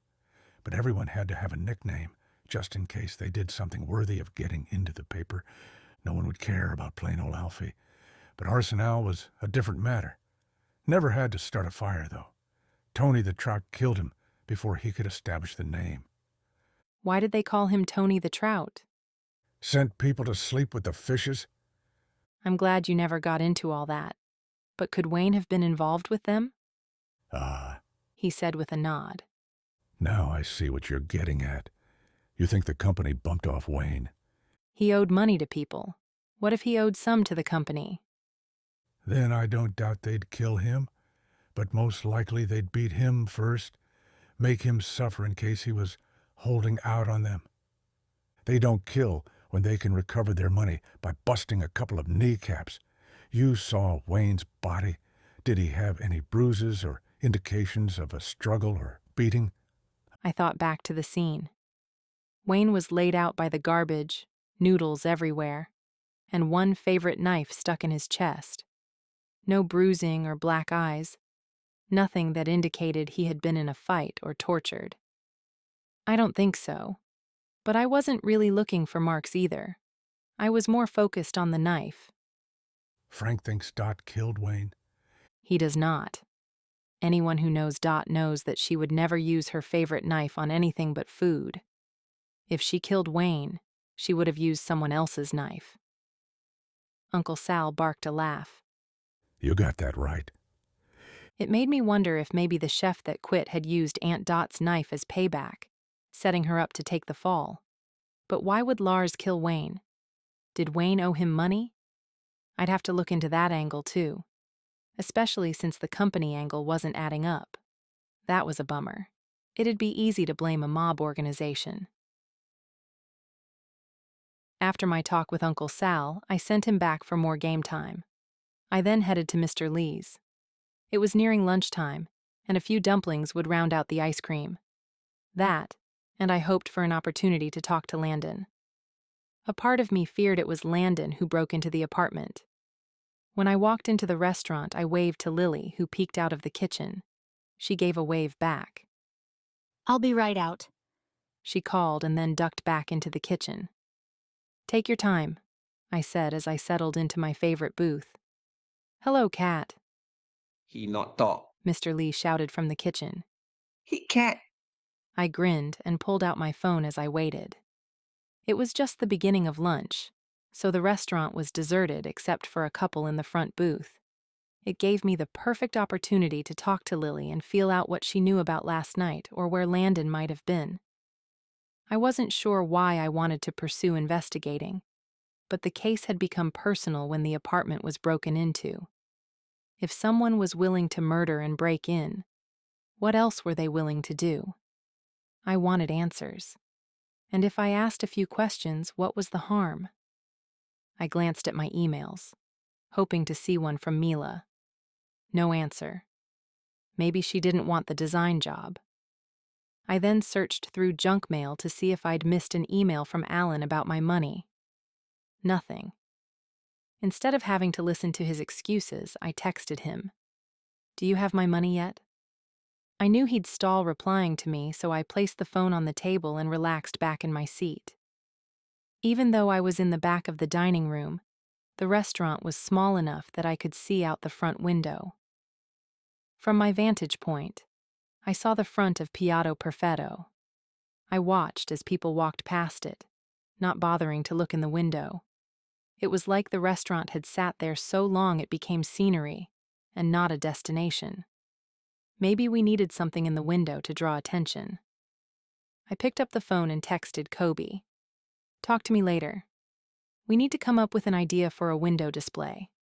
I wasn't sure he was the best person to help with a display, but I didn't want to add responsibilities to anyone else. Ross, Mom, and Aunt Dot already had a plateful, and I felt confident Kobe and I could come up with something. Lily walked out of the kitchen with a plate of dumplings and a teapot. She set both in front of me. You know me so well, I said. She laughed as she filled a cup with hot tea. You are simple, unlike some other people in your family. Who? I asked. My family was an open book. She shook her head, not answering the question. Are you working today? Yep. Every day. Why? Just curious.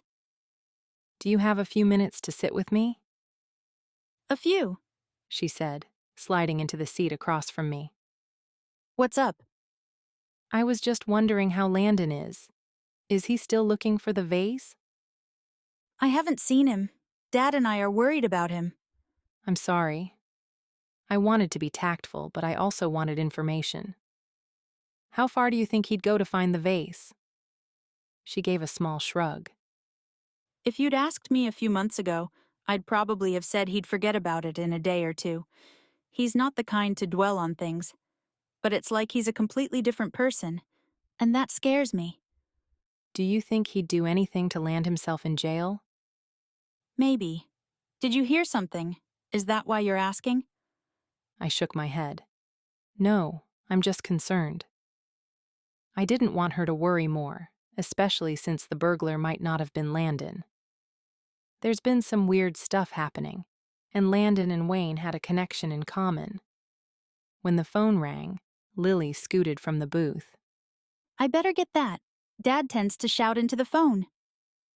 As Lily went back to work, I dug into the dumplings. Heaven. Distracted by food, I didn't see Logan walk in until he sat down across from me and snatched a dumpling. He brought it to his mouth with a smile. I warned you what would happen if you stole my dumplings. You did, and yet here I am stealing them. How did you know I was here? I could say it's my sharpened detective skills, but I saw you walk in here. I leaned back. What do you want besides my food? He fished a card out of his pocket. There was a 6-digit code on it. What's this? I asked. Your alarm code. We don't have an alarm. You do now. I paused for a moment. Mom didn't say anything about installing an alarm. Maybe she had been more scared than I'd thought. But still, getting same-day installation would be nearly impossible. Why are you giving this to me? I asked as my mind still whirled. Because they just finished installing it. I figured your mom would be at the hospital. So, Mom had you meet the installers? Why didn't she have me meet them? She doesn't know about the alarm. You did this?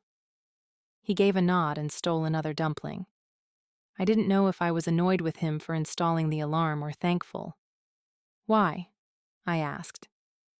Because I never want another break-in call with your address on it again. I knew he meant my parents' address. I doubt he'd install an alarm for me. But, at the same time, I wasn't so sure. I'm sure Mom will be relieved, I said. Thank you. He gave a nod. How did you get it installed so fast? I know a guy. He owed me a favor. That must have been a sizable favor for same-day service. He gave a slight shrug, which made me suspect he wouldn't admit how large of a favor it was. How much do we owe him for the alarm? Nothing. Was that part of the favor? Yep. And the monthly service fee? Included. I raised a brow. It's no big deal. It kind of is. For my peace of mind, the favor was well used. He really did love my parents. Do you have any graphic designers that owe you favors? No. Why do you need a graphic designer? We're rebranding the restaurant. I could ask Avery who she used. Ugh. I was in a pleasant place with my dumplings, and he had to mention the girlfriend. No, but thank you. Are you sure? We don't have a budget to pay anyone. He looked as if he was about to say something, but then stole a dumpling instead. You owe me dumplings. I just got you an alarm. Doesn't that cover it? Not when it comes to dumplings. He grinned and gave a quick wink that I felt all the way to my toes. Damn him. I reminded myself that he was a cheater and immediately felt better. Well, somewhat better. I need to go, he said as he slid out of the booth. Wait, any more leads? If there are, I'm not telling you. Why? Jade, I know you, and you missed your calling in life. You should have been a journalist. What does that mean? You can't let things go until you know everything. So I'm a little curious. That's not a bad thing. It can be. I raised a brow. Just how bad were the people Wayne was dealing with? The company or the blood dragons? Jade, I'm not telling you anything about the case, so drop it. He turned away and began walking toward the door. I racked my memories for who the other Chicago Sharks were, but he continued his path and left the restaurant. What's wrong? Lily asked as she returned and slid into the booth. I saw Logan here. Did he say something to make you mad? I'll beat him up if he did. I asked Logan for an update on the case. He refused. He's a detective. He can't tell you everything. True, but he's telling me nothing, which gives me every reason to assume whoever Wayne was involved with was bad. Of course they were bad. They killed him. And Lan is involved somehow. The vase he's searching for has to be either a link or a clue to the case. What do you think will happen to Landon if Logan doesn't find the person responsible? Lily blanched. Lily, I'm sorry. I don't want to worry you. Too late for that. I know. But maybe just ask Lon how much he owes. See if there is a way to cover it. It's better to be out money than out a brother.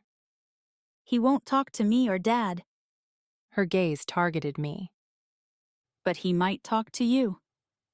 I didn't want to give her false hope. I doubted he would talk to me. But maybe a pizza would get him to not run when he saw me. Where's he been staying? I asked. She shook her head. I don't know. But I can ask around and text you if I find out. Okay.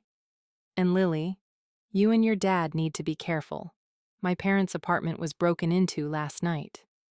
She gasped. We were unharmed and nothing was stolen. They had to be looking for something specific. She frowned. Like a vase? Maybe. I don't know. I'm only telling you so you don't get blindsided. Maybe hang a bell on your apartment door just so you're alerted if someone comes in. She sighed. It was Landon, wasn't it? I honestly don't know. But if I had to guess, then yes. I'm so sorry. This isn't your fault. No, but my brother is up to something, and it's not okay. Just keep yourself safe, and let me know where your brother is staying. Maybe it's best if you don't go to see him. I'll bring him a pizza. If nothing else, I can feed him. It looked as if she was going to tell me no, but she sighed and said, You're a good friend. A good enough friend to bring me more dumplings? Logan ate half of mine. She laughed. Done. I'll be right back. My phone rang as Lily returned to the kitchen. I glanced at the phone screen and lost my appetite. Thinking about murder, gangs, and burglary didn't affect my appetite, but one call from Alan flatlined it.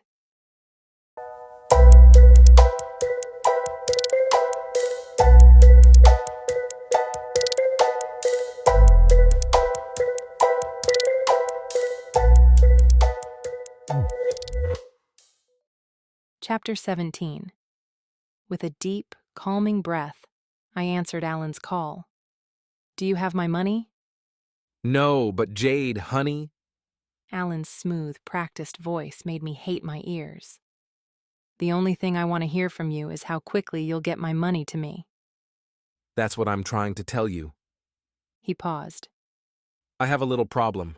I don't have access to my accounts. Don't lie to me, I said, reining in my anger that pulsed against my temples. It's not a lie, I swear it. If you're not lying, then you did something stupid. Stupid is going a little far, but I'll need the engagement ring back. Did he seriously ask me for the ring? Fury sizzled my brain cells, and I pondered how I could reach through the phone to strangle him. You owe me money and you expect me to give you the ring? The engagement ring that I paid half of? The engagement ring that I faithfully wore while you banged your secretary? And why didn't I think of it before? I had held onto the ring to keep up the ruse I was still engaged, but I could pawn it and get money for the restaurant. Jade, be reasonable. Once I get access back, we can work this out. But I'm between a rock and a hard place, honey. You have a job. I've been blackballed by your side piece. Don't you dare tell me about being in a bad place. I'm sleeping on my mother's couch. Calm down. It's not that bad. And I'll pay back the cost of the ring plus half of the sale of the condo. But I can't sell it yet. Why not? Things got a little out of hand. What the hell did you do? Nothing. Tell me, or so help me, I will sell the ring and pay for a private detective to dig up every sleazy thing you've ever done and posted on every social media platform. It's hardly a thing to get worked up about. I'll fix it, though. Everything happened rather quickly, and I'm doing my best to straighten things out as soon as possible. So, Jade, about the ring. You will never get the ring, I growled, and then I hung up. I looked up, and due to the couple who darted speculative glances at me, realized my conversation had grown loud, which meant Lily and Mr. Lee had heard everything. Damn. While I had figured I couldn't hide my secret forever, this wasn't the way I wanted it to come out. Are you okay? Lily asked as she came out of the kitchen with more dumplings. I reached for the plate as if it would cure everything. I'll be fine, I said. Sorry, Jade. I overheard. So did the couple trying to pretend they didn't. I didn't realize you were going through so much. What happened? I got engaged to a cheater. I've lost everything, including my job and home. I'm so sorry. Does anyone else know? I shook my head. And please don't say anything. I don't want pity. I just want to shove these dumplings into my mouth. Don't let me stop you. Let me know if you need anything. Just the bill. I'll pay now. It's on the house. I frowned. I said no pity. There's no pity here. You said you'd reach out to Lon with pizza. This is a swap. Oh, okay. She smiled and returned to the kitchen. I felt confident Lily would keep my secret, but it did make me fear my time for denial was coming to an end. I either needed to find another job quickly or be truthful about my circumstance. At 9 o'clock, I returned to the restaurant from my last delivery armed with a large bag of pistachios. Aunt Dot was in the process of closing down the kitchen. Where did those come from? Aunt Dot asked as she wiped down the prep table. A very sweet and apologetic couple gave me these as a tip. They realized they were short, so I have a pocket full of change and enough pistachios to eat for a year. Aunt Dot frowned. But they did give you enough to cover the pizza, right? Yes. My pockets are about to burst. Well, at least we didn't get stiffed. I set the bag down on the side counter near the phone. Is there a reason you're closing the kitchen so early? No one's in the dining room and no calls have come in. Oh, I have a pizza order. How? The phone hasn't rung. I didn't want to mention Lon. Aunt Dot wouldn't be sympathetic, and there was no way I'd get her to make a free pizza for him. Never mind, I said. Is Ross in the office? She gave a nod. I hurried out of the kitchen and into Ross's office, where he was calculating receipts. I emptied my pockets onto the desk. His fingers stalled on the calculator. Why do you have a mountain of change? The last delivery paid in pennies, nickels, and dimes. No quarters. Said they needed those for laundry. He groaned. You must be stressed. Why don't I take care of closing? I suggested. He glanced warily at me. Why would you want to do it? Because I'm being helpful. He narrowed his gaze. And I need you to make me a large pepperoni pizza, I added. Aunt Dot closed the kitchen. She'll let you into her territory, but not me. That's because last time you tried to make a pizza, you had dough stuck in your hair, marinara on the ceiling, and I'm pretty sure you used 20 pounds of cheese. I was 10 years old. You were 15. Either way, that's why I'm asking you. Why do you want pizza anyway? I'm hungry. When he looked like he was going to argue, I gave him a very whiny, please. He rolled his eyes. Fine. I grinned as he walked out of the office. By the time the pizza was cooked, I'd have the closing paperwork finished and could track down Lon. I glanced at my phone, wondering if Lily had sent over the address yet. There wasn't a text. Maybe she was swamped at work. I sent her a quick text saying Ross was making the pizza now. Ross peeked his head into the office a short while later. Pizza's in the oven, and Aunt Dot left. Can you handle taking it out, or do you want me to stay? Are you trying to leave? Yes. I should be fine. Just show me how to turn off the oven. I followed him into the kitchen and over to the wall of ovens. He pointed to the one he was using. It's this knob right here. Just turn it to the left. The light will go off, indicating it's off. Simple enough, I said. A distant knocking sound came from somewhere. We both looked at each other. Is that the front door? I think so. Who would knock on the door? The lights are off and the closed sign is up. I headed to the swinging door and peeked into the dining room. From my spot, I could see Lily standing just outside the door. Oh, it's Lily. Ross nudged me over to glance through the door. What's she doing here? I don't know, I lied. I'll go find out. You go home. Are you sure? I nodded. Positive. I walked out of the kitchen and over to the front door to let Lily in. I brought the address, she said, handing me a small piece of paper.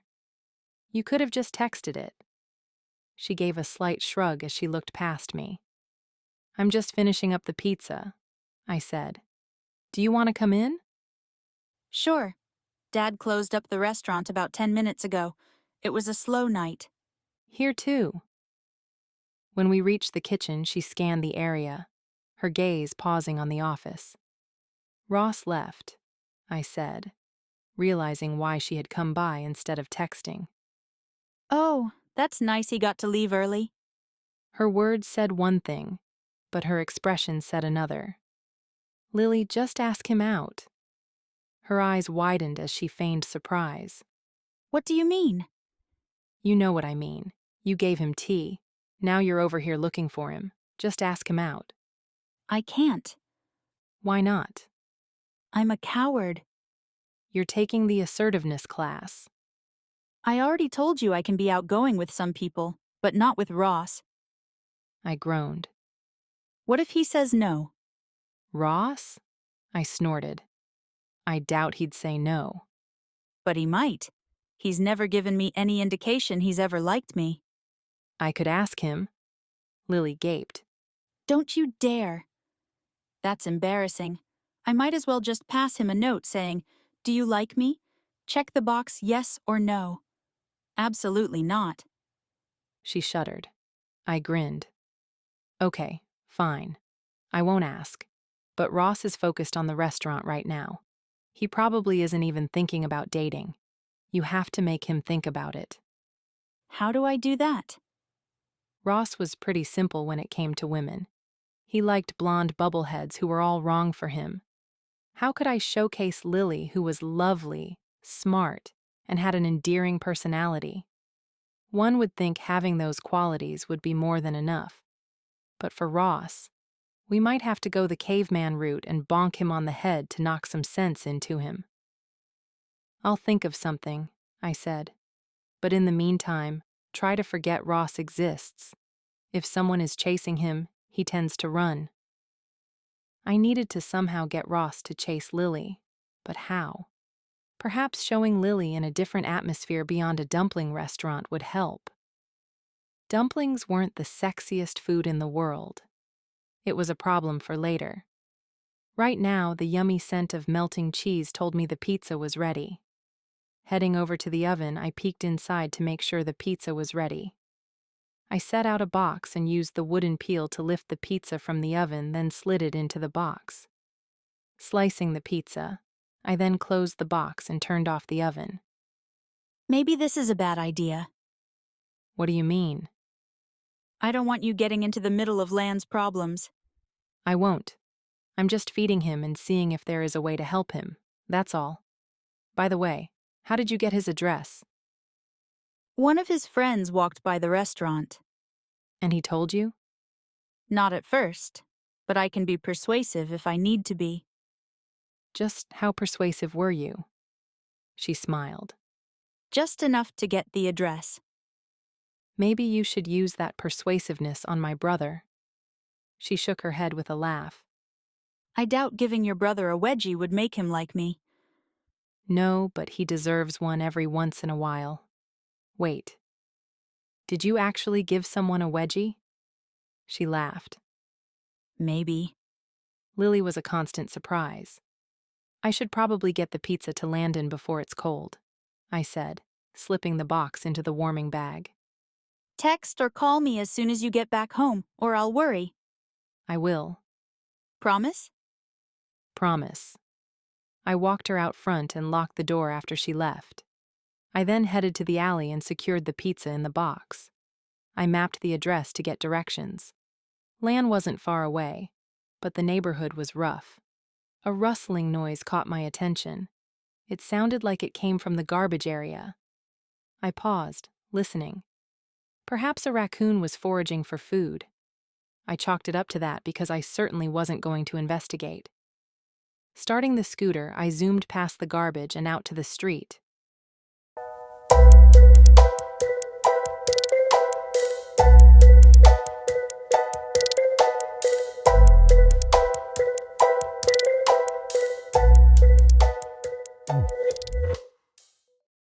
Chapter 18. I pulled up along a 4-story building that had its industrial heyday in the 50s. Every window was shattered, as were the streetlights around it. The faintest hint of summer twilight gave its general darkness a sinister glow.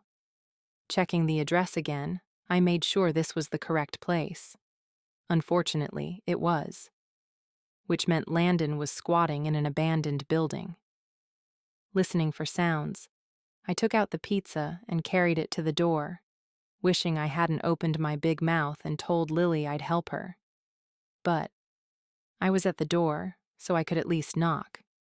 Being such a large building, it could be no one would hear me. And then I could say, I tried. Bringing my shaking hand up to the metal door, I gave the barest hint of a knock. And yet somehow it sounded like I had pounded on it with a sledgehammer. Who's there? A voice asked from beyond the door.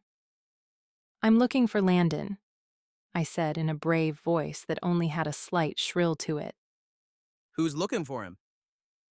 I have pizza for him from his sister. Just let me deliver it so I can clock out for the night. The door opened slightly. I couldn't see anyone past the dark sliver. Who are you? The delivery driver, I said, pointing to my scooter with the dented pizza warmer. The door opened wider and a man stepped into view. He had to be 20 at the most. Instead of hair, a dragon tattoo circled his head. Was he a member of the Blood Dragons? Give it here. No. I have to deliver it to Lan personally. He glared at me. No outsiders allowed. Fine. Then tell him to come get the pizza. His glare remained. Listen, I was promised a decent tip if I gave it to Landon directly. Give me 20 and I'll let you in. I don't have any money. If I did, I wouldn't be working this crappy job. You probably have some tip money on you now. I don't. This is the last pizza of the night. I already turned in everything to the office. That's bullshit. The office doesn't keep your tips. Give me your money and I'll let you in. While the guy's tattoo was a bit on the menacing side, and we were basically standing in the dark, he no longer scared me. Judging from the way his clothes hung loosely on him, he looked like he needed a decent meal. What's your name? I asked. None of your business. He made a grab for the pizza, but I backed away. Do you promise at least a portion of this pizza will get to Landon? He paused. Yes. Are you lying? His gaze narrowed. I don't lie. I didn't want to argue with him further. It looked like I wouldn't be able to force myself in to see Lan. And, truthfully, I didn't want to go into the dark building. How many people live here? None of your business. I'm just wondering so I know how many pizzas to bring tomorrow. He blinked as if wondering if he had heard me correctly. His sister is buying us more? No, but if I bring enough pizzas for everyone tomorrow, I want to guarantee that Landon will be the one to answer the door. If his sister isn't buying the pizza, why do you care? I'm a friend of the family. I'll buy the pizza. Do we have a deal? He looked at the pizza and then nodded. As soon as I held out the box to him, he snatched it and slammed the door. You didn't say how many people, I said. 6. was the muffled reply. I suspected he already had a slice of pizza stuffed into his mouth. I headed back to the scooter and started it. Once I was a few blocks away, blue lights reflected off my mirrors and lit the road like it was a disco party. With a groan, I pulled over and dug into my pocket for my driver's license. I heard the slam of a vehicle door and then footsteps. "I swear I wasn't speeding," I said, pulling out my license and handing it to. "Oh. Fancy meeting you here."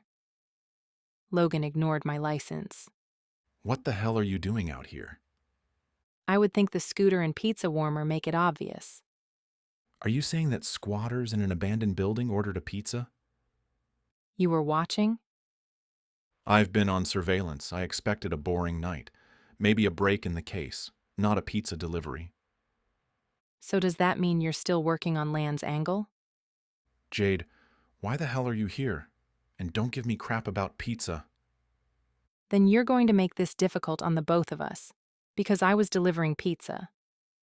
Someone in there called for delivery?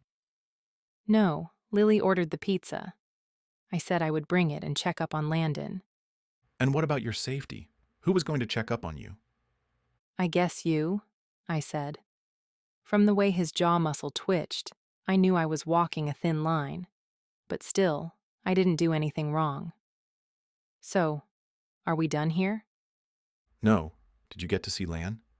I shook my head. I didn't see him, but the guy at the door said 6 of them live there. Why would he tell you that? I hesitated. Logan was not going to be happy with the truth. Because I asked.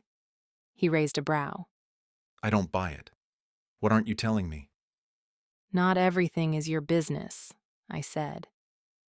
He leaned in, crowding my space as he brought himself eye level with me. Don't mess with me, Jade. You nearly had me calling for backup. Tell me what you're up to or I'll put you on surveillance as well. He'd do it too. I'll tell you if you promise to not overreact. You'll tell me, or I'll haul you in for questioning. You wouldn't do that. Don't test me. Tell me what you're up to. All I'm trying to do is feed a few kids. That's all. I said if I brought pizza for everyone tomorrow that I want to see Landon in person. He straightened. You're not coming back tomorrow. I already said I was. I'll bring the pizza to them instead. I laughed. They wouldn't open the door for you. You have cop written all over you. Even in jeans and a black t-shirt, he couldn't pull off a thug look. Don't make this into a thing. I'll deliver pizza tomorrow. Feel free to lurk in the shadows. And I'll let you know what Landon says. No, I'll take the pizza, and you stay home. I really didn't want to argue with him all night. I knew he was capable of it, and I was tired. Do whatever you want, but they won't open the door for you and you'll ruin the microscopic bit of trust they have in me. I'm heading home. Where's your helmet? I don't have one. You need a helmet to protect that stubborn brain of yours. Stubborn? You think I'm stubborn?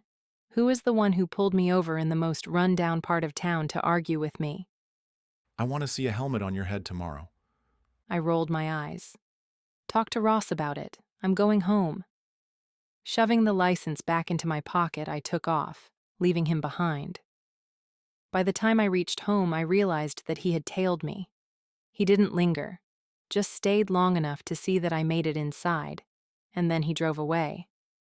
I hated arguing with him. It did funny things to my rational brain and made me want to see just how far I could push him before he snapped. The next morning, I was greeted with a text from Ross, summoning me to the office. I really hope this didn't have anything to do with my run-in with Logan the previous night. I didn't hurry to get ready, but instead took my time, which I knew would annoy Ross. When I was sufficiently ready, I meandered downstairs and found him in the office. Not a big shock. "What's up?" I said. I talked to Logan. I groaned. I delivered a pizza. That was it. What are you talking about? Logan said Wayne's body is being released to Jalen. Oh. What do you mean delivering a pizza? Why would Logan care? Never mind. Tell me why I care about Wayne's body being released. Mom is already on the phone with Jalen about funeral arrangements and if we can cater the lunch for free. We have no money to cater. I know. But Mom thinks it could give us a foothold into the catering business. It could be a way to generate more income. It was too early to quarrel, but we knew nothing about catering. I assume you're telling me this because you want me to somehow help. He nodded. How are we coming with social media? I want to get information online. If we can get catering deposits, it might keep us afloat. Kobe is taking care of most of it, but I'm looking for someone to help us brand our image. Cheap? I was hoping for free, but she hasn't replied to me yet. Which was weird. Normally, Mila responded right away. I had a bad feeling she was cutting ties with me, which meant my blackballed name was a hot topic in the industry, and she was feeling the heat from management.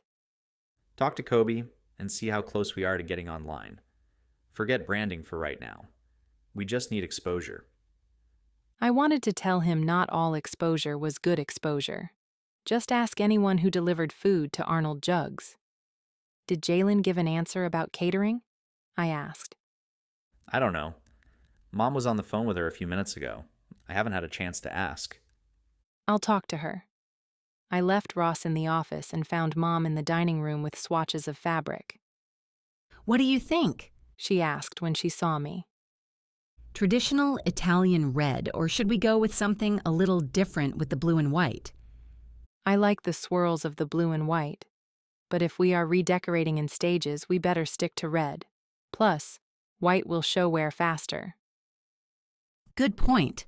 I like the red anyway, and I have enough of this fabric to reupholster all the chairs.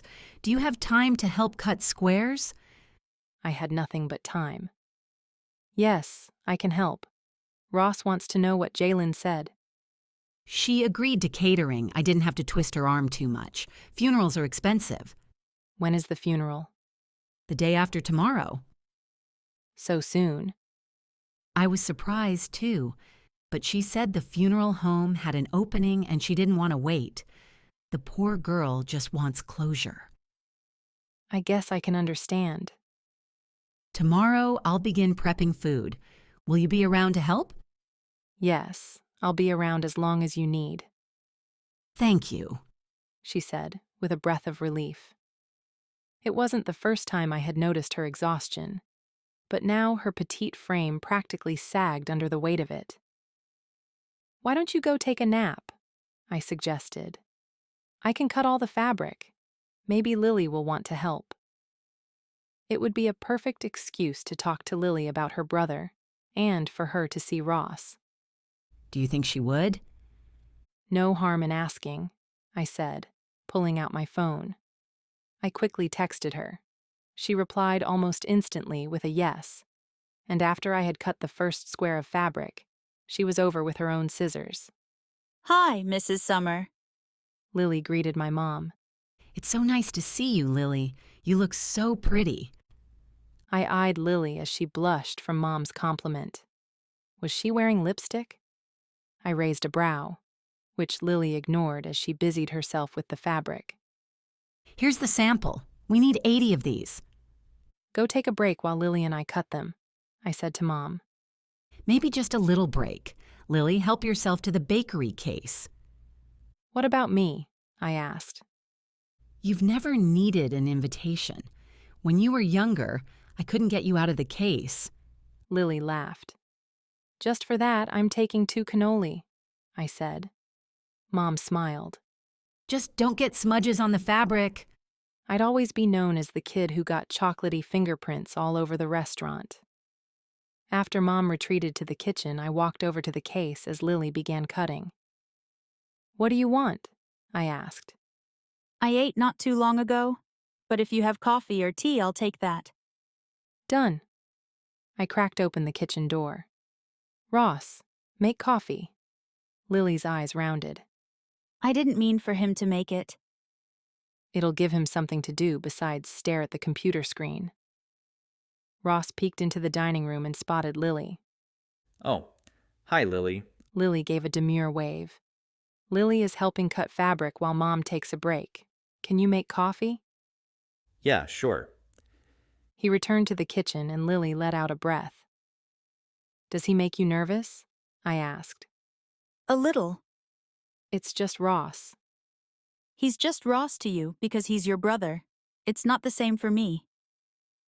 A knock sounded on the front door. I looked over and saw a woman with pink-streaked brown hair. Mila?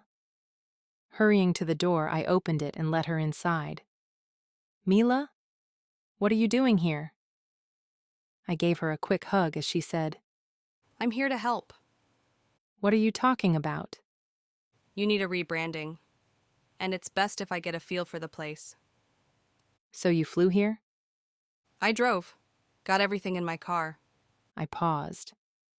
What do you mean, everything? She grinned, making her brown eyes tilt at the corners.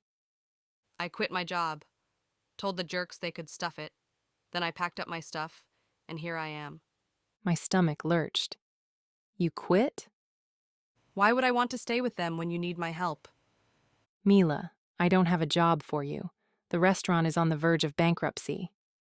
Lily gasped. You didn't tell me. I'm so sorry. I'll call Alan, I said to Mila. He owes me a ton of favors. He'll get you your job back. Alan is gone. The witch ran him off. Where did he go? Mila shrugged and flipped her hair off her shoulder. No idea. Good riddance to that jerk. My stomach dropped. Mila scanned the dining room. So this is it, huh? Yes, it's not much, but we are working to update the dining room and make changes to the menu. Can I offer you anything? Coffee will be ready in a few minutes. I'm good. I took her to the side and whispered, I need you to keep everything quiet about what happened at work. I haven't told anyone. My family thinks I'm just on vacation, and I'm still engaged to Alan. She made a gagging noise as she snatched my hand. You're still wearing that jerk's ring. I glanced at the ring, wincing at how much I had adored the stupid thing, even though it wasn't my first choice of rings. But Alan had loved it, so I caved. I'm going to pawn it soon. Just keep everything on the down low for now. Mila frowned.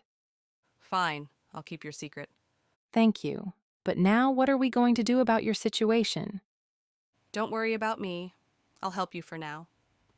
Where will you stay? I've been couch surfing. I'll figure it out. Don't worry. Ross walked into the dining room. Coffee is brewing.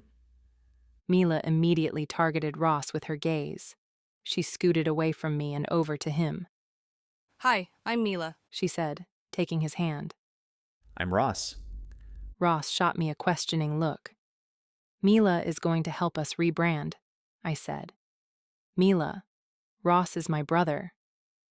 Oh, nice to meet you, Mila said, eyeing him with interest. I bet we'll be working closely together. I don't suppose you have a couch I can sleep on while I'm here, do you? The way she asked had me suspecting she was interested in more than his couch.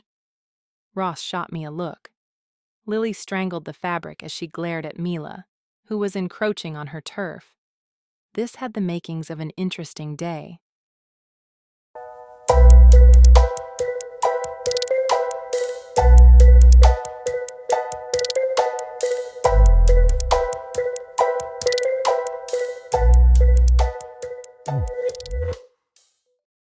Chapter 19. It didn't take Lily and me long to cut the fabric, but I did fear for Lily's fingers as she slashed at the material while shooting glares over to Mila, who sat at a table with Ross. I didn't think Lily had anything to worry about.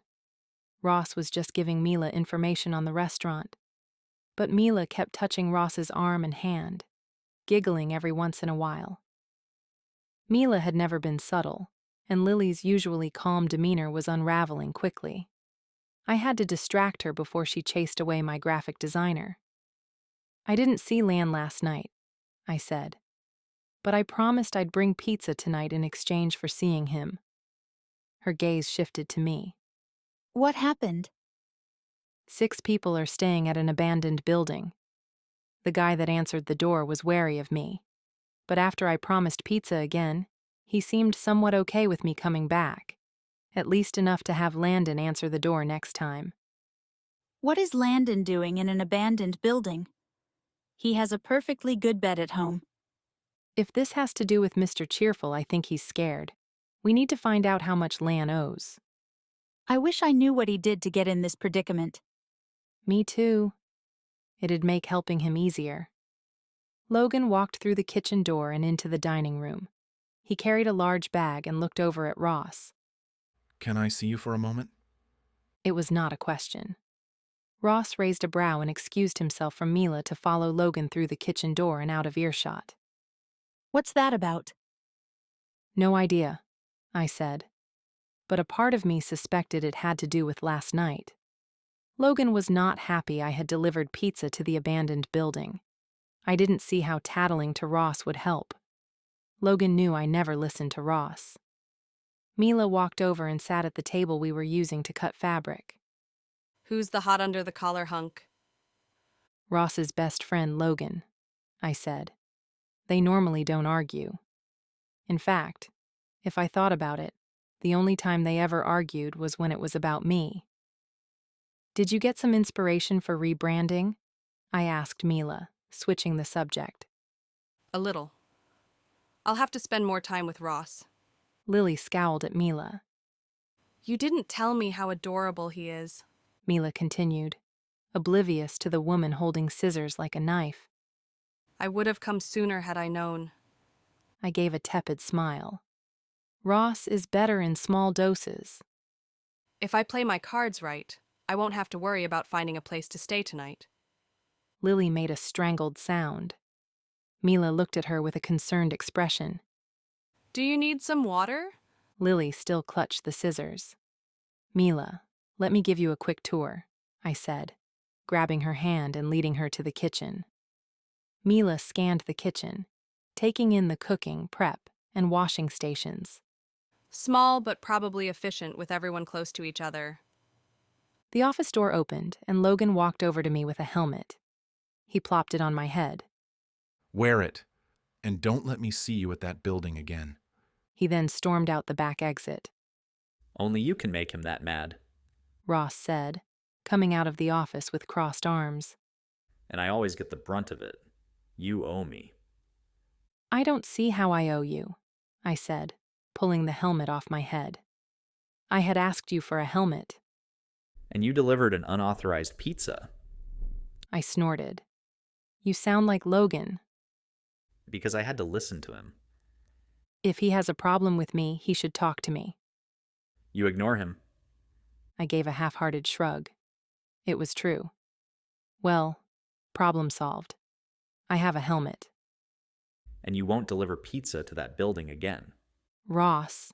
No, just don't. It's not safe. Either help with the restaurant or go home. I don't need you coming between Logan and me again. What do you mean? You know what I mean. You started dating him, and it was a strain, but we got over it. Then you broke up, and I nearly lost him. I won't lose my best friend. Not when you're just going to trot off to your job when you tire of us. I was at a loss for words as Ross turned and walked out the back exit. Drama, Mila whispered right before she grinned. I'm so glad I came. I wanted to groan. He'll get over it, I said, heading to the employee room. But I did feel bad. I knew my relationship with Logan had been hard on Ross. I just didn't know how hard. Mila followed me. Ross is delectable when he's angry. A whole different person almost. If you're interested in Ross, you'll want to know he tends not to like women who chase him. You might want to be discreet about it. I opened the delivery driver locker and was about to place the helmet inside when I noticed something at the bottom of the locker. I reached down to pick up a piece of paper with a combination on it. Ordinarily, I wouldn't have thought anything about it, but this had been Wayne's locker. Did the combination have something to do with him? And possibly Mr. Cheerful or Lan? I pocketed the paper, wondering if these numbers were worth murdering someone for. It was an hour before my shift when I arrived at the pawn shop just a few blocks outside of Chinatown. I knew I wouldn't get fair value for the ring, but it was worth enough that I felt confident I could get $5,000, which would replace my cost of the ring. I walked to the counter and set my ring down in front of the owner, who looked as vintage as some of the items in his store. The extreme back-to-front comb-over helped to seal the look. From as far back as I could remember, his look had never changed. Selling it? He asked. If the price is right. He gave a chuckle. That depends on how desperate you are. He took out his loupe and studied the diamonds. You had a sugar daddy, didn't you? Not quite. Why are you selling? Did daddy find his sugar elsewhere? I breathed through my impatience. How much? If it's not hot, then 1,000. It's not hot. Try again. 1,000. We stared at each other, and I wondered if he saw me as an easy mark. Probably. I want 5,000, I said. That's half the retail value. If you haven't noticed, we don't do retail value here. And there's no way I'm paying anyone 5,000 for a ring. I'm not taking 1,000. Then our business is done. He put the ring on the counter and pushed it toward me. I took it and turned to leave. But as I did, I noticed a red vase with golden dragons sitting on a shelf. It didn't have dust like some of the other things did, which meant it might have been recently brought in. Taking out my phone, I glanced at the picture Lily had sent me. It was an exact match. Where did you get that? I asked. Some guy brought it in. Who? He shrugged. I don't keep track of sellers. No one would come here if I did. I looked through social media to find Wayne's picture. Turning the picture to the owner, I asked, "Do you recognize him?" Yeah, might have been him. He comes in often. To sell things? Nearly every week. Hasn't been in for a while, though. That's because he was killed, and this vase was stolen. The owner didn't seem concerned. I'm calling the police, I said. He straightened. No need to bring the cops in. It's just a vase. This vase is part of a murder investigation. Tell you what, you sell me the ring and we forget all about this. Give me 5,000 and the vase. I can't do 5. You sure about that? I know the detective on this case. He's a friend of the family. He cursed. Fine. Give me the ring. I placed it on the counter as he went to the back room. He returned and placed a stack of cash on the counter and grabbed the ring. I counted the money before I shoved it into my pocket. Nice doing business with you, I said. Don't come back. Deal. Do you have a bag? He snatched a "Have a nice day" plastic bag from behind the counter and tossed it at me. I placed the vase inside. It wasn't for carrying it. It was to conceal it. If this is what put Lon into hiding and got Wayne killed, I didn't want anyone seeing me carry it. Hurrying back to the restaurant, I stored the vase in the locker. I then found Ross in the office and placed the money on the desk. 5,000. I'll try to get more, but I think this is it for now. Ross glanced at the money. I thought your money was tied up. It is, but I found something to sell. Speaking of which, how angry is Logan? Do you think it's safe to talk to him yet? Or does he need more cool-down time? He'll be fine by tomorrow. Why? Just something I found at the pawn shop. I'll talk to him later. Most likely tonight when I return to the abandoned building. What did you sell? Nothing important. Where's Mila? She's upstairs with Mom. Do I want to know what they're doing together? He shrugged. Not sure what they're up to. But when Mom found out Mila needed a place to stay, Mom took over. I haven't seen them since. That made me nervous, but maybe Mom would find a corner somewhere to pile up some blankets and a pillow for a makeshift bed. We could come up with a game plan for where Mila could stay tomorrow. Even though she'd quit her job, I couldn't see her wanting to live in Chicago. She didn't have any family or friends in the area, and Mila was a social creature. Jade, you have an order coming up, Aunt Dot said, coming into the office.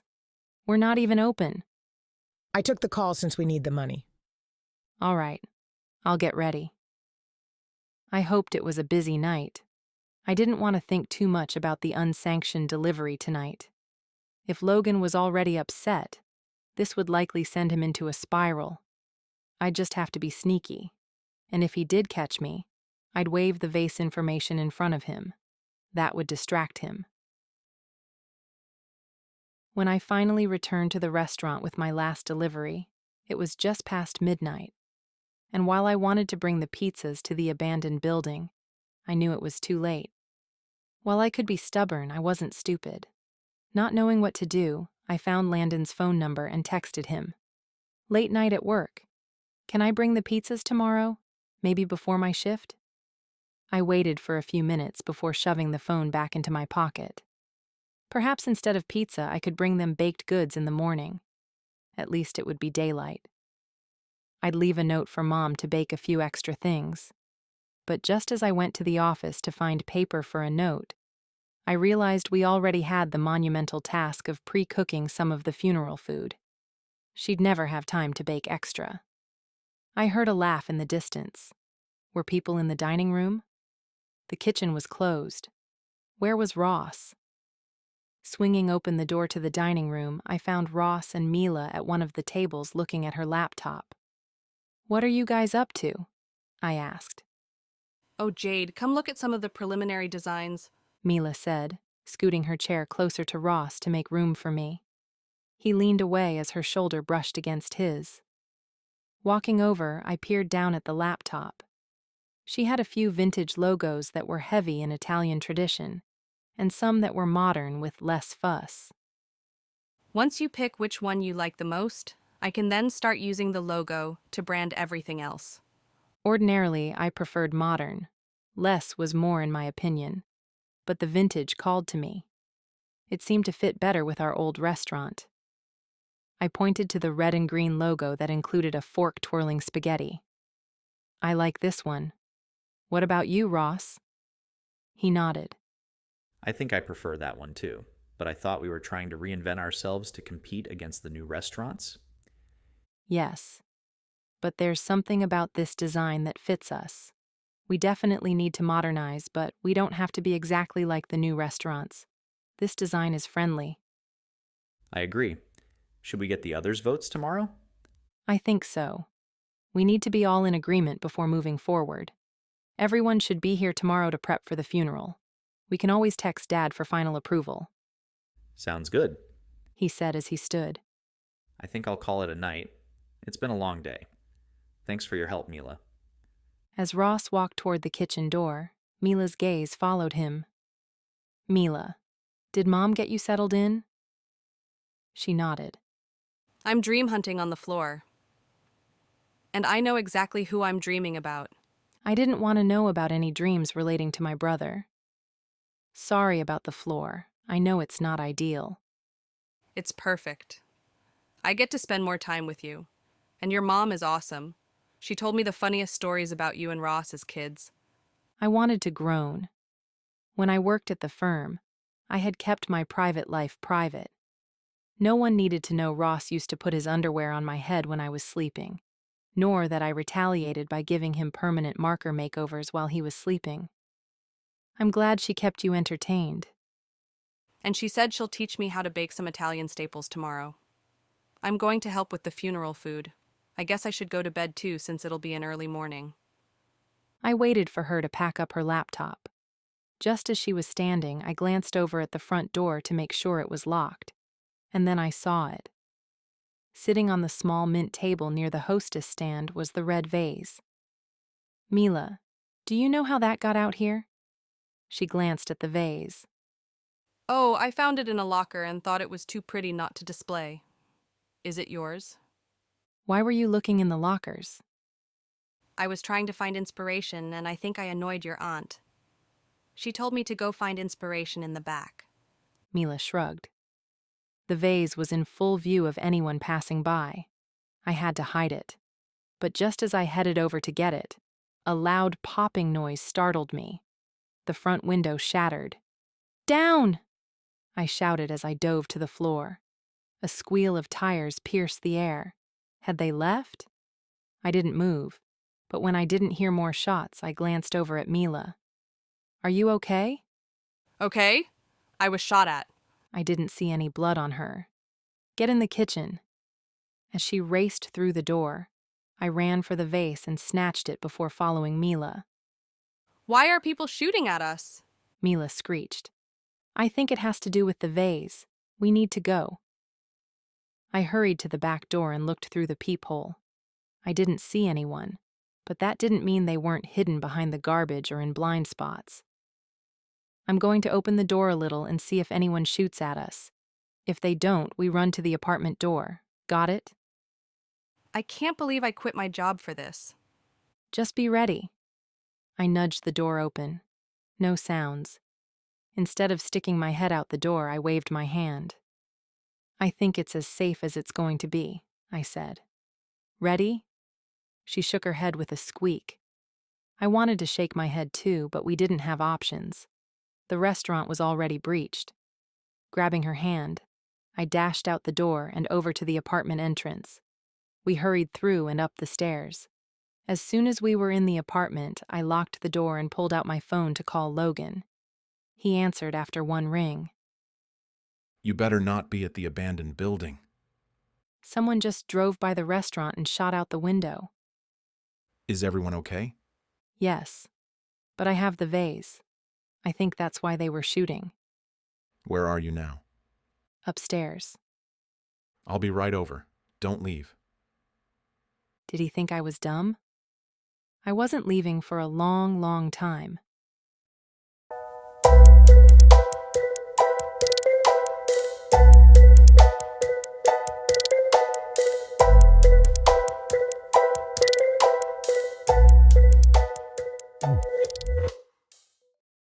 Chapter 20.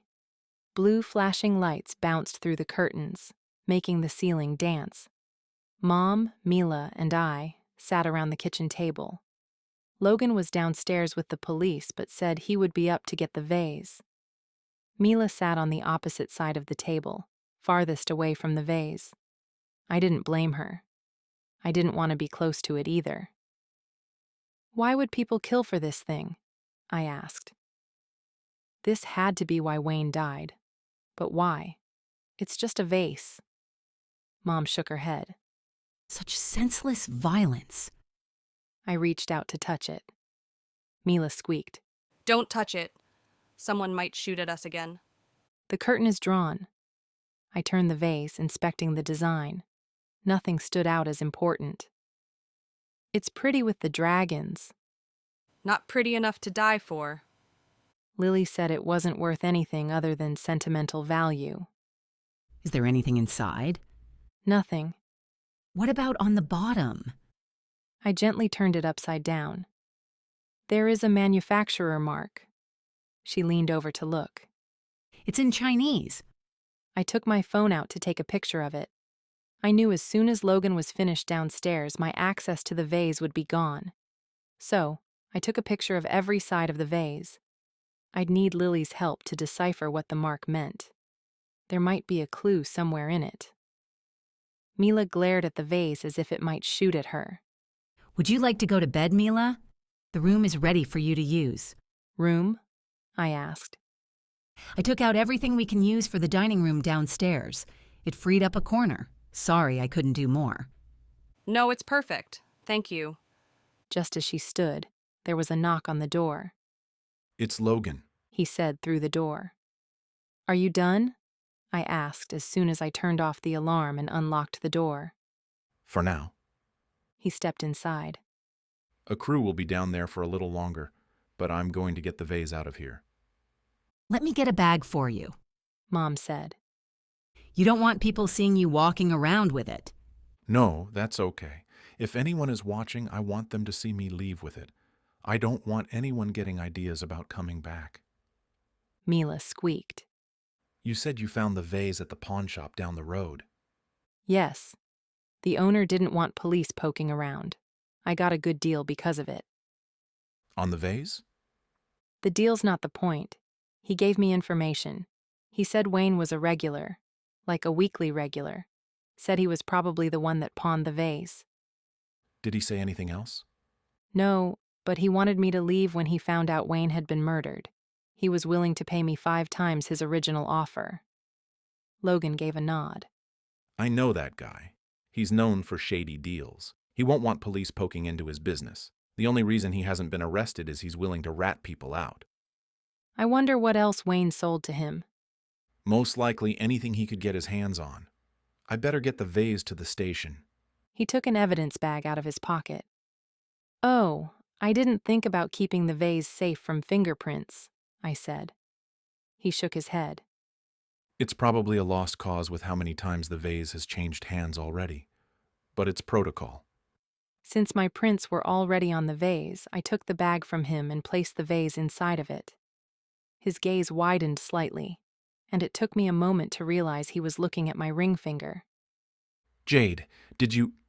I quickly shook my head, hoping he didn't say anything in front of Mom. He took the hint and the vase. Make sure to set the alarm tonight. We will. Logan looked as if he wanted to say something else, but he left. He knew about the ring. My secret was coming to an end. I supposed it was time to end the lie, but tonight was not the time. The next morning, the mood in the kitchen was subdued. Not only were we preparing for a funeral, but our dining room was officially closed until we could get a new window installed. And while the news coverage didn't show the restaurant in a bad light, we were already hurting for business. Who would want to come to a place targeted by a drive-by shooting? Mom was just on the tail end of baking for the morning when Kobe rushed in. You'll never guess what happened, Kobe said. If it's more bad news, I don't want to know, Aunt Dot said as she murdered a zucchini with her knife. No, it's great news, Kobe said as he bounced on his toes, making his hair flop up and down. Well, what is it? Mom asked.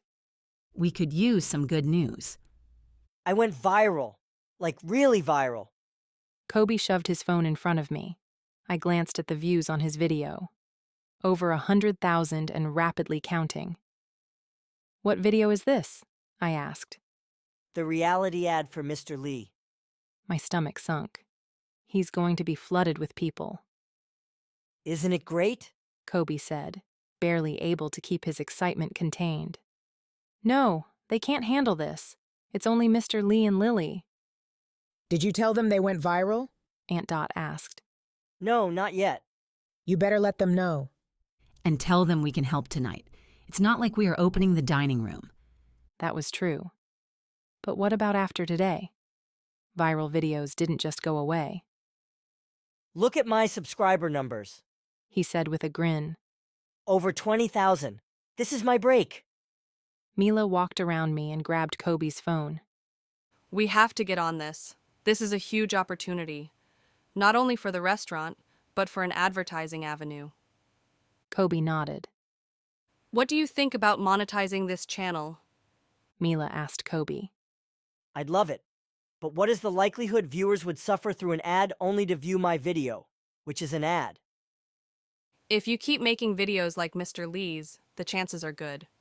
Let me grab my laptop. We need to strike while your video is hot. When Mila hurried away, Kobe glanced at me. Who was that? Mila. We work together. Single? I raised a brow. Yes. This day is turning out better than I expected. I better talk to Lily. I'll be right back. I headed out through the front. It was eerie walking through the dining room with the window boarded up. I strode across the street, thankful the mid-morning traffic was light. Knocking on the front door, I waited for someone to open it. Lily glanced out of the kitchen, and I waved at her. She hurried over to unlock the door. I was just going to come over and see if you needed help cooking for the funeral. Aunt Dot won't turn down the offer for help, but you might not want to. Why? Your video went viral. Her eyes widened. The ad for the restaurant? I nodded. But it was horrible, she said with a laugh. I didn't want to tell her that might be the reason it went viral. People loved stupid things. And Kobe's videos were heavy and stupid. You might be slammed tonight, I said. Since our dining room is closed, we can ask some of the staff to help you if you want. Why is your dining room closed? Her gaze strayed across the street to the boarded-up window. What happened? You didn't hear the shots last night? She shook her head. Dad had the TV too loud. I put noise-canceling headphones on and turned on relaxing music. I think he's losing his hearing. But what happened? I'm not entirely sure. But I wanted to talk to you about it. I slid out my phone and showed her the picture. Is this your vase? Yes. It looks just like it. I found it at a pawn shop. Wayne sold it to them. I think someone saw that we had it. The next thing I knew, we were diving to the floor while the window was shot out. Was anyone hurt? I shook my head. We're good. And Logan took the vase, so I'm hoping we don't have any other issues. I'm so sorry. Let me come over and help with the funeral prep. If we get slammed, we'll just have to do the best we can. There's no sense worrying about it. Before we go back, do you know what this means? I showed her the stamp on the bottom of the vase. It's just the manufacturing stamp. Who is it? I asked. I want to look them up. She glanced at the stamp and then shook her head. I doubt this manufacturer has anything to do with what is happening here. They make thousands of different products. I was disappointed, but it crossed off an item on my list. Baba! Lily called. I'll be back in a couple of hours. Make extra dumplings while I'm gone. We might be busy today. As Lily locked the door behind us, she paused and glanced to her right. I looked over and didn't see anything except for the umbrella display. Did you see something? I asked. I could have sworn I felt someone looking at us. Maybe it was just my imagination. It could have been her imagination, but I wasn't so sure, and I didn't want to stay to find out either way. We crossed the street and hurried into the restaurant. Mila and Kobe sat at a dining room table talking about the video. We walked into the kitchen to find Mom and Aunt Dot busy with food prep. You just missed Logan, Mom said. What did he want? Just checking in to make sure everything was okay. I gave a nod. Is the pizza oven on? We don't normally turn it on until closer to opening, Aunt Dot said. Why? I promised a lunch delivery, I said. She looked at me as if I had committed a grave sin. You said yesterday we need all the extra sales we can get. How many pizzas? I was sure she was judging whether turning on the oven justified the amount of pizzas.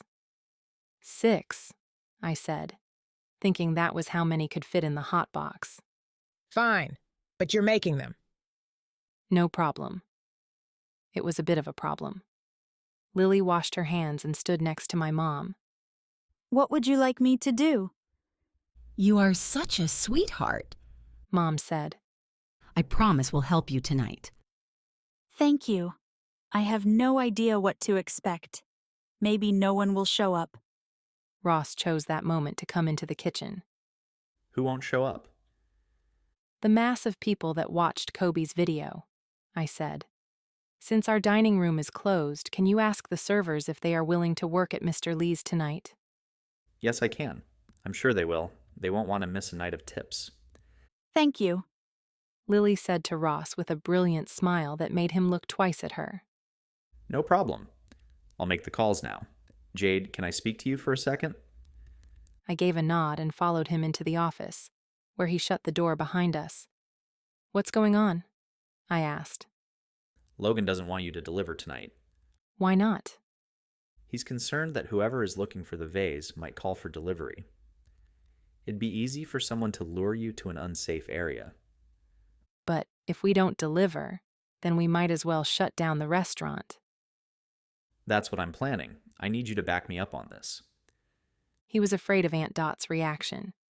She'll understand. Will she? She can be overbearing, but she's not a monster. Before we shut down, are you sure this is the last resort? What about carry-out? He shook his head. I asked Logan that too. With the window boarded up, it causes a security issue.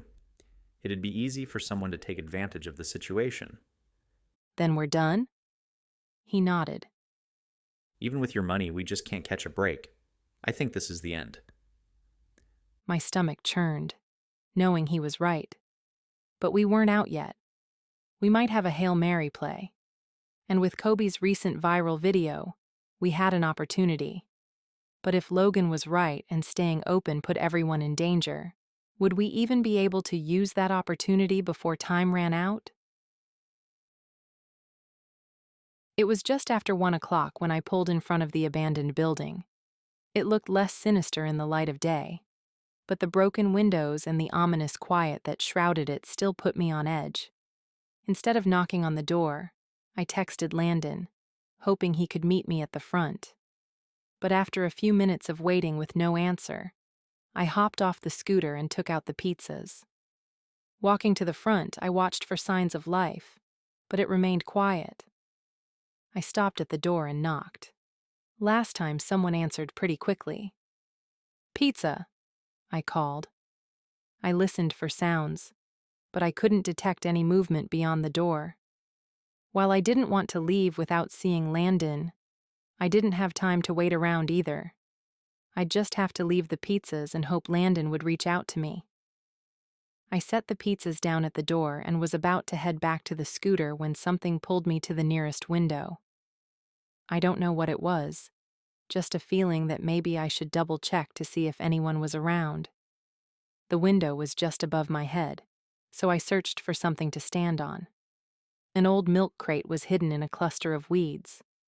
Pulling it out, I positioned it below the window and stepped up. The interior of the building was just as trashed as the outside. Glass and dirt covered the floors. Walls were graffitied. I scanned, looking for anyone. Just as I was about to give up, I saw a shoe. Someone was lying down near a stack of broken crates. Why didn't they answer the door? My stomach clutched. Last time I came upon a shoe, it had a dead body attached to it. I scrambled off the milk crate and moved it to a window with a better view of the area.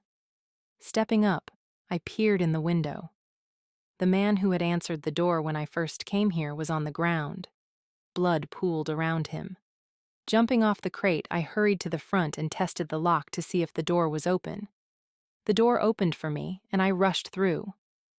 Finding the stack of broken crates, I then found him. He was pale, and I couldn't detect where his wound was, nor if he was breathing. I knelt down outside the ring of blood and leaned forward to take his pulse. Nothing. His skin was as cold as the concrete floor. No breath. He was dead. It took a moment for it to sink in. Then my mind whirled with questions. And where was Landon? Was he lying dead somewhere in this building? No way was I going to search the building, so I took out my phone and called Logan. What's up, Jade? If this is about not delivering tonight... No, it's not. Then what's going on? I found another body. At the restaurant? No. Where are you? He was going to be livid that I was at the abandoned building, but it couldn't be helped. Even if I had called a dispatcher instead, they'd have my information, and that would most likely get back to Logan. It was better to get it over with now. At the abandoned building. I told you not to go back there. And you should know by now that I don't listen.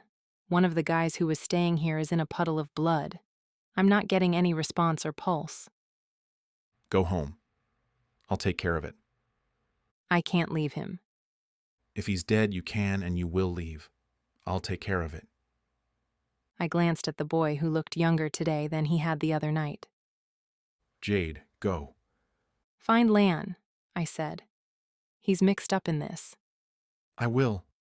Jade, please, just go. I'm leaving. I hung up and hurried out to where I parked the scooter. But there was no scooter. Scanning up and down the road, it was nowhere to be seen. I groaned, knowing I had left the keys in the ignition. I hadn't planned on straying far from it. If I wasn't already grounded from delivery, I would be now. And it was another blow to our already struggling finances. I cursed and sat down on the curb to wait for Logan. It was only 5 minutes later when Logan pulled in front of the building. Sirens blared in the distance, and I knew he'd have a first responder team surrounding the place within a few moments. Logan hopped out of the SUV. What are you doing here? I'd like to report a stolen scooter, I said as I stood. He closed his eyes for a moment before looking at me. Get in the car and stay there. I'll take you home in a few minutes. Logan headed to the front door of the building and disappeared inside just as a squad car and ambulance pulled up. I sat in the passenger seat of the SUV as I waited. The emergency crew went in and out of the building. I tried to pay attention to who was who, but there were too many. Chatter on the radio in Logan's vehicle kept me occupied, but most of it I didn't understand. It was 10 minutes later when Logan sat down in the driver's seat. He didn't say anything, just pulled out onto the street and headed toward the restaurant. After a moment, I asked, "Are you mad?" Logan had a tendency to withdraw into himself when he was angry. Instead of yelling, he closed himself off. I think it had to do with not wanting to be like his dad. He didn't say anything at first, but then he said, Yes. I didn't apologize. Those pizzas might have been the squatter's only meal for days. Jade, you found 2 dead bodies since you've been back. The first should have scared the hell out of you, but you continue to put yourself in danger. Is the second enough for you to realize this isn't a game? I never thought it was a game. You obviously do. You completely ignored me and went to the building even though you promised me you wouldn't. And I promised them I would bring pizza. Those kids might not even have food. I couldn't let them down. That is not your problem. A lot of things aren't my problem, but I'm not going to stop caring. If I can do something to help a little, I will. Not if it means risking your life. He pulled over in front of a fire hydrant and turned to me. It was on the tip of my tongue to tell him he was going to have to give himself a ticket.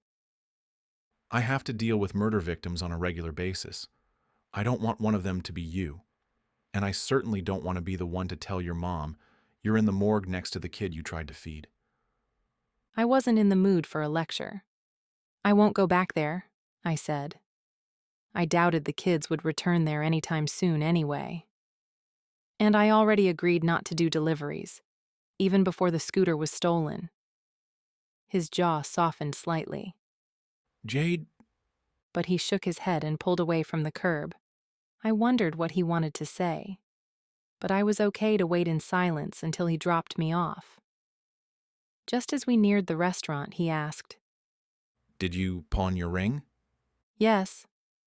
I'm sorry. I'm not. He glanced at me before returning his gaze to the road. Why? Because it's just a ring. The restaurant is more important. But? It seems hopeless now, doesn't it? The window was shot out, and now the scooter is gone. He gave a shrug. I guess it would seem hopeless, but I know you and your family. This is just a bump in the road. But this might be the bump that wrecks us.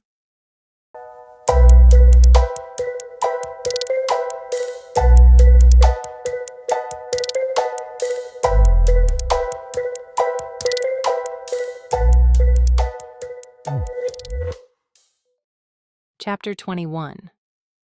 I pushed through the crowd to get to Mr. Lee's. The line streamed down the sidewalk and wrapped around the corner. I had planned on helping, but this was ridiculous.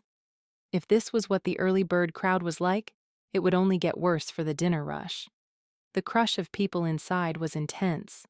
The restaurant had never needed a hostess, but the amount of people crammed into the space made it nearly impossible to move. If this continued, the online reviews would be scathing. I found Mr. Lee, Lily, Aunt Dot, and Mom in the kitchen. All were wide-eyed and rushing to get orders filled. Kobe was washing dishes. Are the servers here? I asked. Yes. Aunt Dot called. But they've lost control of the dining room. Ross and Mila are in there somewhere, too. I'll handle it. I wasn't sure exactly what to do, but I had to herd the crowd out of the restaurant. Do you have a notepad and pen? I asked Lily. Look near the register. I pushed through the diners to get to the register. Digging through the drawers, I found a notepad and a pen. I then crawled up on the desk and yelled, "I'm coming through with a wait list and will ask you for your phone number.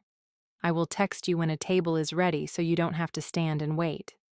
I hope this is acceptable. We will do our best to accommodate everyone, but we ask for your patience. If you want a to-go order, I will take that at this time as well." I hopped down and began taking names for the wait list as I worked my way through the crowd. Eventually, the restaurant cleared to only the diners sitting at the tables. I then headed through the line of people standing outside and gave them the same announcement. A few were disgruntled, but most were okay to wait as long as they didn't have to stand in line. Once the to-go orders were in the kitchen, I began helping with refilling drinks and bussing. With all of us working, we were able to manage, but only barely. If this was going to be a nightly problem, there would be issues. Hopping from station to station, I kept up with the customers coming and going. And eventually we hit the first lull in the night that promised we were nearly done. A flash of platinum blonde ran past the window, catching my attention. A few moments later, I heard a high-pitched scream. I dashed out the door and down the sidewalk. Someone was standing over a blonde woman who was flat on the sidewalk. The hood covered the attacker's face, but it didn't cover the fact he was looming over her and reaching down to grab her. Rushing at him, I plowed my shoulder into his back, knocking him forward. He wheeled his arms, trying to balance. I braced myself, knowing he wouldn't be scared off easily. He glanced back at me as I stood in a defense stance and pretended I was ready for his attack. He paused for a moment before he turned and bolted. My knees threatened to buckle in sheer relief. I sank down to the blonde who was face first on the sidewalk. Not detecting any blood on her, I gently brushed her hair away to see if she had any wounds. I only saw her profile, but she looked familiar. Summer? Who was trying to attack her and why? Was this attack somehow connected to Wayne's death? Until Summer regained consciousness, I'd have to wait for answers. This time I pulled out my phone to call dispatch, knowing if I called Logan one more time he'd lock me up for being a hazard to his mental health. Before I made the call, Summer groaned and pushed back from the sidewalk. Flipping over, she blinked up at the night sky. What happened? "You were attacked. Are you okay?"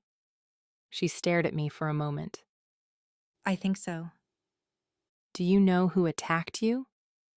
She paused a moment before saying, I don't know. "Do you know why he attacked you?" No. "I'll call the police." She shook her head. No, I'm fine. "They'll want to know about this." I'm not hurt, and I have nothing to steal.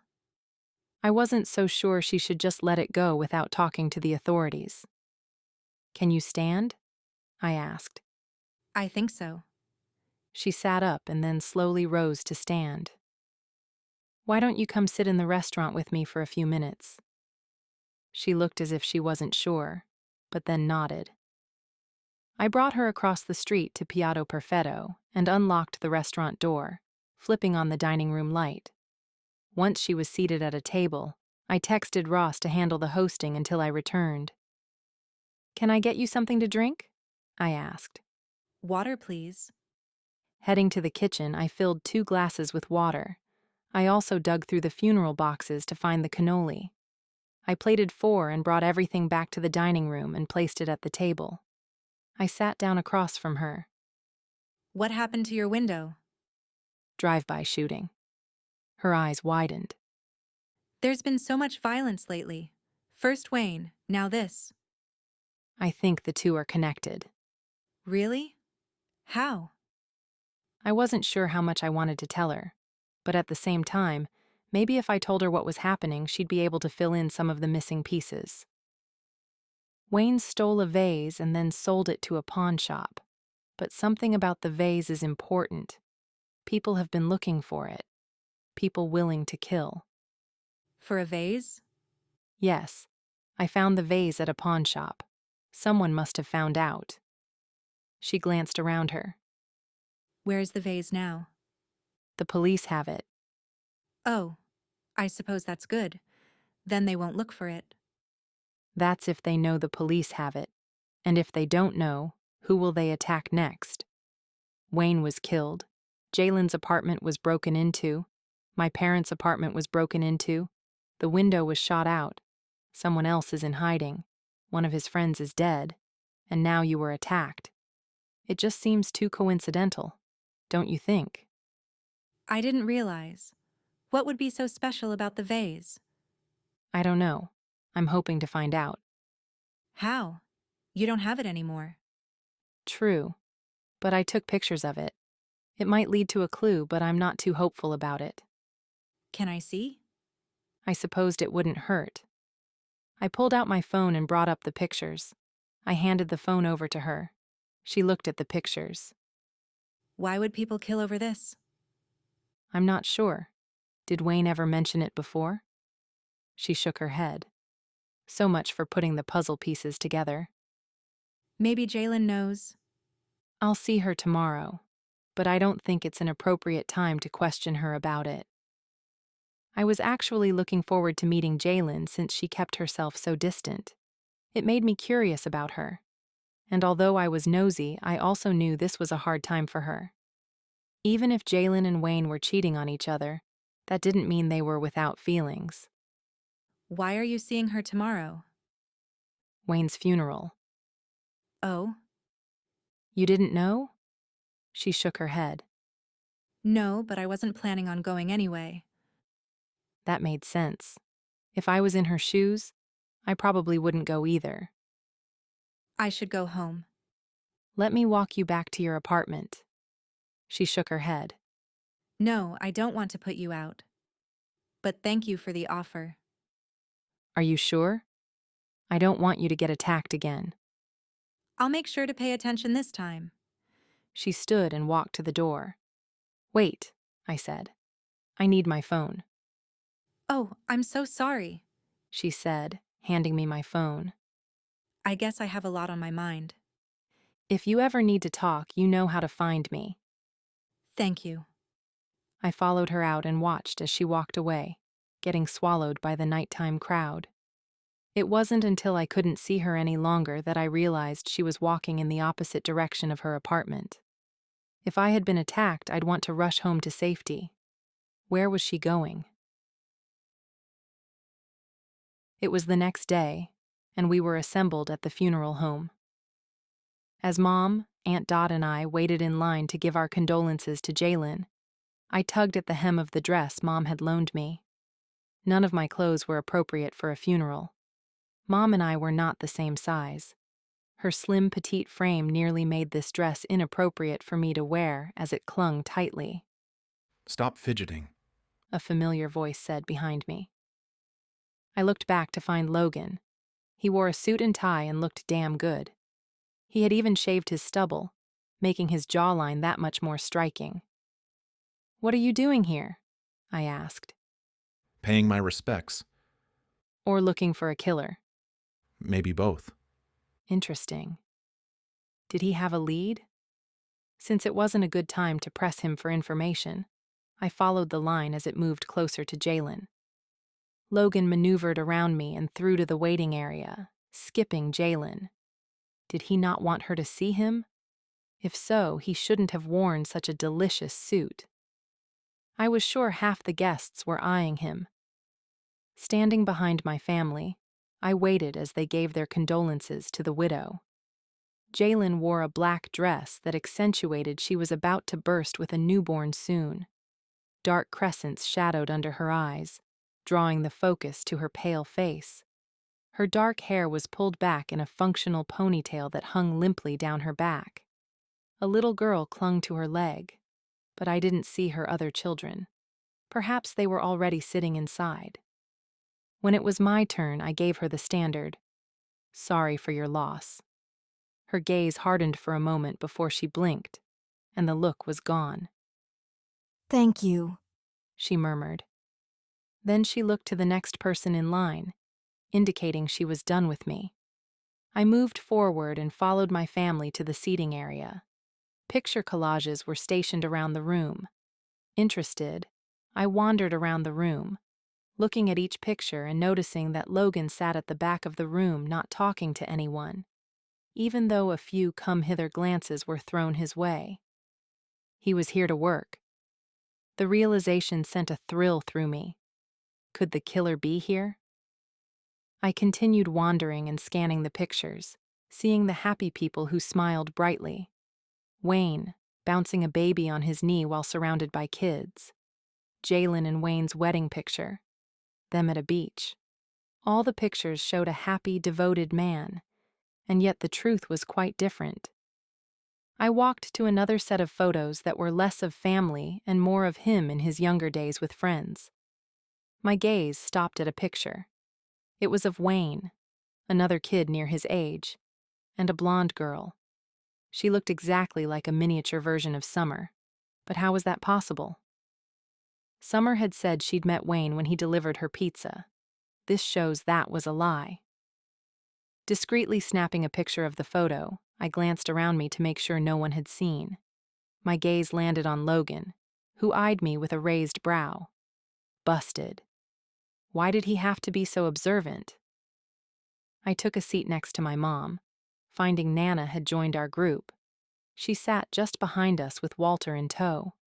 She leaned forward to whisper to me, If you're wearing that dress to catch Logan's eye, mission accomplished. I turned slightly to whisper back. I borrowed the dress from Mom. I'm not looking to get lucky in it, especially not with Logan. Because you're engaged? She questioned, looking pointedly at my barren ring finger. Yes, and because Logan proved he wasn't for me when he cheated on me. A figure that was walking past us paused in mid-step. I glanced over to see Jalen, silently cursing myself for not being more aware of my surroundings. I turned to her to apologize, but she hurried to the front of the room where a closed casket sat on a stand. Did she hear me? I whispered to Nana. Nana gave a tiny shrug. I'd have to talk to Jalen after the service, but for now I had to wait while the guests were being encouraged to take their seats. Where are Ross and Kobe? Ross is bringing the food. Kobe is with Mila working on branding and video ideas. Aunt Dot hushed us. It's starting. I looked to the front, where Jalen sat down in the front row. The kids piled around her. A blond man in a polo shirt and dress pants walked in just before the service began. He gave a nod to Jalen before taking a seat in the back row. I wouldn't have noticed the brief exchange had Jalen not turned her head to follow his path. Aunt Dot was glaring daggers at him. It made me study the newcomer with a different eye. Who was he? Suddenly, the funeral got a whole lot more interesting.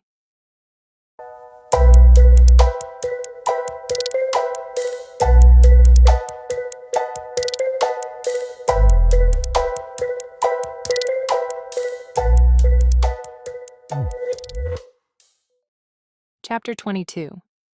After the meal, when guests were leaving, I was able to catch Jalen. I had been watching her on and off during the service and during lunch. The blonde man had approached her once for a brief moment, but then excused himself. I hadn't seen him since, but one thing was for sure, she didn't mind seeing him. In fact, she smiled at him. Jalen sat at a table with 2 children hanging off her. The other one ran in circles around the table.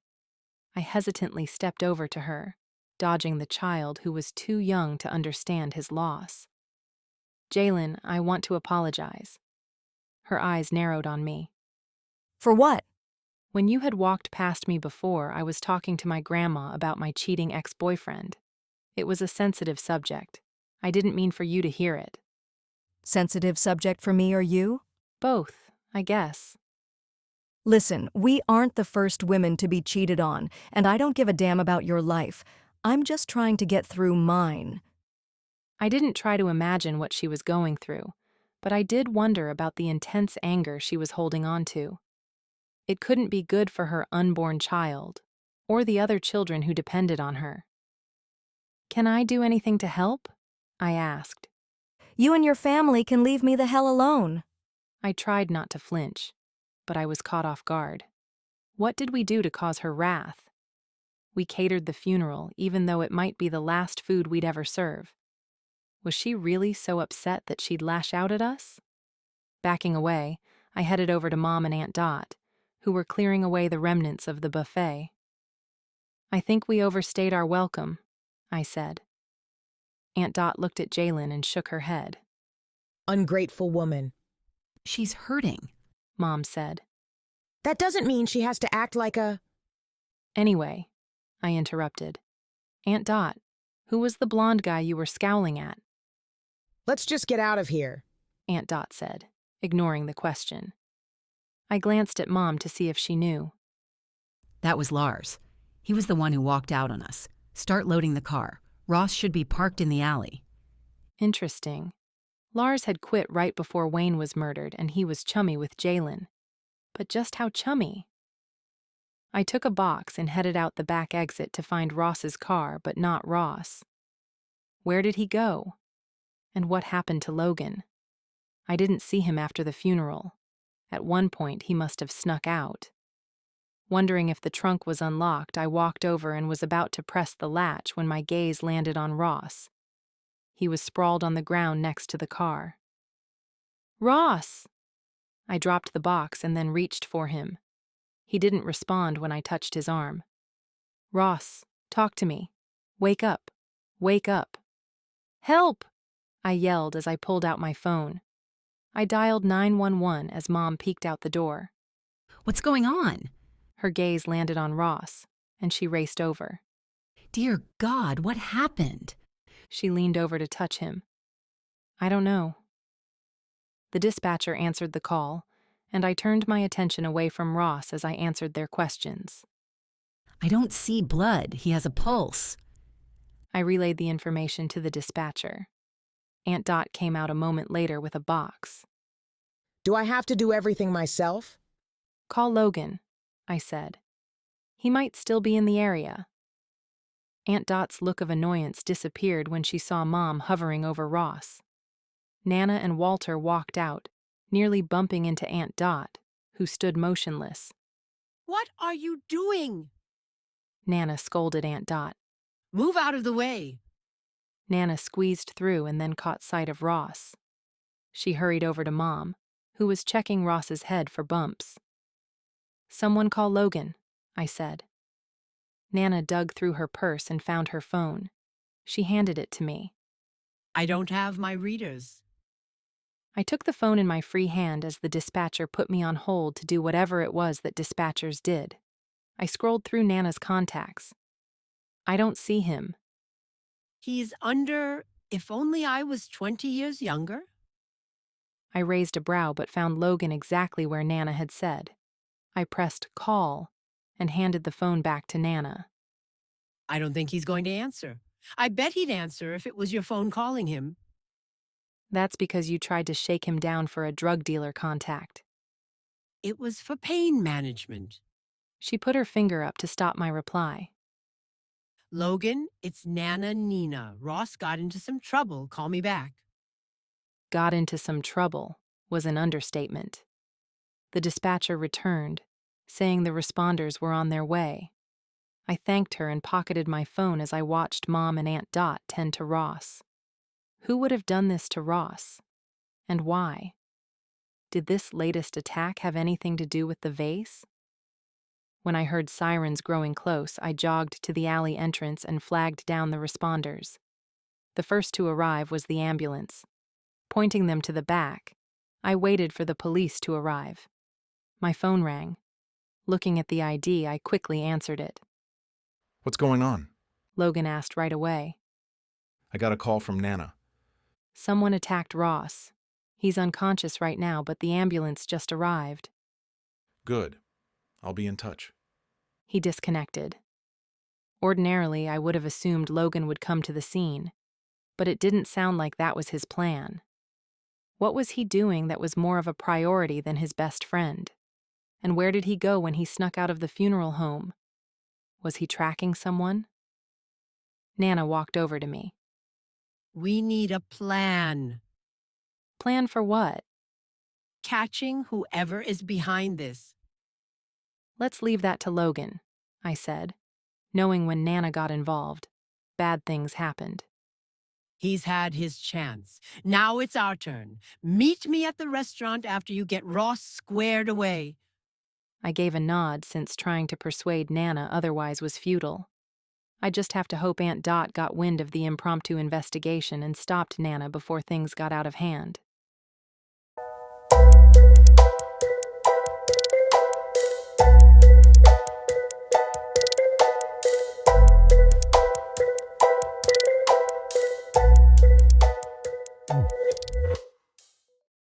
Chapter 23.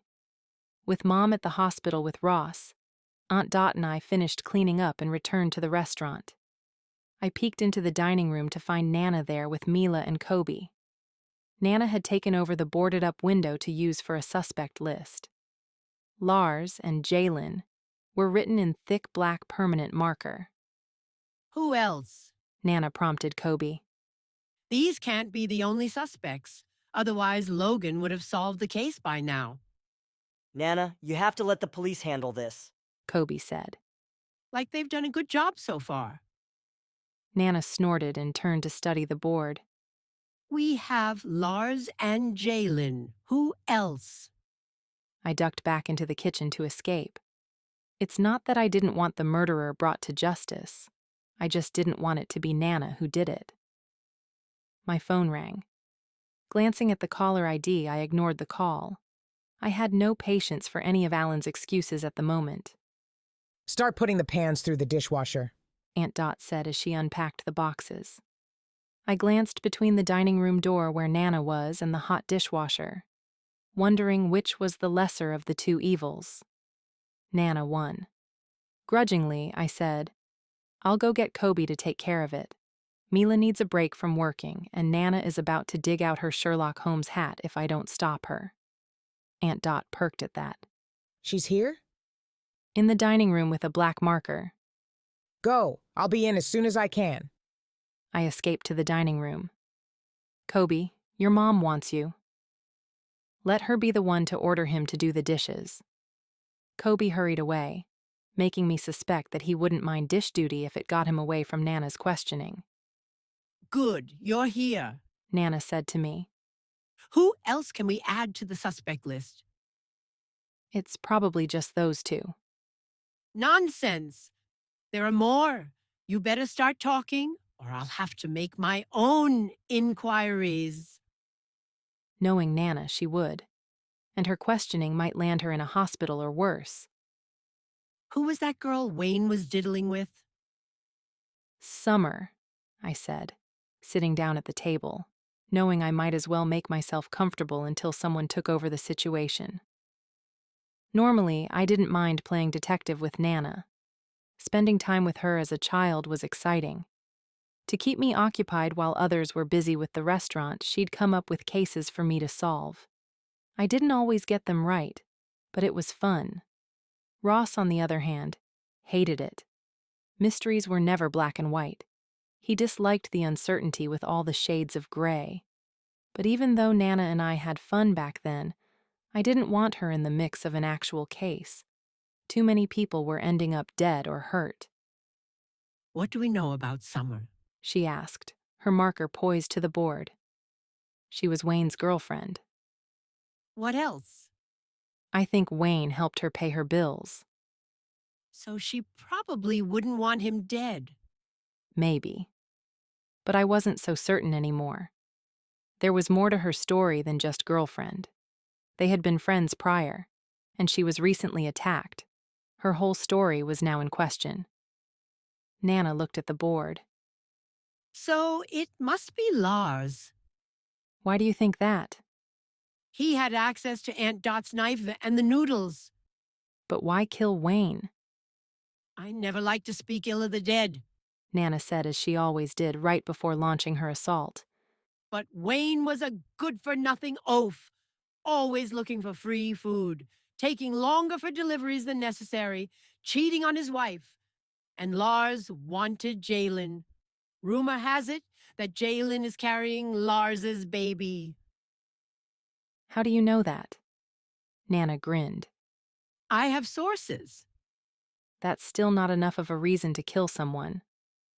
People have killed for less, and Wayne had a habit of being exasperating. Lars most likely took as much as he could stand and then snapped. If he snapped, why did he use Aunt Dot's knife? He would have just used his own in the heat of the moment. Premeditated, then. Jalen and Summer could also have access to the kitchen, I said. Sometimes drivers get done with their shift after everyone else has left. Someone could have been here waiting for him. And if Wayne knew and trusted the person, he would have let them into the kitchen as he clocked out for the night. Nana nodded. Makes sense. But what about the noodles? Dot would have tossed away any leftover pasta into the garbage. That was true. I can't see anyone chasing Wayne out to the dumpster with a knife, stabbing him, going back into the kitchen to get noodles, and then tossing them on top of Wayne. It doesn't make sense. Well, the noodles would have been tossed into the dumpster, so they wouldn't have had to go back into the kitchen. If that's the case, then maybe the killer was looking for something in the dumpster. What would they be looking for? I wasn't going to tell her about the vase nor the piece of paper I'd found at the bottom of the locker. I still needed to give the combination to Logan just in case it provided a clue. Do any of them have alibis? You'd have to ask Logan. I only talked to Summer, but I never asked where she was the night of the murder. Why not? I didn't think about it when I delivered her pizza. Nana brightened. That means we have her address on file. It's probably on a ticket somewhere. I remembered exactly where Summer lived, but I wasn't going to tell Nana that. Good, go look for it. Why? So I can question her myself. Nana, you know you can't butt into an investigation. Logan already threatened to arrest you once. Do you really want to push him? She waved off my concern. Go get it. Leave Logan to me. Mila, who had been silently watching from behind her computer, stood. I'll help you find it. I guess that was code for Mila wanting to escape before getting sucked into Nana's sleuthing. But while Nana had a tendency to go overboard, having the suspect board helped sort through my thoughts. Perhaps once Nana went home, I could make a board of my own. That evening, I went over to lend a helping hand at Mr. Lee's. After the craziness from the night before, 2 of the servers bailed, stating the tips weren't worth the stress. I didn't blame them. However, it did cause concern about how to feed the masses with only 1 server remaining. While Mr. Lee and Lily prepped the kitchen for a large dinner crowd, I dug through the drawer under the register for paper and a pen. With my best penmanship, which wasn't that great, I wrote in big letters. Due to overwhelming response from the video, we are only taking reservations at this time. We thank you for your understanding, and we hope to serve you soon. I showed it to Lily. What do you think? It might upset customers, but it could help stop the stampede. Without a full waitstaff, I say do it. We're already upsetting people since we can't keep up with demand. I'll update social media with the new protocol. I found tape in the drawer and attached the notice to the door. I can stay until closing if you need me to, I said. I will gladly take your help. Just leave a table or 2 open at all times, and it will be manageable. That would be easy enough. I took the notebook out so it would be ready for reservation requests. Since we had a little time before the frenzy, I slid out my phone and checked email and messages. I had hoped to hear from Logan by now, but he must be busy. However, there was an email from Alan. Hi, Jade. I left a message for you, but I have too much to tell you over voicemail. Please call me back. Alan. Okay, I just updated the social media accounts, Lily said as she joined me at the register. but I'm sure not everyone is going to see the update. Are you okay with handling people as they come in? Yes, don't worry about it. I'm here to help however you need. Can you do beverage service too? Yes, and I'll bus tables. You are a lifesaver. I owe you for this. Don't worry about it. Just toss a dumpling to me every now and again. She laughed. Deal. The front door opened and a couple walked in. Is it too late to make a reservation for tonight? Let the madness begin.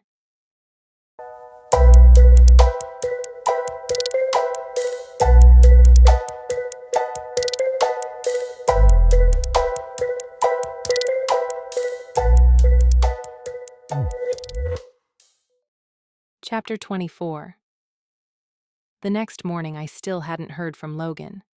I knew I shouldn't worry, but it didn't stop me from leaving him a voicemail that told him if he didn't call me within an hour, I'd have Nana hunt him down. If that didn't scare him into action, nothing would. But after an hour had passed, I called the station and was sent to his voicemail.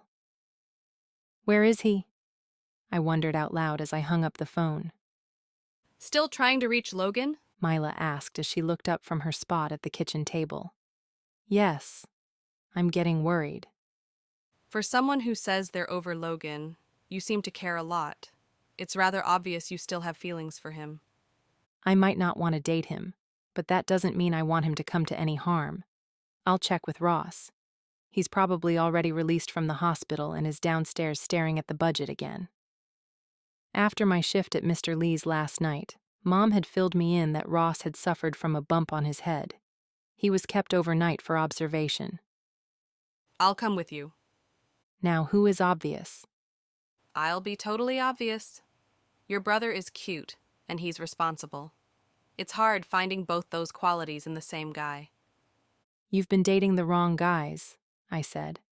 Plenty have those qualities. Oh yeah, and you found that guy? Not yet, but I will. It's not like hunting for unicorns. Decent men do exist. However, right now, I'm quite happy on my own. Mila followed me as I walked downstairs and unlocked the back door to the kitchen. The office light was on, which was a good sign that Ross was there. I peeked inside the office and found him exactly where I thought he'd be. How do you feel? I asked. Beyond a headache, I'm fine. Do you remember what happened? Ross shook his head.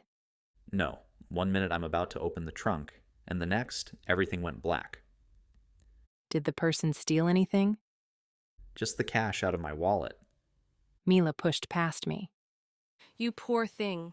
She felt his forehead. Do you need ice? That would be nice. Mila hurried to the kitchen. Have you heard from Logan? I asked Ross. No, why? I thought for sure he'd check on you. I've left messages for him and he hasn't responded. He will when he has time. I have information about the case. He said he'd be in touch, but no one has heard from him. Where does he live now? If I tell you, will you go away? You're making my head throb. Yes, and I need to borrow your car. I still hadn't told anyone about the scooter, and so far no one had noticed it was missing. He set the keys on the desk without argument, and then scribbled Logan's address on a bit of paper and handed it to me. Thank you. You can thank me by going away. Quietly backing out of the office before Ross changed his mind, I asked Mila, "Do you want to go to Logan's apartment with me?" I'll stay here and take care of Ross. I headed out the back to where Ross normally parked, just down the alley.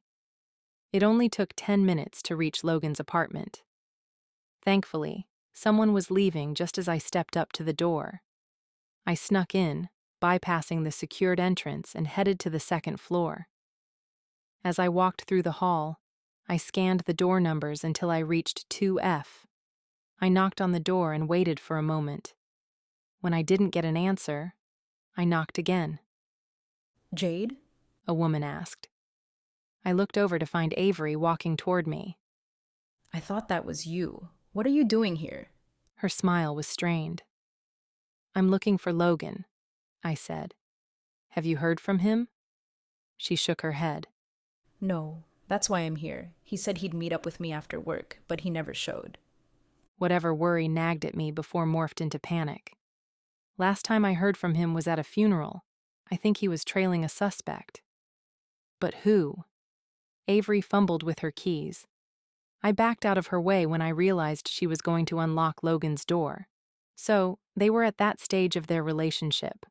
Swapping keys was a level I wasn't comfortable knowing about. But since she was able to get into his apartment, I shoved any thoughts aside and followed her in. I don't know why I thought Logan's apartment would look exactly like the bachelor pad he and Ross had shared back in college. Here, no dartboards or beer cans sat around. No half bag of chips were stuffed between the thrift store couch cushions. It was clean and orderly. Light gray tones mixed with a soft blue accent made it a calming atmosphere. However, a lack of personal items surprised me.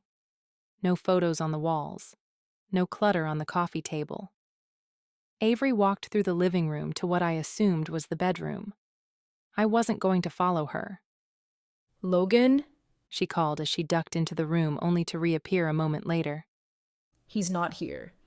I have to go, I said, hurrying out. I had no doubt in my mind something bad had happened to Logan. Wait, where are you going? To find answers. Can you call his station and tell them to start searching for him? I raced down the stairs into the car. If Logan was following a lead, he must have been getting too close for the killer's comfort. Maybe the killer felt the heat and took action. It was the only explanation I could come up with for Logan's disappearance. Logan wasn't the kind of person to just drop communication. But just what kind of action would the killer take? My stomach dropped as I thought of Wayne's body near the garbage. I didn't want that to become Logan's ending. I had too many questions, and I knew one person in particular that wasn't forthcoming in her answers. Gunning it to Summer's apartment, I parked in a tow zone since no other spots in the area were open. Judging from the old picture of her and Wayne, she knew more about what was happening than she let on. I jogged to the buzzer and rang her apartment. As I waited, I texted Lily. Logan is MIA, possibly in danger. Find Landon and make him talk. I want to know what he knows. Lily didn't text back, which hopefully meant she was already working on finding Landon. Pressing the buzzer again, I waited, hoping that someone would walk out of the building so I could sneak inside. A few minutes later, I had my chance, and I snuck in. I ran up the staircase to Summer's apartment and knocked on the door. Pressing my ear to the door, I listened for sounds. Was she gone? Just as I was about to back away, a noise caught my attention. It sounded like a heavy object being dragged. I banged on the door. Summer, it's Jade. I know you're in there. I have a few questions. When she didn't answer the door, I added, I'm not going away, and I'll call the police if you don't open this door. Footsteps neared the door, and then it opened. The shades were drawn on all of the windows, drowning the apartment in darkness. Only one small lamp dimly lit the living room. Judging from her train wreck hair, she wasn't planning on leaving anytime soon. Logan is missing, and you know something about it, I said, entering into her apartment so she couldn't slam the door on me. I don't know anything. I swear. I pulled out my phone and showed her the old picture of her and Wayne. Try again. How long have you really known Wayne? She shook her head. It's not what you think. I'm thinking you murdered Wayne and Logan, I said. However, she wasn't at the funeral, which meant she probably wasn't the one Logan was tracking. But I was certain she was doing something shady. No, I swear. I would never hurt anyone. I loved Wayne. If you really loved him, you'll tell the truth so we can find his killer. It's not that I don't want to. I can't. Why? Because I don't want to end up like him. Her finger nervously twirled her hair. Tell me what you know. Another life is at stake. Summer shook her head. Logan's probably already dead. I'm not going to be next. I tried not to react to her words, but a punch to the gut would have been less painful. You have 1 minute to tell me everything you know, or I'm calling the police. I guarantee they won't be kind when they find out you're withholding information on finding one of their own. For show, I dialed in the number and was about to press send when she stopped me. I'll tell you. Just put your phone away. I lowered my phone but kept it in my hand. I didn't trust her. Wayne and I met in grade school. It was true what I told you about how he delivered pizza for me. We hadn't seen each other for a decade, and we reconnected. We fell in love. It was like we knew each other so well that things just clicked for us immediately. Go on, I prompted when she paused. I didn't know he had a drug problem. He never used when he was with me. Then how did you find out? Weird stuff kept happening. Her fingers continued to play with her hair. He received odd phone calls that would upset him. My grandmother's antique clock went missing. There were times he just didn't act like himself. Her fingers were almost frantic as she twisted her hair. You just know when someone is not okay, right? And he confided in you? Not at first. It was only when I threatened to break up with him that he finally admitted what was happening. What was happening? He admitted he had a drug addiction. He said he's been stealing things and pawning them. He promised to return my things as soon as he could. But he owed a lot of money to some guy. Who? I don't know. All I know is that Wayne was supposed to steal a vase and bring it to some guy, and the guy would forgive the debt Wayne had. What kind of debt? She shook her head. Wayne didn't tell me, but I suspected it was to cover drugs. Then why did Wayne sell the vase to the pawn shop instead of giving it to the guy? Wayne said the guy didn't show up, and Wayne needed money, so he pawned the vase instead. And then, well, they killed him. Do you know anything about his contact? No, I asked, but Wayne refused to tell me. Said he didn't want me to get mixed up in it. Before I left, I asked, "What were you moving before you let me in?" It sounded like you were dragging something heavy. She pointed to a trunk off to the side. I was moving it to block the door. If you are this afraid for your life, why stay here? I have nowhere else to go. No friends or family? Not really. None that would want to see me anyway. Without Wayne, she had no one. A part of me felt sorry for her. One more question, I said. Who was the third kid in the photo? Oh, that's Lars. The chef? Summer nodded. He's the one who got Wayne the job at the restaurant. Would he also be the one sleeping with Jalen? Summer looked thoughtful for a moment. I don't know for sure, but it's possible. Wayne and Lars always competed with each other as kids. Sometimes it got out of hand and they wouldn't speak to each other for a long time. That's what split up our group in grade school. I swapped phone numbers with Summer in case I needed to talk to her again.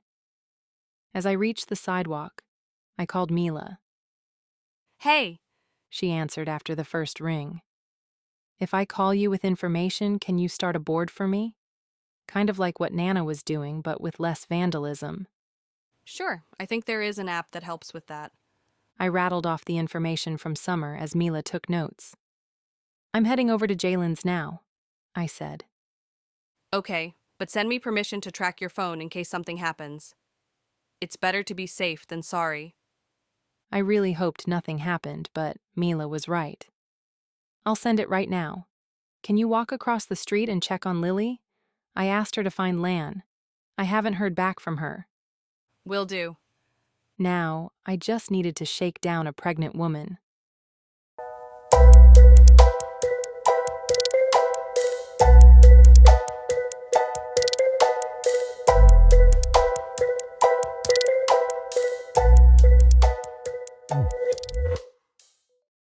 Chapter 25.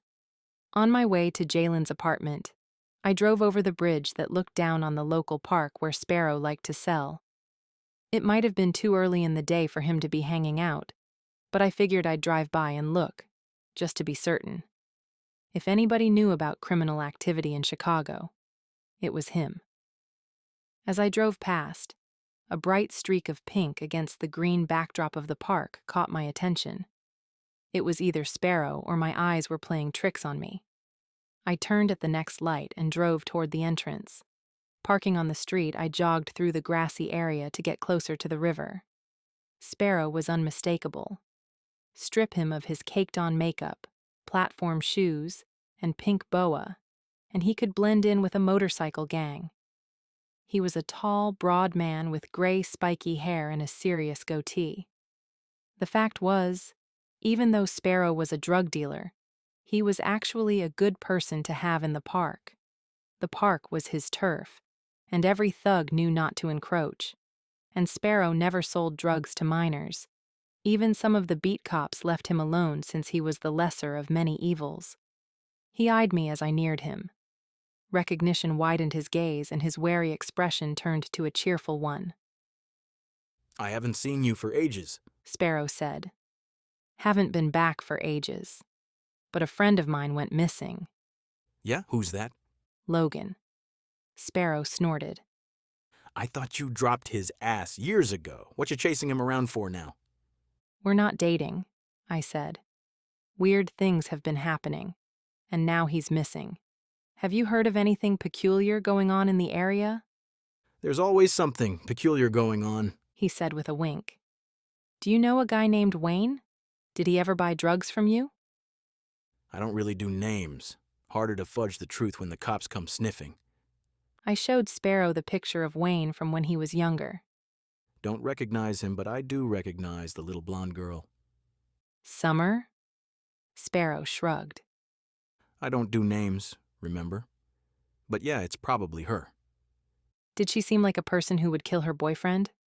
No, more anxious. Fidgety, too. Did she buy from you? No, didn't have enough money. Tried to get me to trade with her. Trade what? He grimaced. Nothing I'd want to do with a blonde. Sparrow had an aversion to anyone with blonde hair. I never was able to get him to tell me why. Do you know anything about this vase?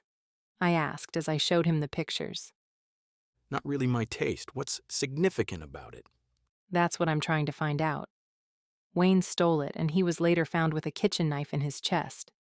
Before he died, he sold it to a pawn shop. Someone wants it. Was there anything inside of it? By the time I found it, there wasn't. But someone shot out the restaurant window trying to get it. If there's nothing inside the vase, then the significance of it must be on the outside. I looked at the picture of the vase again. Do you mean like the dragons? Could be. People relay messages through household items all the time, but you would need a way to decode the message. If anyone was sending messages, it might have been Lan. This vase was stolen from Mr. Lee. Lily says it's not valuable, but Lan is acting like it's life or death.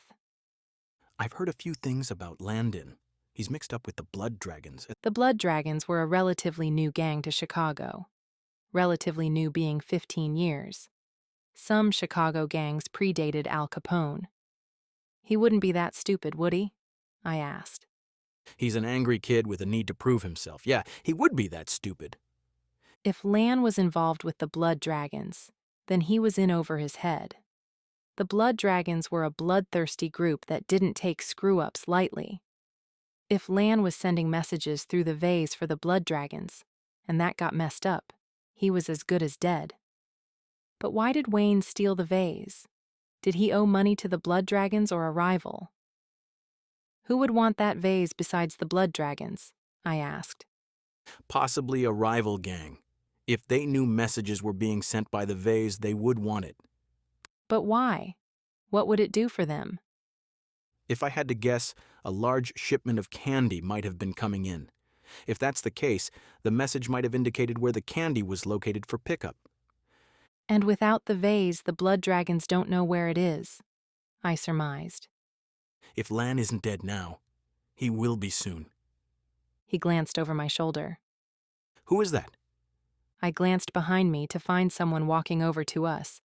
Short-statured, the person was made taller by towering spiked hair. Bulky gym clothes hung off their shoulders in waves of fabric. When the figure drew closer, I finally recognized it was Mila.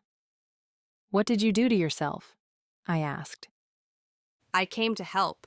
I borrowed clothes from your brother. Thought I'd look more like a thug. Sparrow snorted. More like a toddler playing dress-up. I could say the same about you, she said, eyeing his attire. Whatever amusement was on his face slid off. I stepped over to Mila. We should get going. Sparrow, thanks for your help. Anytime. But if you come back, leave the thug at home. Mila glared at him as I pulled her away. Maybe it's best if you go back to the restaurant and hang out with Ross or Kobe. How's the branding coming along? I asked, hoping to sidetrack her. Oh, it's brilliant. I have everything ready to go. I was thinking we can do a grand reopening. I didn't want to tell her that a grand anything might be out of the question, but that was a problem for a later time. So where are we heading now? Over to Jalen's. The widow? Why would you need to speak to her? There's something off about her. I wasn't sure if it was just her animosity toward my family or if it was something more. I think Jalen and the chef who quit are sleeping together. Seems fishy that Lars quits, and then Wayne is found with a knife in his chest. Come to think of it, I didn't remember Lars being at the funeral lunch, so maybe he was the one Logan was trailing. Were you able to find Lily? I asked. No, she didn't answer the door. And Mr. Lee told me to go away. When we sat in the car, I texted Lily to see if she had found out any information on Lan. Since she didn't reply right away, I pulled away from the curb and headed over to Jalen's. I figured Jalen wouldn't let us in through the secured entrance, so we waited until someone exited and we slipped in. I wasn't sure what kind of reception we would get, but I prepared myself for a bit of frostbite. However, when I knocked on the door, a little girl answered it. I recognized her from the funeral. She was about 5, if I had to guess. Hi, I said, glancing behind the girl for Jalen. Where's your mommy? Not here. Do you have a babysitter? Yes. Can I speak to your babysitter? Okay. She backed away from the door and went into the living room and sat on the couch. Where's your babysitter? Right there, she said, pointing to the TV. The TV is your babysitter? A shriek came from a room off to the side, and 2 little boys raced through the living room. Shh. The little girl reprimanded the boys. The mean lady downstairs will complain again. The older of the 2 boys yelled back that it didn't matter because they were moving. Where are you moving? I asked. The girl wrinkled her nose. With Daddy Lars. Daddy Lars? Was Jalen really replacing Wayne so quickly? The funeral was yesterday. And where does Lars live? I asked. You know the place that has all the bugs in the window? No, I can't say that I know that place. The girl frowned. He lives above there. Didn't Lars want to move here with you? I asked. Who would uproot 3 kids to move in above a place that had bugs? Sounded like a horrible idea. The little girl shook her head. Daddy Lars says he's the daddy now, and we have to go with him. This conversation was making me uncomfortable. Something was very wrong. While Mila silently walked through the apartment peering into rooms, I asked, Where is your mom now? At work, the girl said. And you don't have a babysitter or Lars to watch you. She pointed to the TV. That's our babysitter. I scanned the TV, wondering if I had missed something. A small camera sat on top. Oh, does she watch you from work? I asked. The girl nodded. When she can. She's a waitress. Where does she work? At the bar at the end of the block. But she won't work there for long. Why not? Daddy Lars said once she has his baby, then she can stay home. His baby? How nice of him, I said. The sarcasm was lost on the girl, but not on Mila, who snorted. Do you think Lars is a nice man? The girl glanced at the TV and then at me. He gets mad sometimes. How mad? He yells. Does he hit anyone? I asked. There was a pause as if she wasn't sure if she should say anything. But then the little girl said, He hit Mommy once, but he promised not to do it again. Has he hurt any of you? She shook her head. It was a relief to know they hadn't come to harm yet, but violent people had a way of spreading their terror onto anyone near them. I didn't doubt for a minute he'd turn on them, just the way Logan's dad had turned on both his wife and son. Do you have Lars's phone number? She nodded. It's on the refrigerator. I headed over to look and found it listed on a piece of paper under a magnet. I snapped a picture of it and then ripped a piece off the paper. I wrote down my name and number and gave it to the girl. Call me if you ever need help, okay? She nodded. Mila and I let ourselves out and walked back to the car. I don't like them being all by themselves. I don't either. Jalen probably can't afford a babysitter, but I'm not comfortable leaving the children alone.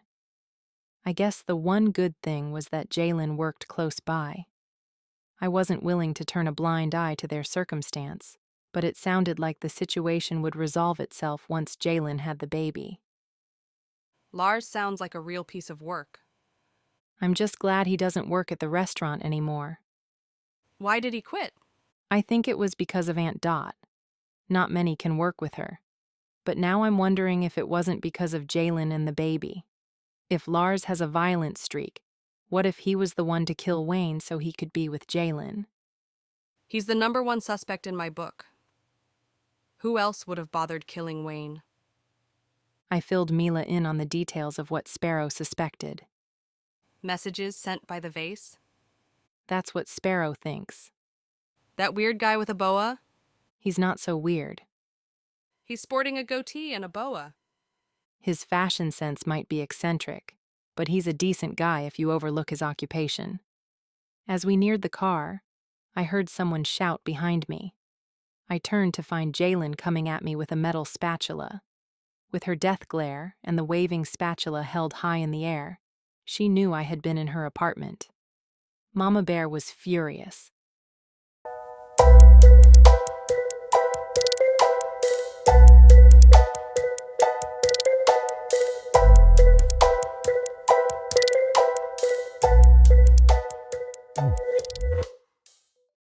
Chapter 26. Stop! I yelled, just as I ducked away from a downward slice of Jalen's spatula. I just wanted to ask you a few questions. The detective on Wayne's case is missing. You have no right to go into my home, she yelled, slashing at me again. I barely dodged the spatula. The air current whizzed by my ear. She turned and smacked my arm with the flat side. Ow! Cut it out, or I'm telling the authorities about your babysitter. Judging from the way her eyes narrowed to slits and the jabbing position of the spatula, I thought I'd be in the hospital with a cooking utensil sticking out of me. Instead, she burst into tears. The spatula dropped from her hands, clattering to the sidewalk. Jalen covered her face with her hands and sobbed. Was I supposed to comfort her after she tried to impale me? Mila and I glanced at each other, neither knowing how to handle the situation. Jalen, I'm only trying to find Logan, I said. I don't want to come between you and your family, but after talking to your kids, Lars sounds like a jerk. She sobbed louder, her shoulders shaking. Mila and I stood rooted to our spots. Now I understood why crying women could paralyze men. If Jalen had been family or a friend, I would have tried to comfort her. But I was afraid Jalen would continue her attack on me. She was a bristling hormone hurricane, and I didn't want to be caught off guard again. When her sobs slowed slightly, I said, Jalen, I'm not sure why you hate my family so much. We aren't here to hurt you. The only thing I want right now is to find Logan. I think he was tracking Lars. And from what your kids said, Lars has a violent streak. No one has heard from Logan. I'm worried. Jalen used the collar of her shirt to wipe the tears from her eyes. Lars might be excitable, but he's not a criminal. But he's hit you. Once. He felt really bad about it and hasn't done it since. Why are you and the kids moving in with him instead of him moving in with you? I'm being evicted. Wayne hadn't paid the rent in months, and my pay barely covers basic needs. We have to move in with Lars or we'll be homeless. You sound like you don't want to move in with him. I just lost my husband. Of course I don't want to move in with Lars. Wayne might have had a lot of flaws, but I loved him. Then why were you seeing Lars? Because Wayne was seeing Summer. She gave a shake of her head. I was so mad at him that I thought I could get back at him by seeing Lars. When Wayne found out, he lost it. But then he saw reason. He said if he got upset at me for cheating, then he was a hypocrite. He said he'd break it off with Summer if I broke it off with Lars. Were you going to? She nodded. Yes. I don't love Lars. And Wayne promised to break up with Summer right away. But then someone killed Wayne and now I'm stuck. You're never stuck. There are other options. No, there aren't. At least not right now. She shook her head. I have to go back to work. Jalen attempted to pick up the spatula, but her belly was in the way. Let me, I said, bending over to get it. Why do you have a spatula? I thought you're a server. During the slower times, they are training me to be a line chef. I don't know if our restaurant will be running much longer, but you can always come and work for us if you want. She looked hesitant. I haven't been very nice to you or your family. Why are you being so kind? I gave a shrug. Aunt Dot isn't that nice either, and we keep her. She smiled. Just one more thing. One of your kids said Lars lives above a bug store. Is there really a store that sells bugs? She shook her head. No, it's Splat the Exterminator. There's a big bug on the sign. The kids think it's a bug store. That makes more sense, Mila said. We watched as Jalen walked back to work. She's a bit nuts. I guess I might be a bit nuts in her circumstance too, I said, trying to be sympathetic. Mila snorted. Please. You've had 2 men cheat on you and you don't go around trying to flay people with spatulas. I also don't have pregnancy hormones and kids to worry about. She gave a shrug as if not convinced but willing to let the topic slide. I'm heading to Lars's place, I said. Do you want to come along or go back to the restaurant? I'm sticking with you. Your Aunt Dot was looking at all the food that will be wasted if the restaurant doesn't reopen. She huffs really loud. I was thankful Mila didn't want to go back to the restaurant.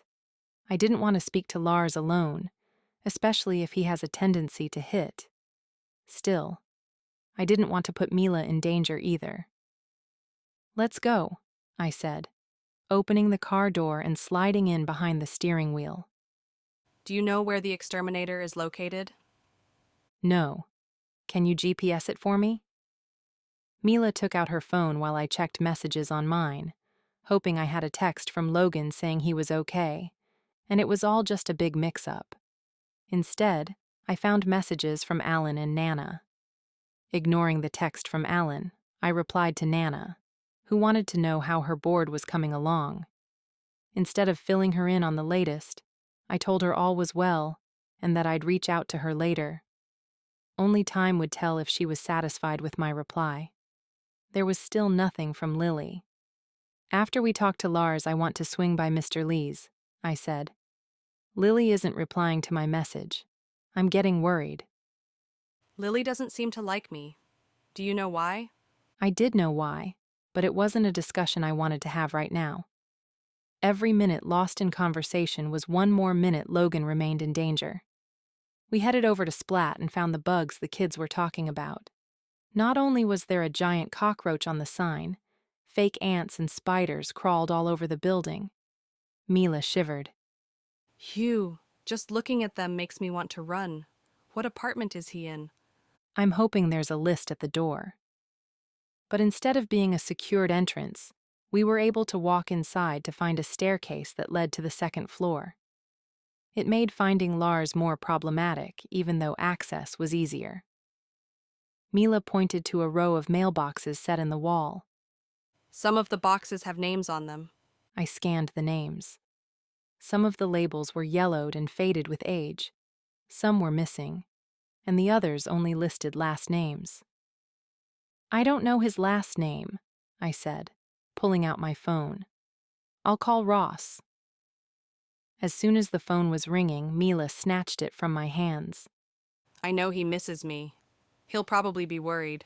I was pretty sure he was oblivious to either of us even being gone. Hi, Ross, Mila said with extra honey in her voice. Did you miss me? Whatever his answer, it was not satisfactory, because her smile turned into a frown. I took the phone from her. Ross, what's Lars's last name? Why? Because I think Logan was tracking Lars before he disappeared. Are you still on this? Logan is fine. Have you heard from him? No. Then stop telling me he's fine. Jade, you're overreacting, and I don't even know why. It's not like you're dating anymore. Logan is in trouble. Just tell me Lars's last name or I'll have Nana come down and interrogate you. Fine, but you're being ridiculous. It's Lars Hatton. Are we done here? Because Aunt Dot is making my life miserable right now, and Dad is getting released from the hospital today. What time is he getting released? I don't know, sometime this afternoon. Does Mom need any help? She might. She's not here right now. Can you do me a favor? Didn't you hear me? I don't have time. Just go across the street and make sure Lily is okay. She's not answering her texts. Jade. Please. I won't bother you for the rest of the day. He let out a huffed breath. Fine. When he disconnected, I scanned the mailboxes again. Well, he's not listed, so it has to be one of the apartments with a box that is missing a label. Or it could be the old ones. Sometimes people don't bother changing the labels. Let's check the ones with missing labels first. Will he even be home? I don't know, but I'm not sure what else to do right now. We could look into the vase angle. Maybe I can find a program that helps with decoding. They exist? She gave a shrug. Almost everything exists now. If it's out there, I can find it. That made me feel a little better. Let's start on the second floor, I said. She glanced at the mailboxes. Second floor apartment with no label would be number 203. We didn't have to walk far to find it. In fact, the doors were pretty close together, making me wonder if these were efficiency apartments. And if so, how would Lars fit a wife and a gaggle of children? I knocked on the door, and a few moments later an elderly man, who looked like he was one sneeze away from the heavenly gates, answered. I don't want magazines, cookies, or whatever you're trying to sell. We aren't selling anything, Mila said. He scanned her outfit. You a boy or a girl? Does it matter? Sir, I said, interrupting whatever politically incorrect thing was about to go down. Do you happen to know what apartment Lars Hatton lives in? Don't know any Lars Hatton? Try the manager. What apartment is the manager in? It's the bug guys on the first floor. The man closed the door. I doubt the manager will tell us which apartment Lars is in, I said. I can put on my charm and ask. Let's try the other apartments first, I said. We went through the list of unlabeled apartments. Most of them didn't answer the door. I conceded that we should probably visit the bug guys and check. But after talking to the manager, who had cages filled with live bugs, we were back at square one. He wouldn't tell us what apartment Lars lived in no matter how much Mila flirted. Mila and I walked back out to the car. Should we go back to talk to Jaylin? I wanted to scream. This detective stuff was too hard, and I felt like I was losing Logan. My phone rang, and I pulled it out of my pocket to see it was Nana. While I didn't want her getting mixed up in this, I wanted her comfort. I wanted her to tell me it would all be okay. Hi, Nana, I said, answering the call as I tried to keep the tears from flowing. I heard about Logan. How can I help? I don't know. I've already talked to Summer, Sparrow, and Jaylin. I can't find Lan or Lars. And now Lily hasn't answered my text. Ross doesn't think Logan is in danger, but I know he is. His girlfriend said he never showed up last night. He wouldn't do that without at least letting her know. What's your next move?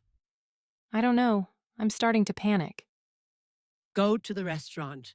I'll call in reinforcements. Nana, this is dangerous. Exactly. You need all the help you can get. Meet me there in 20 minutes and we'll regroup. When she disconnected, I was left feeling both anxious and relieved.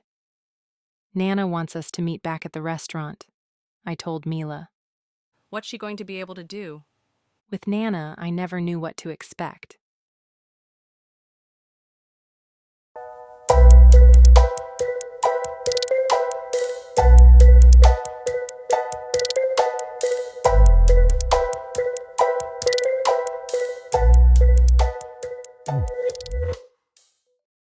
Chapter 27. As I relayed what I knew to the assembled group, Mila wrote everything on the board, aka the boarded window. I knew Nana had pull with the family, but I didn't expect to see Uncle Sal and Uncle Frank in attendance. Aunt Dot scowled in annoyance as two of Nana's bridge friends looked on in fascination. Ross, Nana said when I was done with my summary of events. did you find Lily? No, Mr. Lee said she went out to run errands, but he wasn't sure what errands, and he didn't know when she would be back. Until she returns, we will consider her missing too. Nana said, pacing in front of the board. So, we have a lot of suspects. Wayne could have been killed by any of these perps. Logan probably put on the heat and someone got scared. But who? Kobe asked. Nana glanced at the board. So far, our suspects all have motives. Jalen, Lars, Summer, the Blood Dragons, and Mr. Cheerful, who has a weird pineapple and anchovy pizza fetish. That's not really his name. He goes by the name Smith, but I think that's an alias. Either way, we have a ton of suspects. We have the domestic path with Jalen, Lars, and Summer. And we have the Blood Dragons and Mr. Cheerful. Since there is also the mystery of the vase, I think we should divide the group into teams. Each team will have a mission control team member here at base, so we all stay in communication. Mila thinks she can find a decoding app that might help with the vase. She should stay here so she can work on it. Good thinking. Dot and Ross, you find Lars and talk to him. Shake him down if you have to. He's not going to talk to me, Aunt Dot said. When he quit, he said he'd rather work with the devil instead of me. That's why Ross will be with you. Both Aunt Dot and Ross sent me death glares. Wonderful. Sal and Frank, you figure out who Mr. Cheerful is and his angle. Why don't we let the police handle this? Aunt Dot said. There's no reason for all of us to be in danger. The police are understaffed and overworked as it is. They don't have the manpower or time like we do. We haven't even reached the minimum time to file a missing persons report. As Nana assigned everyone teams, I was positive this was going to end in a disaster. But if we didn't find Logan or Lily, that would be a disaster too. And since everyone was here without coercion, minus Aunt Dot, it relieved some of my concern. Kobe and Jade, you are with me. We're going after Lily and Landon. It was still early afternoon with no chance of the summer sun setting anytime soon, which made me feel a little bit better about my team, the abandoned building, and who we were possibly up against. Still, precautions were necessary. The group broke into teams. The bridge girls stayed behind at mission control. All right, Nana said when Kobe and I followed her outside. We're going to the last place Lan was known to visit. She put 2 fingers to her lips, and a shrilled whistle pierced the air, making every taxi within a 10-block radius stop. She grinned. I still got it. Kobe rubbed his ears. And I lost it. But instead of complaining further, he took out a small camera, clipped it to a headband, and secured it to his head. "What are you doing?" I asked as we all settled into the back of the cab. If we uncover a mystery, I'm putting this on my channel.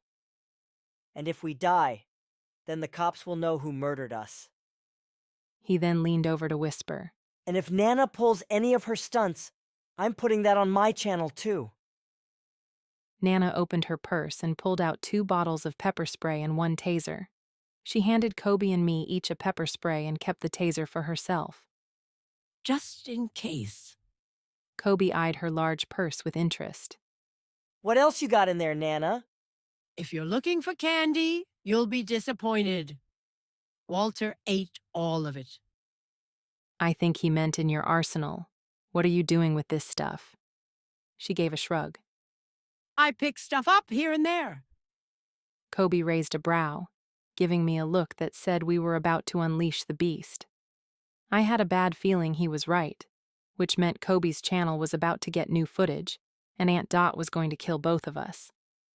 When we arrived at the abandoned building, I saw the police tape right away, but it was mostly broken and didn't seem to be keeping anyone out.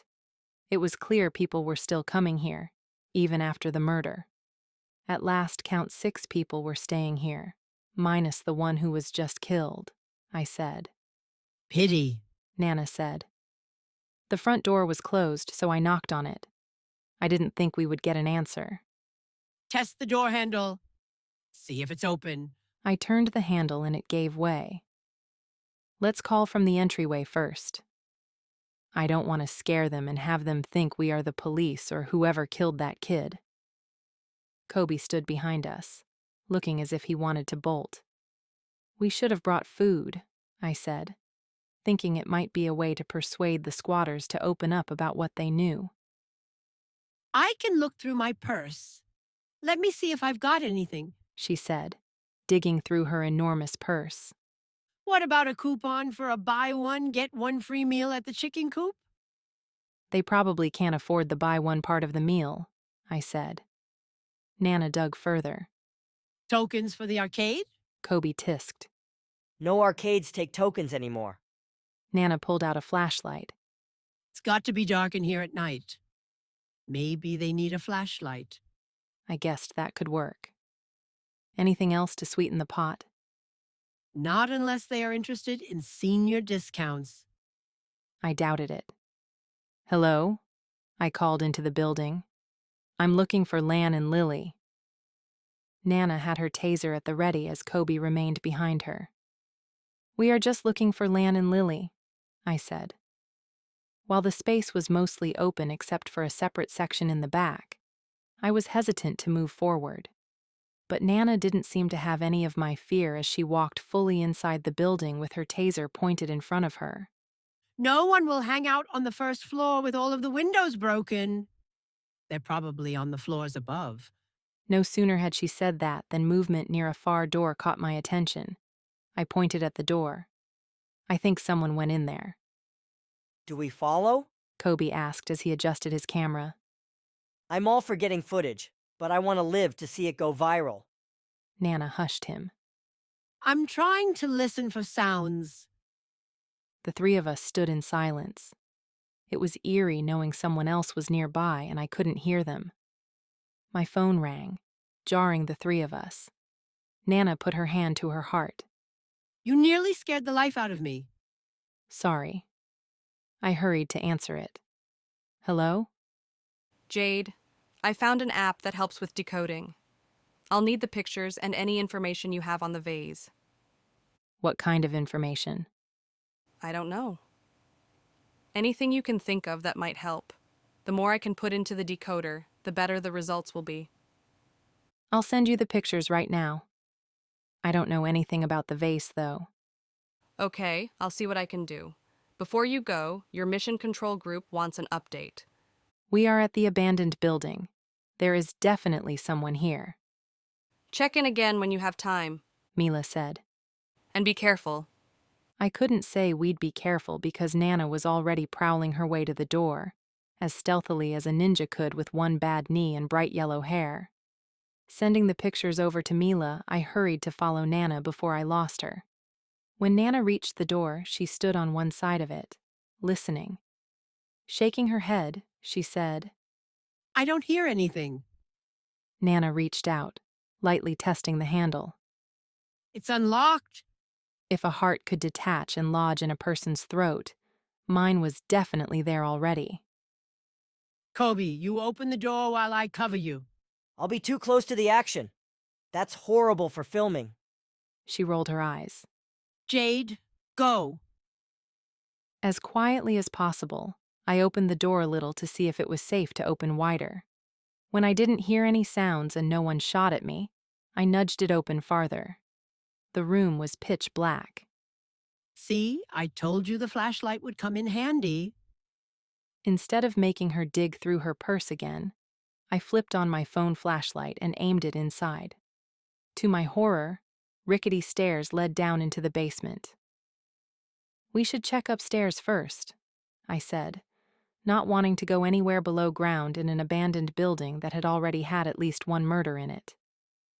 If we don't go down there, we might lose the person as we search the rest of the building. And if we split apart, it'd be easier for them to pick us off, one by one. "Kobe, what are you most comfortable doing?" I asked, hoping he'd back me up.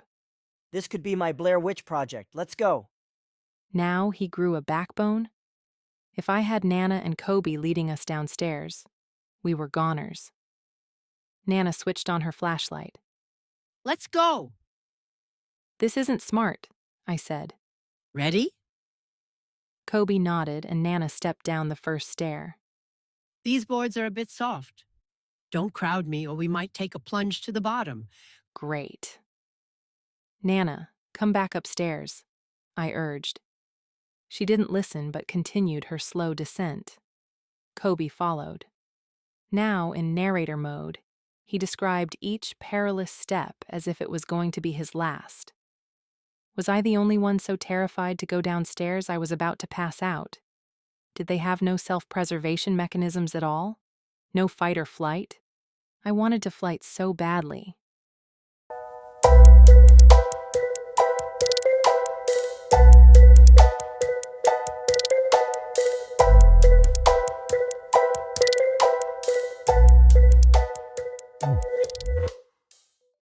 Chapter 28. Footsteps sounded below us, and we stalled on the stairs. Is this the end of the line for us? Kobe whispered in narration. Are we doomed? "Kobe, I'm going to hurt you if you don't stop with the narration," I whispered. "You're scaring the hell out of me." Shh, Nana said. Someone's down there. And you might as well be stampeding elephants because we could hear you since you arrived. A voice below us said. Who's there? Nana aimed the light at the voice. Show yourself. Kobe took off his camera and turned it to himself. Anyone or anything could be down there. Werewolves, vampires, or... For the love of God, the voice said. We're trying to hide down here. You're making that impossible. If you don't shut up, we're all going to be killed. The voice has spoken. It sounds annoyed. Will it show itself, or continue the game of cat and mouse? Kobe, I swear I'm going to put you in a headlock like I did in grade school if you don't shut up. Landon? Kobe asked, peering down below. The thundering of my heart in my ears softened as Land confirmed that it was him. While I had doubts about Kobe and his sleuthing abilities, I was glad he was around. I had forgotten he and Landon had been in the same grade growing up. Maybe Landon would be more willing to talk to Kobe. Or strangle him. It could go either way. We walked down the rest of the stairs. Lan led us to a small room that held some blankets, a few rickety chairs, 5 squatters, and Lily. "Lily," I scolded. "Why haven't you answered your messages?" "I'm sorry. My battery died." All of you need to leave, Lan said. He's been trying to make me leave since I got here. And believe me, I want to. But I'm not going anywhere until you tell me what's going on, she said to Landon. You know Baba is going to be furious if one of us isn't there to help him with the restaurant. Kobe grinned. Thanks to me, the restaurant is famous. Lily didn't look amused. In fact, she looked downright miserable sitting on a chair that had probably been dragged out of the garbage. I can't go anywhere, Lan said. If I'm spotted, I'm dead. One of your friends died already, I said. Hiding here isn't helping. A small lump in the corner started crying. It sounded like a girl, but there were too many blankets hiding her to be sure. It was a rival gang that took him out. The blood dragons are still looking for me. They haven't found me yet. Lily reached over and smacked Lan on the arm. Are you stupid? It's only a matter of time before they find you. Why are you mixed up with them to begin with? It was just a bit of quick cash at first. Lan said, rubbing his arm. Lay out the story for me, I said. Logan is missing, and I'm trying to narrow down who he was tracking. Well, it wasn't me. I figured it wasn't you, but you and the vase are somehow tied to Wayne's murder, and Logan is investigating it. Start from the beginning, Nana said as she shooed someone away to claim a chair. She sat down and eyed Landon. Well? Do I need to get forceful? Seriously, Lan, Lily said. none of us are cops. We're just trying to help. And you're going to end up living down here with me if you don't keep your nose out of it. I barely scrounge up enough food as it is. I don't need more mouths to feed. Nana frowned. Can I zap him and get it over with? No, I said. Lan, just tell us what we want to know. We have a theory that the vase is used to give messages to the blood dragons. Is that correct? When he didn't say anything, I eyed Nana and her twitchy trigger finger. However, it wasn't her I had to worry about. Lily charged at him, flinging her chair to the wall as she lunged over and clobbered Landon to the ground. He had to have at least 50 pounds more in muscle weight than she did, and yet she tackled him like a wild animal. He yelped as she caught a fistful of hair and yanked. This is amazing, Kobe said to the camera.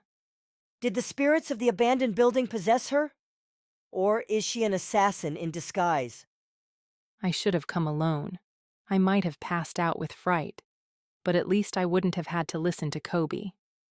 Tell me about the vase, Lily snarled right before she twisted Landon's arm. Lily's assertiveness class was working after all. She's got some moves, Nana said proudly. Truce! Landon called as Lily was about to take a bite of his hand. She backed off slightly but still had him in a hold. Talk. What is wrong with you? You abandoned the family to live in a basement and ask me what's wrong with me. I left to protect you. You left because you were too cowardly to find a solution. Instead, you took off without a word. Do you know how many nights Baba paced in his room?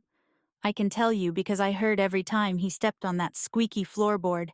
I haven't slept for days. Get off me. Start talking. If I believe what you tell me, I'll release my hold. The blood dragons use the vase for messages. I got paid to move the vase whenever they needed me to. Move it? I questioned. Is that part of the code? Yes. They told me what part of the vase they wanted facing the front, and then I made sure it was facing that way. It was easy money until Wayne stole the vase. The blood dragons had something big going down, and I had to send the message through the vase. But without it, I was screwed. How did you know it was Wayne who stole it? Nana asked. I saw him steal tips from a table once, and he kept eyeing the vase. No one else would want it. Let go, Lily. When Lily released her hold, Lan stood and rubbed his arm.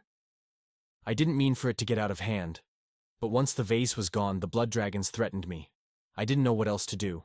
I tried to find the vase. I even went. He looked at me with a guilty expression. You broke into my parents' home, I surmised, thinking back to the events that led to this point. You also broke into Jalen's apartment. Lily swatted his arm. What is wrong with you? I panicked. I'm sorry. Overall, Landon was rather harmless. He was scared. It made me wonder what else he had done to attempt to retrieve the vase. Did you kill Wayne? I asked. He quickly shook his head. No, but I did accidentally toss the noodles on him. You tossed noodles on a dead person? Lily gasped. I was looking for the vase. After everyone left the restaurant for the night, I entered through the back. You broke in? He shook his head. No, the back door was open, which I thought was odd, but I took a chance and searched. I couldn't find the vase, but I did find a strainer filled with noodles that was left on the counter. I was starving, so I took it. Then how did it get all over Wayne? Nana asked. When I left, I saw a pair of shoes near the garbage. I went to look and found Wayne with the knife stuck in him. It startled me, and I tossed the noodles. They landed on him, and I ran. You really screwed up this time, Lily said. I know, but there's nothing I can do about it now. Who was the guy that I saw you with the other night? I asked, thinking about Lan's run-in with Mr. Cheerful. The big guy. He's paid muscle for the blood dragons. But Wayne was delivering weekly money to him. Was Wayne involved with the blood dragons too? Probably. They can sniff out desperate people who need quick cash. And Wayne was most likely that desperate. Do you think the blood dragons killed him? Lily asked. Lan shrugged. They don't play nice, but they would want their money too.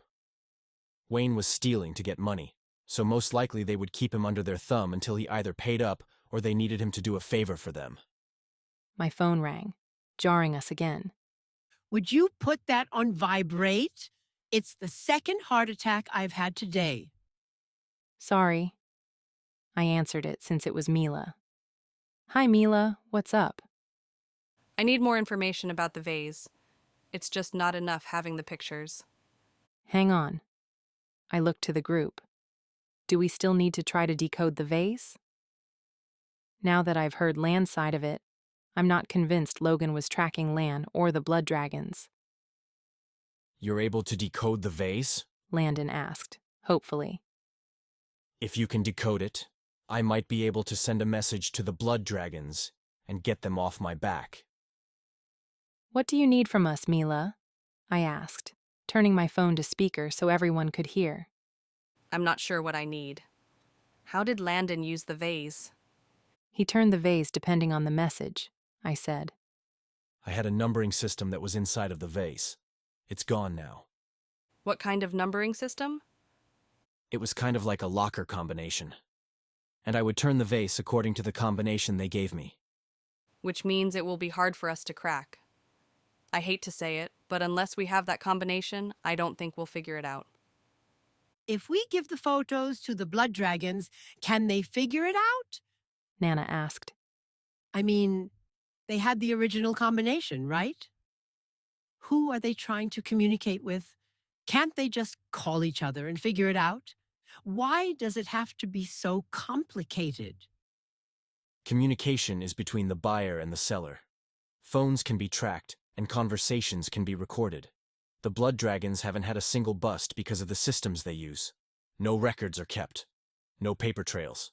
Everything is done by codes. If you don't have a code, someone gets shot. That someone is me. Something about a combination tickled a memory. Didn't I find a piece of paper with numbers on it in Wayne's locker? Lan, what did the paper with the combination look like? Just a scrap of paper. If anyone found it, it wouldn't look like anything important. And where did you keep the combination? In the vase. No one ever looked inside it. I think I might have it, I said.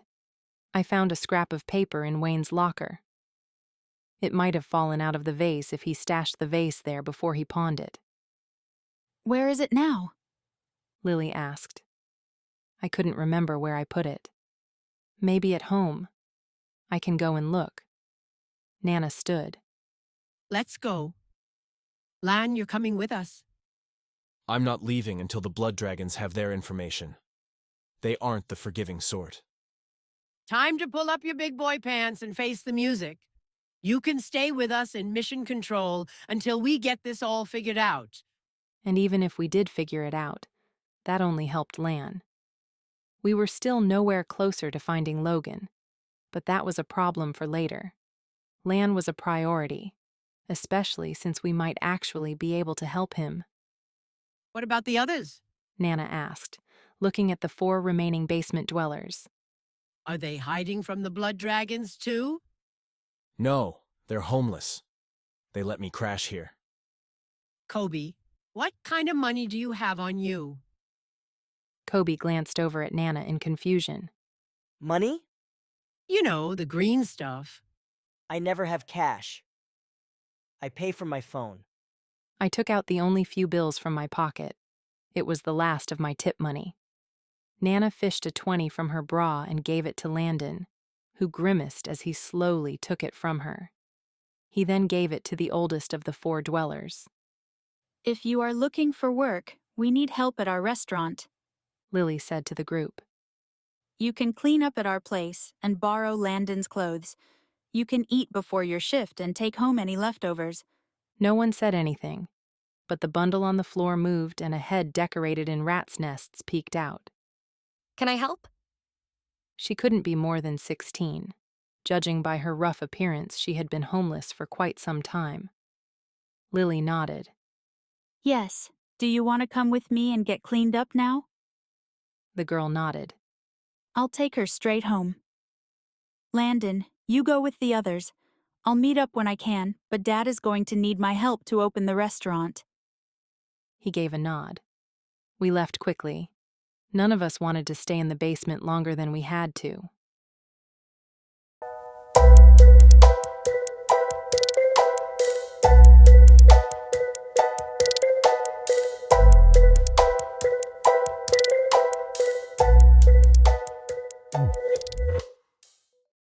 Chapter 29. I tore through the apartment and my suitcase, searching for the slip of paper with the combination written on it. I had no idea where it could be, but I knew for certain I didn't throw it away.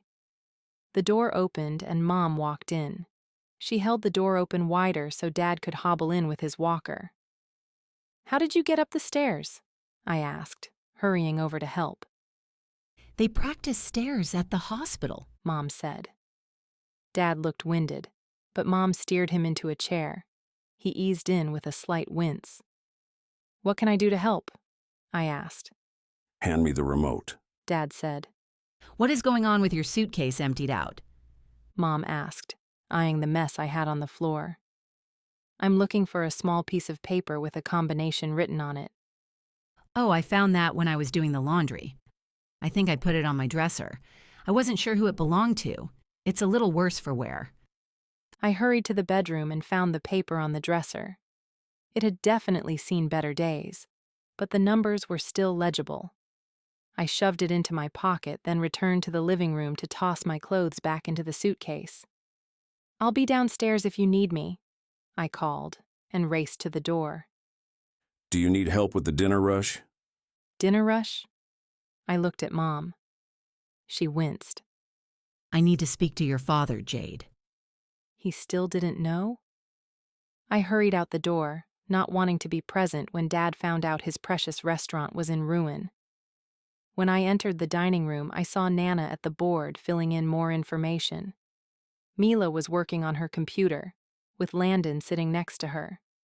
Kobe walked around the room videoing as Mission Control gave information to Nana. "Ross said he and Dot spoke to Lars," one of the bridge ladies said. "Lars said he was only able to attend the funeral. He had to skip the lunch to go to work at his new job." "Where is the new job?" Nana asked. "Ross said he's a cook at a diner on the west side. If Logan had tried to track him from the funeral, it would only have been to the diner." "Can we get confirmation on that, Agnes?" "I can call the diner and ask." I doubted they would tell her anything, but it was worth a shot. "Jade, what do you have for me?" I found the code. I pulled out the paper and placed it on the table next to Landon. "Is this what was in the vase?" He nodded. That's it. "Good. Mila, have you replicated the vase?" Almost. Once it's printed, we can assemble it. "Perfect. And then we can put it back in Mr. Lee's window so the blood dragons leave Landon alone." Mila nodded and returned her gaze to her computer. Uncle Sal knocked on the front door. I hurried over to let him inside. "What's the scoop?" Nana asked him as he took a seat next to Agnes. "Smith wasn't the one Logan was trailing?" Uncle Sal said. "How do you know?" I asked. "Did you talk to him?" "No, but I did find someone on surveillance sitting outside his property. I talked to him." "Was it an officer?" Nana asked. "No, a rival. He was waiting for a signal. I have a feeling a gang war is brewing. Anyway, he said that they've been tracking Smith for weeks. Logan wasn't following him yesterday. Can we trust information from a gang member? I asked. Uncle Sal gave a nod. I'm confident I got good information out of him. Is that blood on your cheek? Agnes asked him. Uncle Sal swiped at his cheek and looked at his hand. I must have scratched myself. Nana raised a brow but didn't question Uncle Sal further. I sat down in a chair and looked at the board. If it's not Smith and it's not Lars, we're back to Jalen and Summer. And Logan wasn't tracking Jalen since she was at the funeral the entire time, Nana said. That leaves Summer, I said. But she wasn't at the funeral. Or was she? She could have been disguised so Jalen didn't see her. I had never thought about that, but it could be true. Kobe, I don't suppose you were filming the funeral, were you? I asked. Mom said she'd break my camera if I filmed, Kobe said. but I did get some footage of the parking lot and entry. Let's see it. If we can confirm Summer was there, then she might be our killer. As Kobe worked with Nana to pull up his footage on Ross's laptop, I wondered if it really was Summer. Nothing about her said killer, and yet she was the only one left standing. She had lied about her history with Wayne, but that didn't prove it was her. She was waiting outside Jalen's apartment when it was broken into. Again, it didn't prove anything. Would she kill Wayne? Maybe. If she knew Wayne wasn't going to leave Jalen, she'd be mad. But mad enough to kill. Is Ross still near the diner? I asked. I don't know. Agnes, make the call. Agnes picked up her phone. What are you thinking? Nana asked me while Agnes tried to reach Ross. I'm not convinced Summer is the killer. But Lars went to school with Summer. I just want to know Lars's opinion of her. Mission control to Ross, Agnes said. Are you still near the diner? She paused and then nodded. Please return to the diner. We have one more question for Lars. We need to know about his relationship with Summer. Find out about her character. Agnes disconnected and gave a nod. He's about 5 minutes away from the diner. Good. That will hopefully give us some insight into Summer. Mila, how are you coming along? I'm done. Is there a color printer? Find Mom's printer on Wi-Fi, I said. It's color. If you need any passwords, she's upstairs with Dad. Kobe, how are you coming along? Nana asked. I have the footage ready, but I don't know what Summer looks like. I walked over to Kobe and sat near him. He angled the computer to me. Just push play. As the footage ran, I watched for Summer's telltale blonde hair. But when I didn't see her, I tried again, looking more closely at features and body type. It wasn't until the camera panned that I saw what I thought might be her body, but her back was turned, and her hair was nearly black. Kobe, do you have anything else of this woman, but with her facing the camera? He swung the laptop back toward him and then back to me. Try this one. I watched as we were gathering in the line to give our condolences to Jalen. Is that what I looked like in that dress? I questioned. I definitely wasn't borrowing any more of Mom's dresses. They did not flatter my imperfections. There, Kobe said, pausing the video. I looked at the dark-haired woman, scanning her features for similarities. It's her, I said. What gave her away? Nana asked. I pointed to a little bit of blonde hair peeking under the wig. Then she might be who Logan was following. Does anyone have scissors and tape? Mila asked. In the office, I said. She retreated through the kitchen. Jade, you were at Summer's earlier today? Did she act odd at all? She was scared, I said. Scared because she's the killer and was about to get busted? Possibly. She was going to barricade her door. Interesting. We'll wait for Ross's call, but in the meantime, let's get a team ready. We need to pay Summer another visit. Nana looked at the board. Ross and Dot will be too far away to get them here by the time the team needs to move out. But we can still make this work. We have me, Jade, Kobe, Sal, and Frank. Wait, where is Frank? I sent him to the bar. Sal said. I can call him back if we need him. No, he's probably 3 sheets to the wind by now.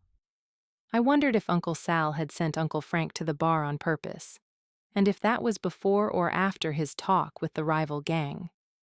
Things about Uncle Sal made me wonder if his old stories about the company weren't fabricated. The vase is complete, Mila said. I think it's okay to put in the window. Lan nodded.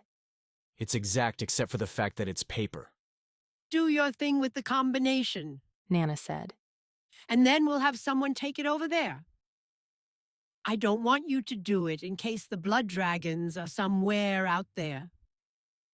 But who will do it? Mila asked. It's not safe for anyone to have it. I can hide it in one of the large to-go bags, I said. I'll bring it over and position the vase by the window. We need you on the team. It will take 2 seconds. I don't feel comfortable sending anyone else. Plus, I'm the delivery driver. People expect me to leave with food. Nana gave a nod. And Landon, you are staying at my place until the heat dies down. The blood dragons would never expect to find you in a senior community. I have Ross on the phone, Agnes said. I'll put him on speaker. She tapped her phone. Go ahead, Ross. Lars said Summer has been infatuated with Wayne since he could remember. He also said she's not stable. In high school, Summer left for a period of time. She wouldn't say where. Lars thinks she was at a mental health facility. When she returned, she seemed different, almost like she was subdued and medicated. Interesting. Did he say anything else? He said he wouldn't be surprised if Summer was the killer. Right around the same time she left high school, a girl disappeared. He didn't think much about it at the time, but that girl had gone on a date with Wayne before she vanished. And Summer had always been territorial when it came to Wayne. I think we have our killer. Ross, we have a team ready to go over to Summer's apartment. Meet us there. If she really is the killer, we need the police, I said. You know they have rules. It would take too long for them to get a team together and permission to storm in. We don't need any of that. I didn't feel good about storming anywhere with Nana and the family in tow. But once Nana made up her mind, it was hard to stop her. And I really didn't want to stop her. I wanted to find Logan. Jade, go take the vase over. We'll prepare our armory. I ignored the part about the armory. I already knew it would consist of a taser and 2 containers of pepper spray. Landon picked up the paper vase and handed it to me, pointing to one of the dragons breathing fire. Make sure this dragon is facing the window. I grabbed a to-go bag from the server's station and gently placed the paper vase inside. Uncle Sal opened the door, looked both ways, and then flagged me through. I waited for a couple of cars to pass and then jogged over to Mr. Lee's, which was already getting crowded. It made me realize how much time we'd lost. Opening the door, I waved to Lily. She came over. Were you able to find the combination? Yes, and Mila recreated the vase. I just have to put it in the window. Make sure no one moves it. Once it's in place, hopefully the heat will die down on Landon. Until then, Nana said he's staying with her. That's so nice of her. A girl came out of the kitchen carrying a stack of napkins. I barely recognized her as the little lump in the corner of the basement. Without the dirt and grime, she was a sweet, honey-blonde girl. Lily saw my gaze. Isn't she a cutie? I nodded. I can't believe it's the same girl. I said she could wear my clothes until we get some for her. You're kind to help her. She's helping us too. And we need all the help we can get. I'll let you get back to work. We are heading over to Summers after this. She has Logan? It's very possible. Good luck. I gave a nod, pulled out the vase, and placed it in its old spot on the small shelf. The dragon breathing fire was positioned toward the window. I jogged back to the restaurant. Uncle Sal spotted me and opened the door. Any problem? No, it was okay, Okay, Troop, we have a mission to carry out. Nana said. Agnes, do we have the supplies? Agnes pushed through the kitchen door with a pan in one hand and a butcher knife in the other. Do you think these will work? Maybe leave the butcher knife behind. I'd rather claim self-defense with a pan than a butcher knife. Mom is not going to like her pans being used, Kobe said with a shake of his head. I'll buy her another set. Let's get going. Nana gave Kobe and me the pepper spray again. Nana took her zapper. Agnes was armed with a frying pan, and Uncle Sal had nothing. Yeah, we weren't in trouble at all.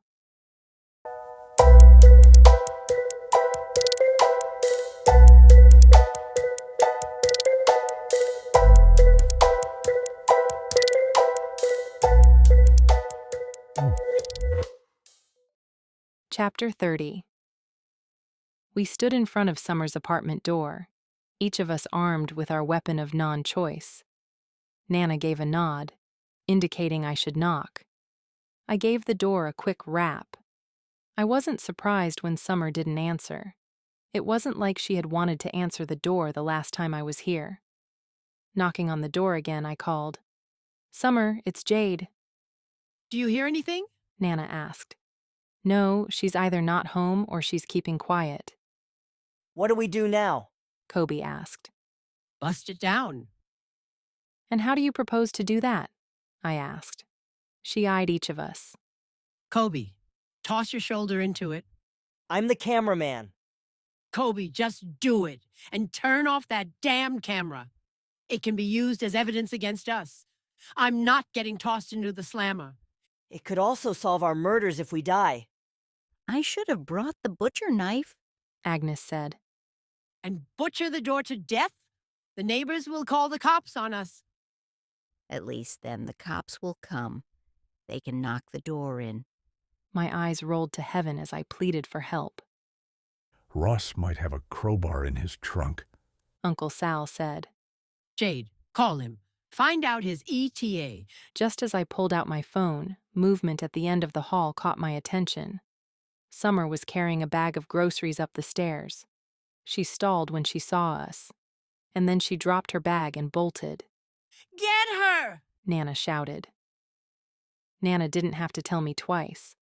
I was already chasing her down the stairs and outside. Summer veered left and down the sidewalk, pushing past people. Although I had her in my sights, she shoved bystanders in my way, slowing me down. If she was running, she had to be guilty of something.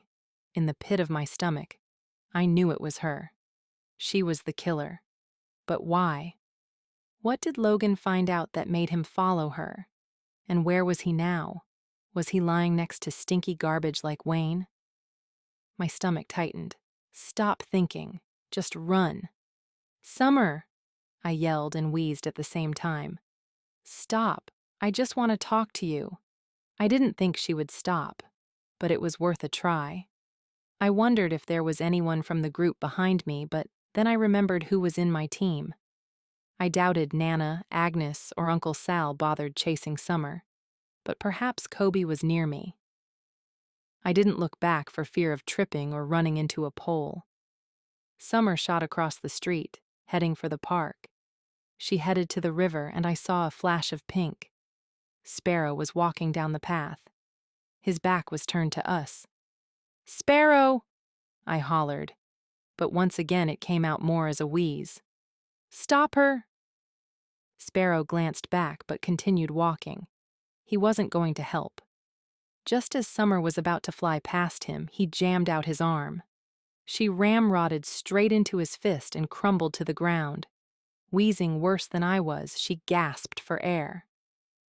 Why did you make me touch a blonde? Sparrow asked, taking out hand sanitizer and rubbing it all over the affected areas. You better have a good reason. She killed Wayne and... I couldn't bring myself to say possibly Logan. Something happened to Logan, and she's responsible. While drug dealers and cops weren't always chummy, I knew Sparrow had a bit of a soft spot when it came to Logan. Sparrow reached down and grabbed the back of Summer's neck. Where is he? I don't know. Summer said, struggling. Why was Logan following you? I asked. He wasn't. You were at Wayne's funeral, and Logan spotted you. We have you on video. That doesn't mean anything. I just wanted to see Wayne again. Sparrow gave me a what now look. And what about in high school? Lars thinks you were sent to a mental health facility. He says you're unstable. That's what medicine is for. And what if you can't afford that medicine? I asked, thinking back to our conversation about her being broke. If she wasn't taking her medication regularly, she might have returned to her unbalanced state. I didn't know what kind of condition she was suffering from, but was it bad enough for her to kill? Is that why you wanted the bennies? Sparrow asked her. Were you trying to self-medicate? What are bennies? I asked. Tranquilizers. They can be used as antipsychotics. Summer stopped struggling. Where is Logan? Tell me and I can get you help. You need help. She sobbed. Why did you kill Wayne? I asked. She shook her head. You have to give me something or we'll stay here until the police come. Summer sobbed again. She told me he was going to stay with Jaylin. She told me he would leave me. Who is she? Summer shook her head. It might be a voice in her head. I had a friend who heard voices. He tried to self-medicate. What happened to your friend? I asked. Couldn't handle it. I tried to get him help, but the voices kept telling him to walk into traffic. Sparrow gave a sad shrug. If Summer has the same condition, she needs help fast. She doesn't go away. Summer said, still shaking her head. She never goes away. What did she say about Logan? I asked Summer. To keep him. Where is he? He's with my special things. Where is that? I asked, trying to keep my cool. In the trunk. I immediately recalled her trying to drag a trunk to block her door. Or was she just trying to move the trunk to hide it from view? Is Logan alive? I asked. Please say yes. Summer nodded. She likes him. So she wanted to keep him. I quickly bent to frisk her for keys. I found them in her pocket. Sparrow, can you call the cops and stay with her until she's taken? You're asking a drug dealer to call the cops? Just as I was pulling out my phone, Kobe walked up. What did I miss? Everything. Stay with her and call the police to pick her up. Sparrow will tell you what happened. But not on camera, Sparrow said, snatching the camera from Kobe's head. Hey! Kobe complained. Call the cops, I snapped, and have them send an ambulance to Summer's apartment. I had no idea what condition Logan would be in after being stuffed into a trunk. She must have drugged him because he wouldn't have gotten into the trunk without manipulation. I ran back to Summer's apartment, dodging pedestrians and ignoring all stoplights until I reached the door. What happened? Nana asked as I panted and held out the key for her to take while I died of lung failure. She unlocked the door and flung it open. Trunk! I rasped. The trio entered the apartment and I hobbled in behind them. Over there, Agnes said, pointing to the living room wall. Nana hurried over and flipped open the top. Sweet blue balls. He's here. I raced over to see Logan folded in the tight space. Is he alive? Nana reached down and felt for a pulse. He's got a slow pulse. Agnes, call the police. I asked Kobe to call, I said. Kobe is a sweet one, but he's not always playing with a full deck. I guarantee he doesn't know the address here. Good point. Agnes made the call, and we waited for the police to arrive. We didn't know if we should try to remove Logan. We couldn't see any physical trauma, but that didn't mean there wasn't any. Sal, go downstairs and make sure the responders know where we are. Uncle Sal gave a nod and left. I sat down near Logan as Nana and Agnes walked through Summer's apartment. I was watching his shallow breaths when Agnes called. Come here and look. She was standing at Summer's bedroom door. I followed Nana to see what had caught Agnes's attention. Nana looked inside and gave a low whistle. I peeked in, wondering if I would find a wall filled with pictures of Wayne. But instead, there was one stuffed purple teddy bear with a kitchen knife stabbing it to the wall. At least it wasn't Aunt Dot's knife. Nana, I scolded. Too soon? I'm just saying Aunt Dot is territorial about her knives. It was a few minutes later when the first responders arrived. They quickly took care of Logan and hauled him out to the ambulance, the sirens wailing as they left. We were left with police asking us questions, which we answered as well as we could. They took our information and shooed us away.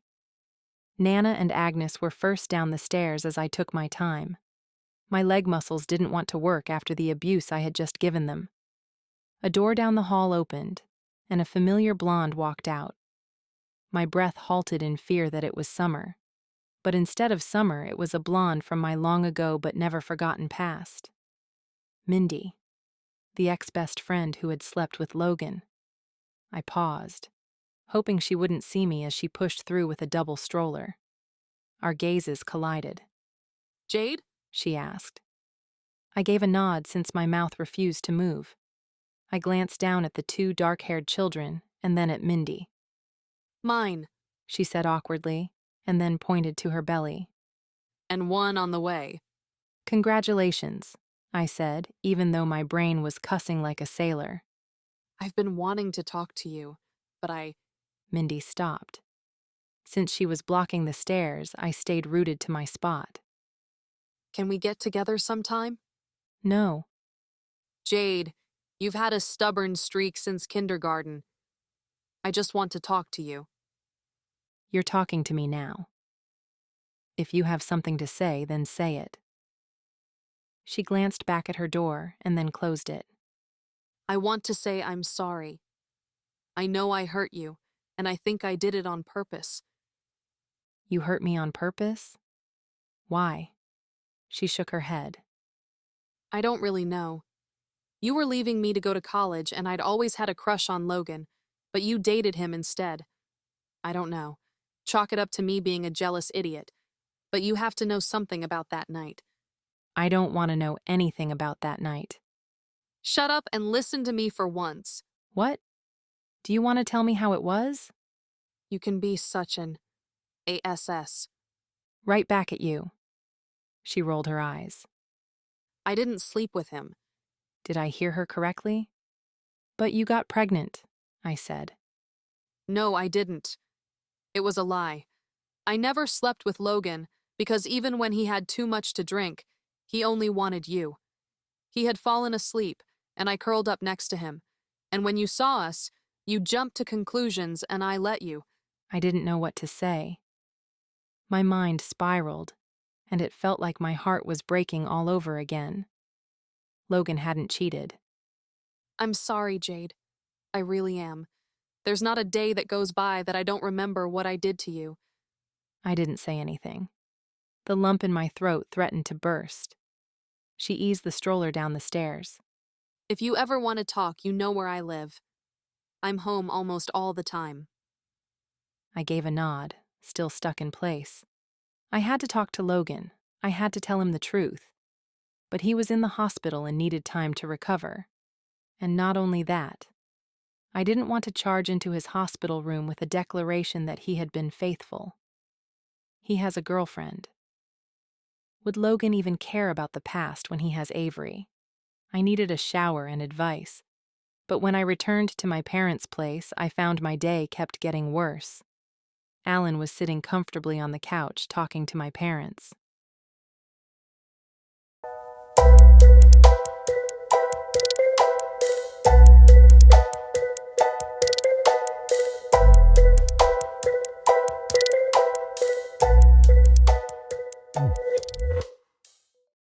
Chapter 31. What was Alan doing in Chicago? And what did he tell my parents? I felt like a naughty child wondering what my tattletale brother had said. Alan looked over at me with a practiced smile. Hi, Jade. I missed you. Alan stood as if wanting to give me a hug, but then looked at my sweaty state and stopped. Were you out for a jog? What are you doing here? When I didn't hear from you, I worried. I eyed him. What was his game? I supposed with the day I'd had, this was just another fire to put out. And really, I was done hiding my broken relationship. I wanted him out of my life. Alan, can I see you outside for a minute? But hurry back for dinner, Mom said. Can't wait. Alan said amicably, as if he had any rights to my mom's cooking. That was a hard no. He followed me down to the alley. When I turned to him, he was frowning at the general dirtiness. Why are you here? Your parents seem nice. Alan, what game are you playing? We broke up. You are not allowed to drop in. About the whole breakup. Jade, let's try again. Stacy didn't mean anything to me. She obviously did. You slept with her, shacked up with her, and then promoted her. I was blind. Call it a midlife crisis. What is this really about? You obviously didn't give a damn about me. Is this about the money? It's not that. It is. You are guided by money. What happened? Alan looked as if he was still in sweet talk mode, but then he sighed and raked his hand through his hair. Everything. Stacy said you would sue me. She said it would be better if everything was in her name. And you signed it all over. He nodded. Everything. It's all gone. If you are looking for sympathy, you came to the wrong place. No, I'm looking for a new start. I have a job lined up, and I told them I'd take it if they allowed me to pick my own team. They said yes. You're in, Jade. Just say the word. The word is no. I'll find a job on my own. Jade, honey. Alan, we're done. Just go. You'll find someone wherever you end up. Seattle. You like Seattle. It will be a nice change of pace. And I know you don't want to stay in Chicago. You said yourself you wanted to get away from the family business. He scanned the alley again. And I can see why. Come with me. Let's start over together. All I had wanted was to get away from the family business. But now I wasn't so sure. Either way, if I was leaving, it was because I found a job on my own, not from piggybacking on Alan. Good luck in Seattle, I said. I still want my money. I headed back to the staircase. Jade. Goodbye, Alan, I said. And then I closed the door. Walking upstairs, I knew I couldn't pretend my life was perfect anymore. Looking back, I guess it never was. When I let myself in, Mom asked, What happened to Alan? He left. Why? I sighed. Because I told him to. To make a long story short, he cheated on me and he cost me my job. Oh, honey, Mom said with sympathy I didn't want right now. I'm so sorry. Why didn't you tell anyone? I gave a shrug. Because I don't want pity.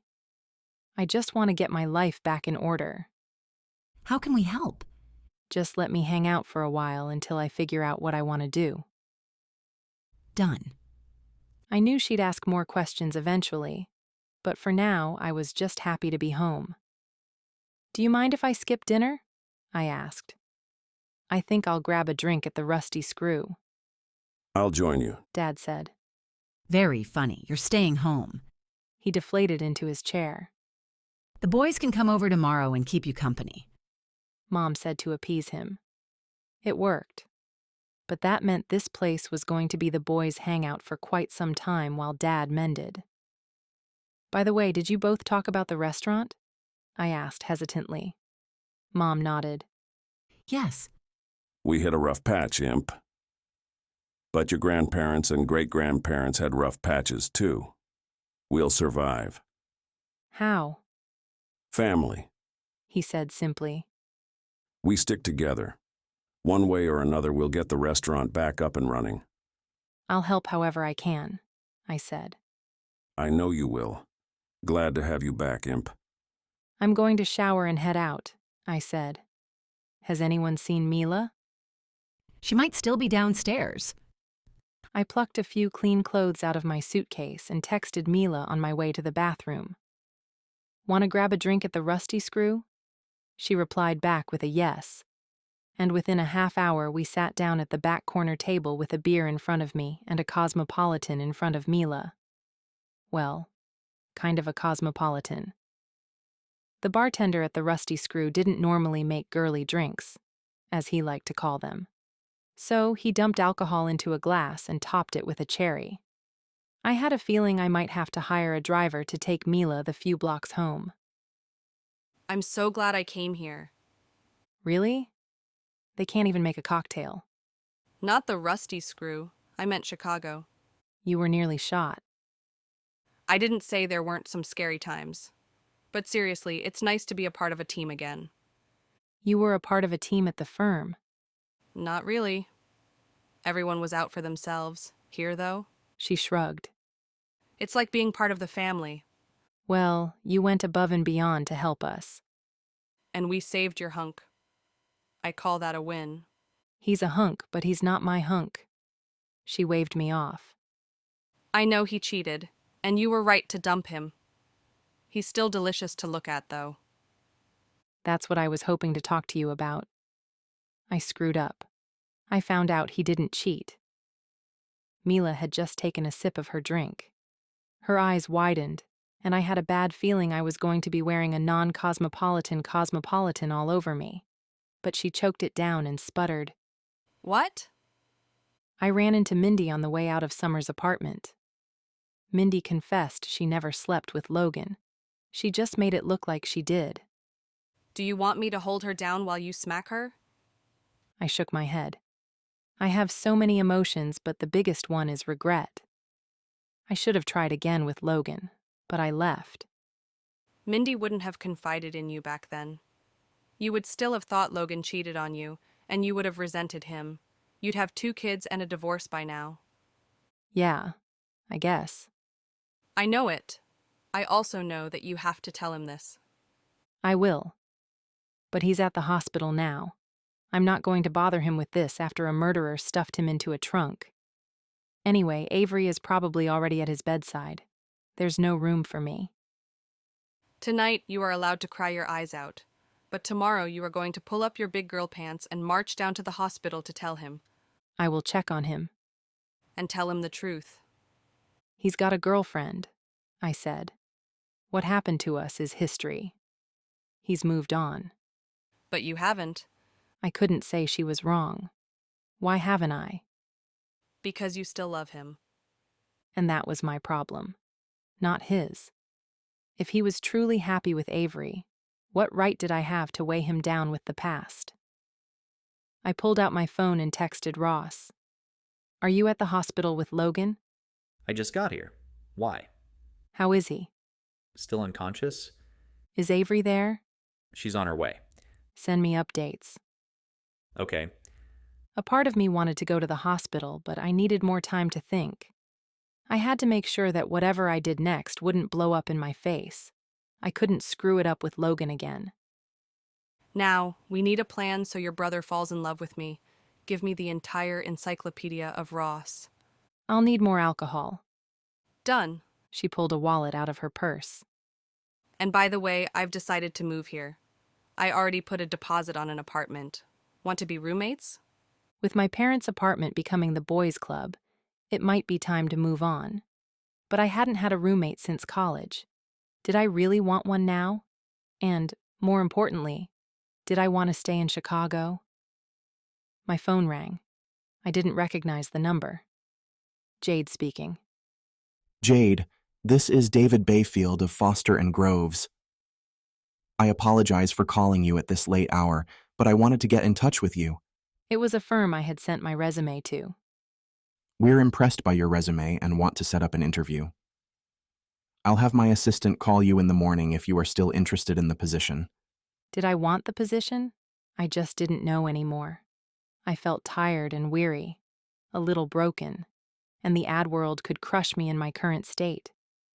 Did I have the strength to go back to it? Yes. But did I want to?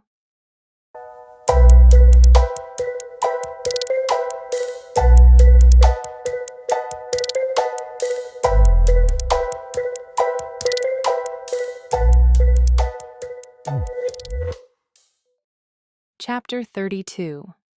The next morning, I peeked into Logan's hospital room and saw he was dressed and sitting on the bed, looking as if he was waiting to get sprung. Nerves had my stomach in a knot, and I wanted to bolt. But I also knew I had to tell him about my run-in with Mindy. I had to make things right. I knocked on the open door, gaining his attention. He glanced at me and smiled.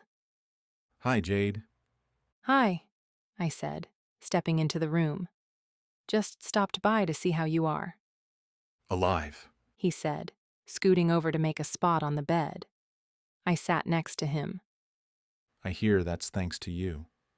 It was a group effort. I heard about the effort from Ross. He said you reined in Nana as best as you could. Nana is a force of her own. She was instrumental. You shouldn't have put yourself in danger, but thank you. I gave a nod. I wasn't here for his thanks. I was here for a completely selfish reason. How did Summer get the jump on you? I asked. He shook his head. It happened so fast. I remember following her home, and I questioned her on why she was at the funeral. At that point, did you think she had killed Wayne? He nodded. I was pretty sure, but I needed to be certain. She had given me the slip at the funeral. I tracked her back to her place, but not before she mugged Ross. He shook his head. She confessed everything to me. Next thing I knew, she jammed a needle in me. She needed money for tranquilizers, I said, remembering my conversation with Sparrow. But if she needed them to replace her antipsychotics, why would she give one to you? Summer was scared. Turns out she had already tried to steal tranquilizers, but she wasn't successful. A dealer chased her down and took what she had stolen. I had seen someone attack Summer. I wonder if it was the same incident. Possibly. He studied me as I puzzled over the events that led to this. What are you thinking? She killed Wayne and then ordered a pizza from us. Why would she do that? Probably to pretend innocence. She fooled me. She fooled me too. Are you okay now? Mostly. I'm sluggish right now. I'm sorry I didn't get to you sooner. Given our past, I'm surprised you came for me at all. Logan, we need to talk, I said. I need to talk to you too. But you first. I ran into... Hey, handsome, Avery said as she walked into the room. You're looking much better. I inched away from Logan as Avery kissed his forehead. She then looked at me. Jade, I heard what happened. I will be in your debt forever. Don't worry about it. I will worry about it. I've never been so out of my mind with fear. You saved him. So I've been thinking about it. I'll be guest chef in your restaurant for a week. You can pick any week and I'll put the word out. I don't know how much of a draw it will be, but it couldn't hurt and it's a free chef. I thought of Aunt Dot right away, thinking she wouldn't tolerate Avery. But at the same time, maybe this was a break the restaurant needed, and the restaurant needed a win. That's such a nice offer. I will talk to the family and ask them. I don't see how we could turn down your offer. She grinned. Excellent. Just let me know. You have my information, right? I think Ross does. She fished through her purse and pulled out a card and handed it to me. I should go, I said, pocketing her card. Let me know when you need me. I gave a non-committal nod. Jade, wait. You said you had something to tell me. What I had to say I didn't want to say in front of Avery. With her now here, my opportunity was blocked. If only I had blurted the news as soon as I walked in, I wouldn't be stuck in this awkward position. Look who survived, Nana said as she walked into the room with a ridiculous amount of get-well balloons. She filled the space, crowding Avery to the side. Oh, look at what I've done. I'm getting all tangled up. Nana to the rescue. With Avery and Nana distracted for a moment, I leaned over and whispered to Logan. I saw Mindy. She confessed she didn't sleep with you. It was all a lie. You never cheated on me. I grinned at his dumbfounded expression. In the past, I had run away from Logan, but it was time to stop running. It was time to be strong and fight for what I wanted. This time I was staying in Chicago. For family. For Logan. For me. This has been Mostaccioli Murder, written by Nicolette Pierce. Digitally narrated with full cast of voices. Copyright 2020 by Nicolette Pierce. Production copyright 2025 by Pierced Heart Publishing.